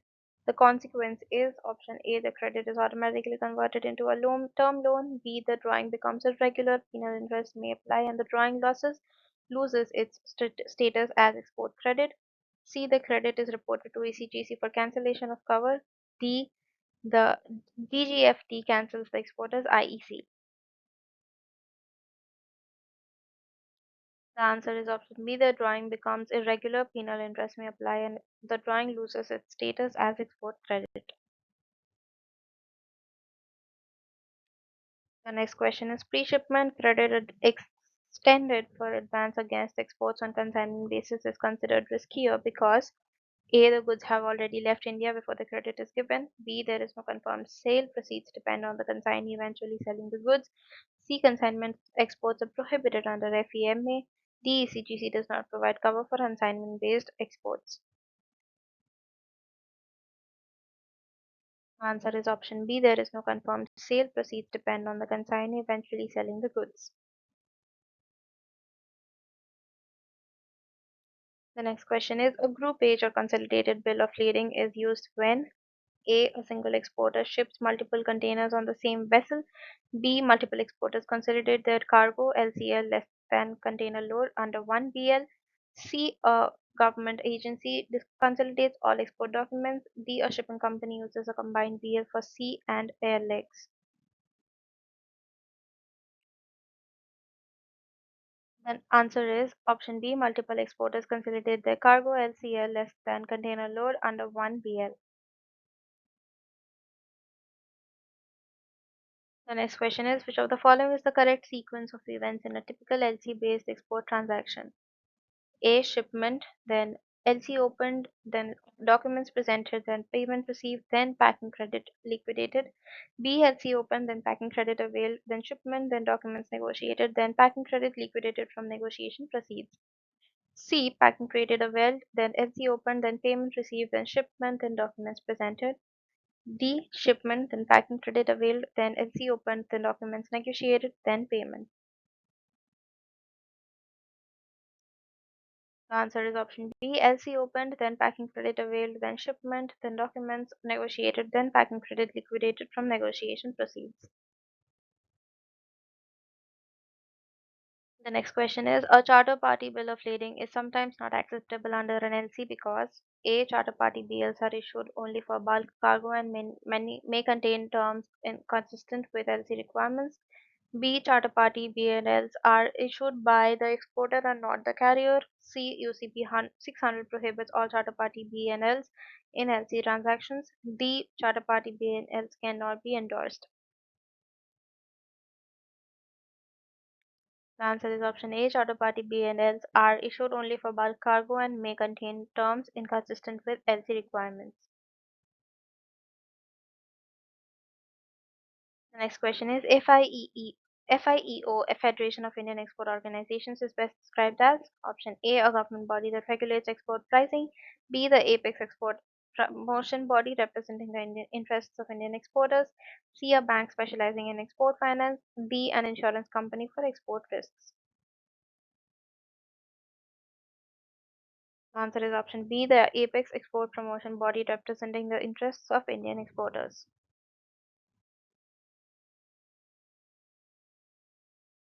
The next question is when an export bill becomes overdue, proceeds not received within permitted period, the AD bank is required to option A immediately write off the bill as a loss, B report it on EDPMS and pursue realization, penal interest applies, C transfer the bill to a EXIM bank for recovery, D cancel the exporter's IEC code automatically.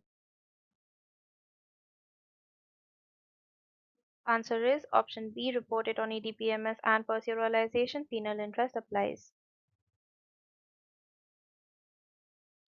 The next question is a manufacturer in India supplies goods to an EOU export oriented unit within India. For export finance purposes, this is treated as A domestic sale with no export credit eligibility, B a deemed export eligible for packing credit at concessional rates, C an indirect export eligible only for post shipment credit, D a deemed export import from the EOU. The answer is option B, a deemed export eligible for packing credit at concessional rates. The next question is the term without recourse in the context of post shipment bill purchase means option A, the bank cannot collect interest from the exporter, B, if the overseas buyer fails to pay, the bank cannot recover the advance from the exporter, C, the bill cannot be endorsed or transferred, D, the bank does not need ECGC cover.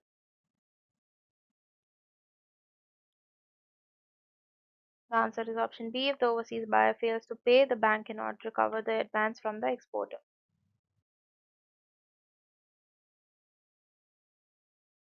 The next question is which of the following combinations is correctly matched?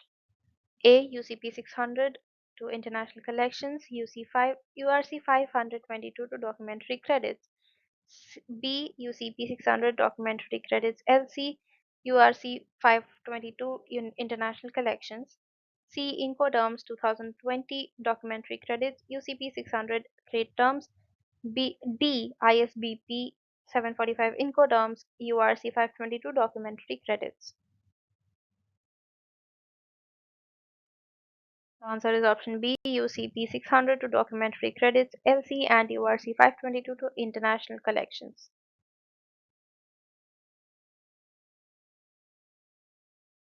FAMA received presidential assent on which date? The options are option A, 1st June 2000, B, 29 December 1999, C, 25th January 1999, D, 31st March 2000. The answer is 29th December 1999. The next question is FEMA came into force with effect from option A 29 December 1999, B 1st April 2000, C 1st June 2000, C D 1st July 2000.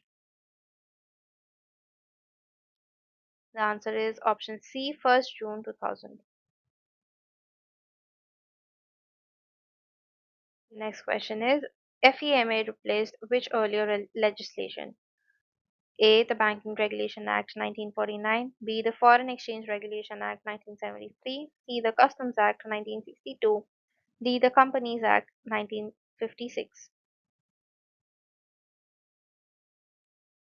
The answer is option B. The Foreign Exchange Regulation Act 1973.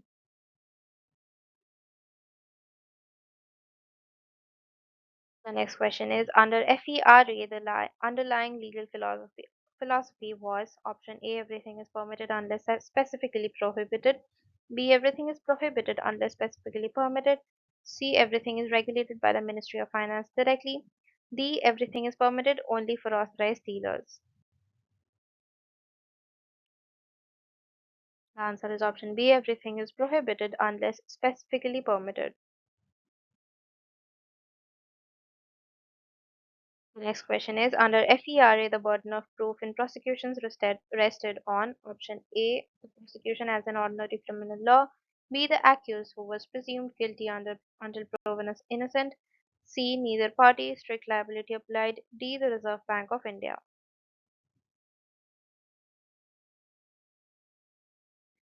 The answer is option B, the accused who was presumed guilty until proven innocent. The next question is FEMA was enacted under the leadership of which Prime Minister? A. P.V. Narasimha Rao, B. Atal Bihari Vajpayee, C. Manmohan Singh, D. I.K. Gujral.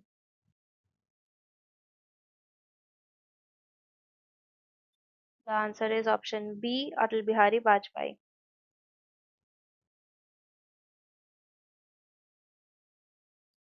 The next question is FEMA's enactment is most closely associated with paving the way for which subsequent act? Option A. SEBI Act, the SEBI Act 1992, B. The Prevention of Money Laundering Act 2002, C. The Black Money Act 2015, D. The Insolvency and Bankruptcy Code 2016. The answer is option B. The Prevention of Money Laundering Act 2002. Which statement correctly distinguishes FEMA from FERA? A. FEMA is a criminal law. Was civil law. B. FEMA primarily imposes monetary penalties. FERA primarily imposed imprisonment. C. FEMA gives wider arrest powers than FERA. D. FEMA presumes the accused guilty. FERA presumed innocence.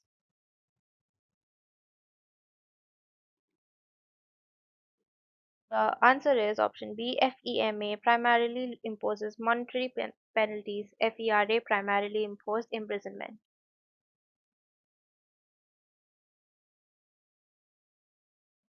The next question is the act that formally repealed FERA was option A, the FEMA Repeal Act 1999, B, the Foreign Exchange Regulation Repeal Act 1999, C, the Customs Repeal Act 2000, D, the FERA was repealed by FEMA itself with no separate repeal act.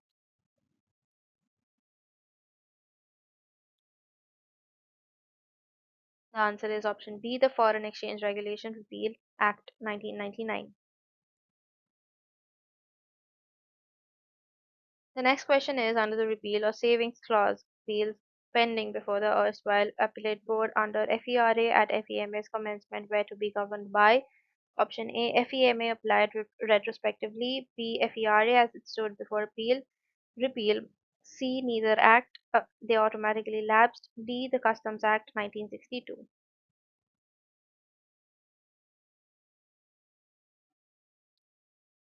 The answer is option B. FERA as it stood before repeal.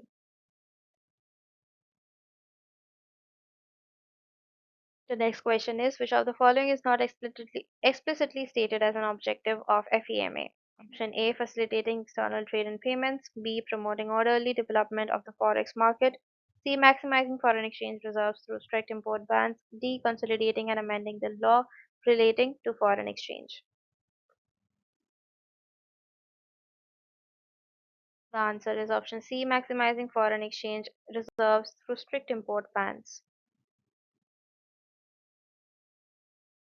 The next question is FEMA shifted the regulatory terminology from regulation of foreign exchange under FERA to option A restriction, B management, C conservation, D control.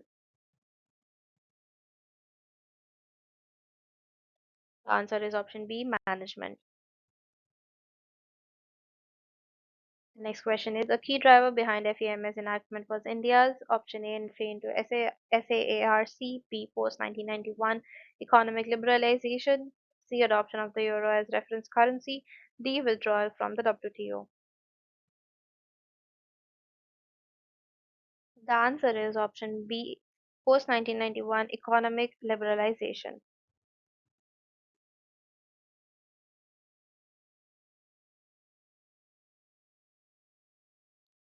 The next question is FEMA's design gives extensive rule and regulation making powers to RBI and the central government, primarily to option A reduce Parliament's legislative burden permanently, B allow flexibility to adapt quickly to changing economic conditions without repeated legislative amendment, C transfer all judicial powers to the executive, D avoid judicial review for forex matters. The answer is option B, allow flexibility to adapt quickly to changing economic conditions without repeated legislative amendment.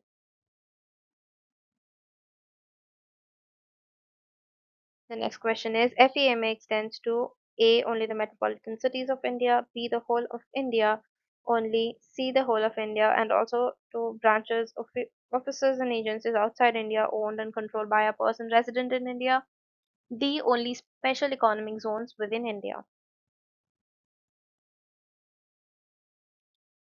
The answer is option C, the whole of India, and also to branches and offices and agencies outside India owned or controlled by a person resident in India.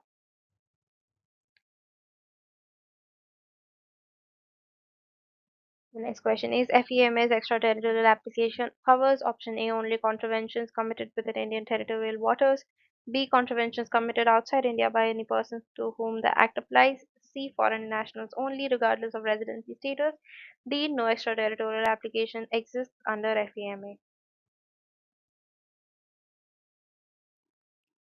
The answer is option B contraventions committed outside India by any person whom the act applies.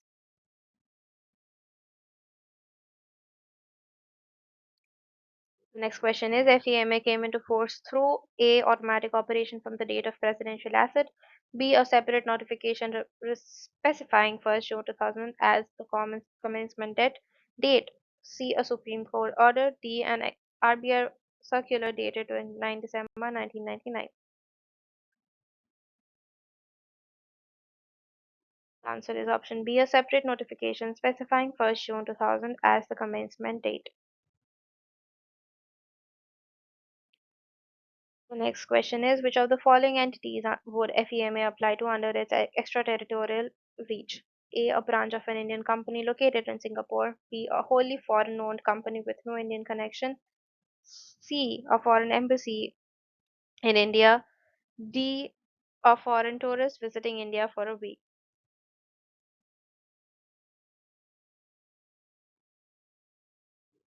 The answer is option A. A branch of an Indian company located in Singapore. The next question is under section 2E, a capital account transaction is one that A relates only to trade in goods and services, B alters the assets or liabilities including contingent liabilities outside India of residents or assets and liabilities in India of non-residents, C relates exclusively to remittance of salary, D is limited to transactions exceeding USD 1 million.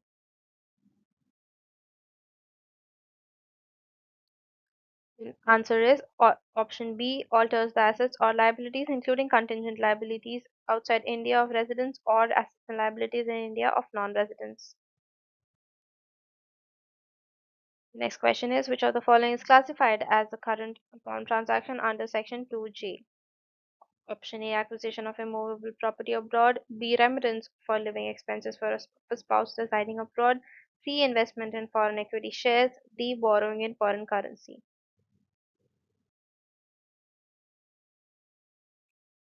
The answer is option B, remittance for living expenses of a spouse residing abroad.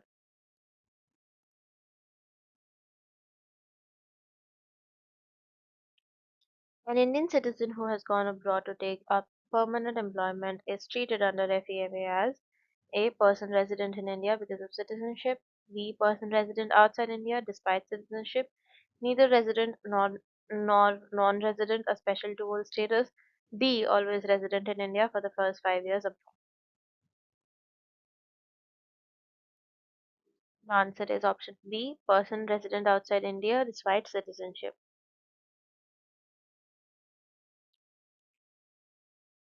The next question is, foreign national who comes to India and takes up employment here is treated under FEMA as A. Person resident outside India due to foreign nationality. B. Person resident in India based on purpose of stay. C. Exempt from FEMA entirely. D. Resident only after 10 years of continuous stay. The answer is option B. Person resident in India based on purpose of stay.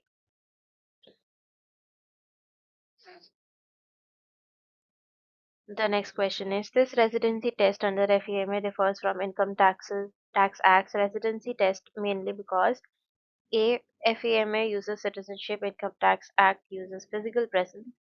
B. FEMA uses physical stay plus purpose and intention.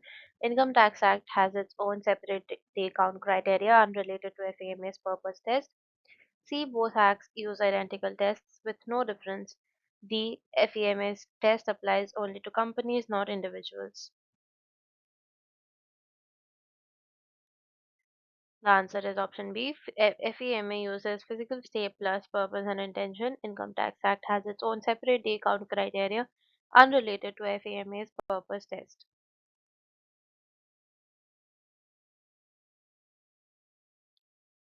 The next question is, which of the following is an example of a current account transaction, not capital?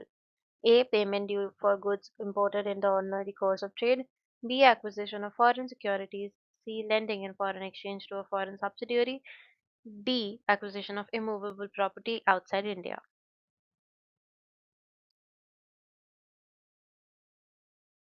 The answer is option A. Payment due for goods imported in the ordinary course of trade.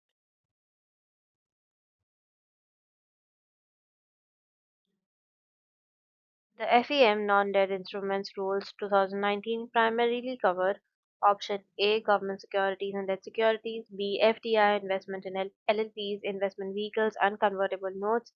C. NRE, NRO, and FCNRB deposit accounts. D. Compounding procedures.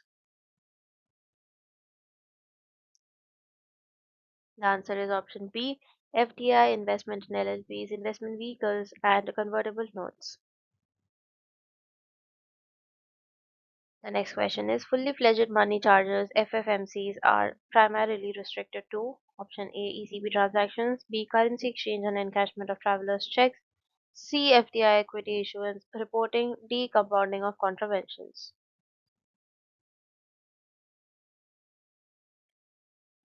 The answer is option B. Currency exchange for encashment of travelers in checks.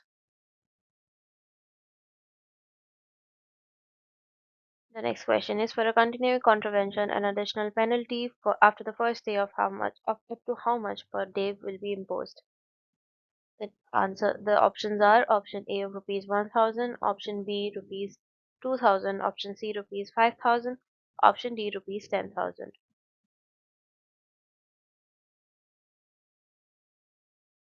The answer is option C rupees 5000. The next question is, under the compounding framework, RBI has power to compound contraventions. Option A up to rupees 1 crore. Above that, only the central government can compound. Option B up to rupees 5 crore. Contraventions above this amount fall under the direct rate of enforcement. Option C of any amount without limit. Option D only for FDI related contraventions. The answer is option B up to rupees 5 crore. Contraventions above this amount fall under the direct rate of enforcement.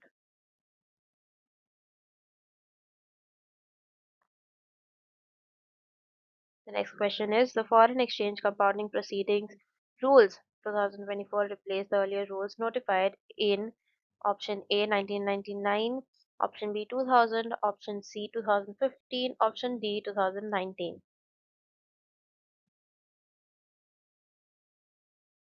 The answer is option B 2000.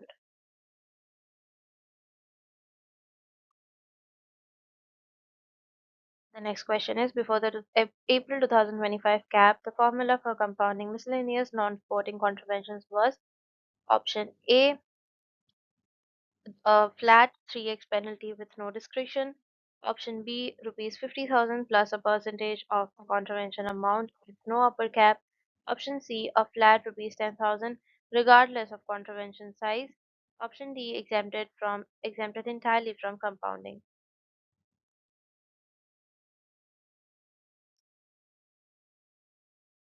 The answer is option B, rupees 50,000 plus a percentage of the contravention amount with no upper cap.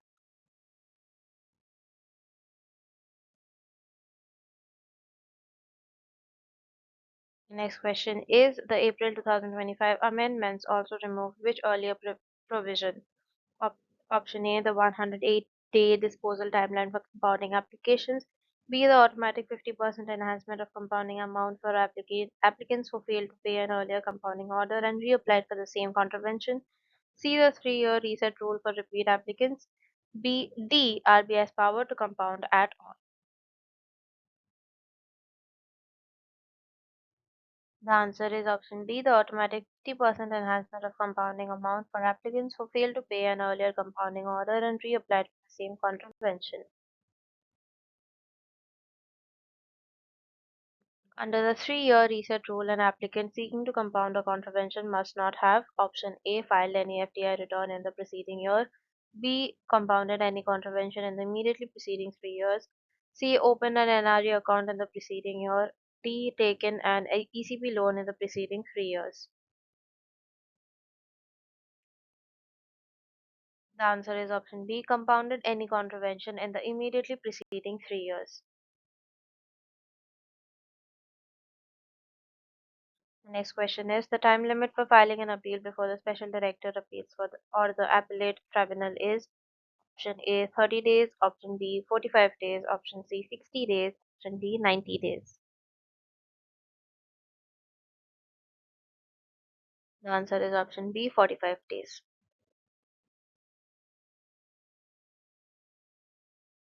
The appellate tribunal currently hearing FEMA appeals also hears appeals under which other acts select the most complete and accurate option. Option A, only the Companies Act and SEBI Act. B, SAFEMA, NDPS Act, PMLA, and the Prohibition of Benami Property Transactions Act. Option C, the only the Income Tax Act. D, only the Customs Act and GST Act. The answer is option B, SAFEMA, NDPS Act, PMLA, and the Prohibition of Benami Property Transactions Act.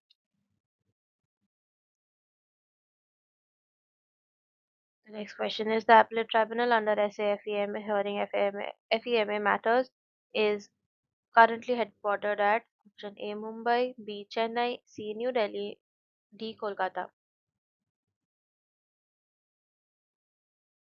The answer is option C New Delhi. The next question is appeal from an order of the appellate tribunal under FEMA lies to option A the Supreme Court directly, B the jurisdictional high court on a substantial question of law, C the central government's revenue secretary, D no appeal lies, tribunal orders are final under FEMA.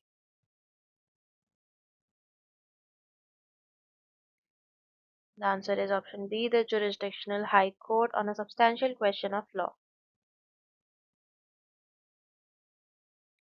The next question is the time limit for filing an appeal to the High Court against appellate tribunal under order under FEMA is option A 30 days, B 45 days, C 60 days, D 90 days.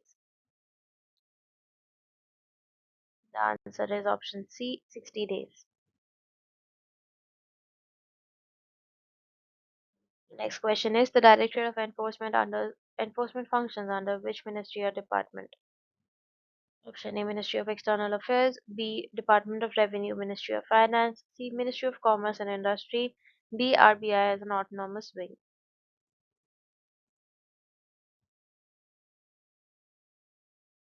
The answer is option B Department of Revenue, Ministry of Finance.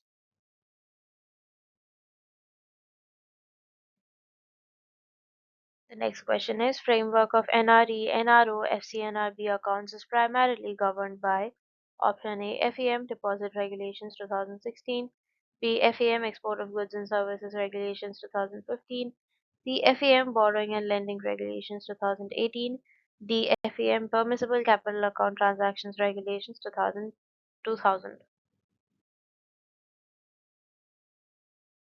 The answer is option A FEM Deposit Regulations 2016. The next question is the ODI and outbound investment framework is currently governed by option A FEM Overseas Investment Rules and Regulations 2022, B FEM Non-Debt Instruments Rules 2019, C FEM Current Account Transactions Rules 2000, D FEM Deposit Regulations 2016.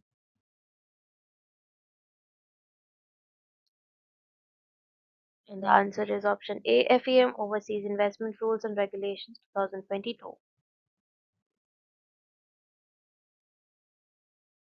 Our next question is the framework for hedging instruments such as forward contracts is governed by option A FEM Foreign Exchange Derivative Contracts Regulation 2000, B FEM Realization Repatriation and Surrender of Foreign Exchange Regulations 2015, C FEM Adjudication Proceedings and Appeal Rules 2000, D FEM Deposit Regulations 2016. The answer is option A FEM Foreign Exchange Derivative Contracts Regulations 2000.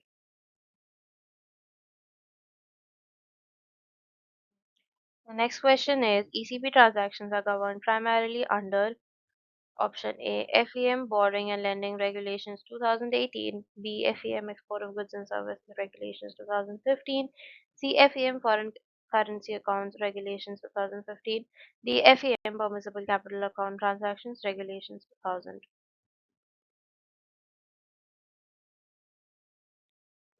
The answer is option A FEM Borrowing and Lending Regulations 2018. The next question is the FEM Overseas Investment Rules and Regulations 2022 replaced which earlier regulation? Option A, the 2004 ODI regulations. Option B, the 2000 current account transaction rules. Option C, the 2016 deposit regulations. Option D, the 2015 export of goods and services regulations.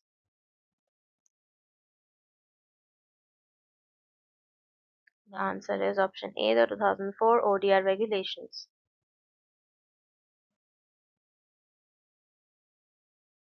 Thank you very much for your patience. Please like and share this video and subscribe to my YouTube channel.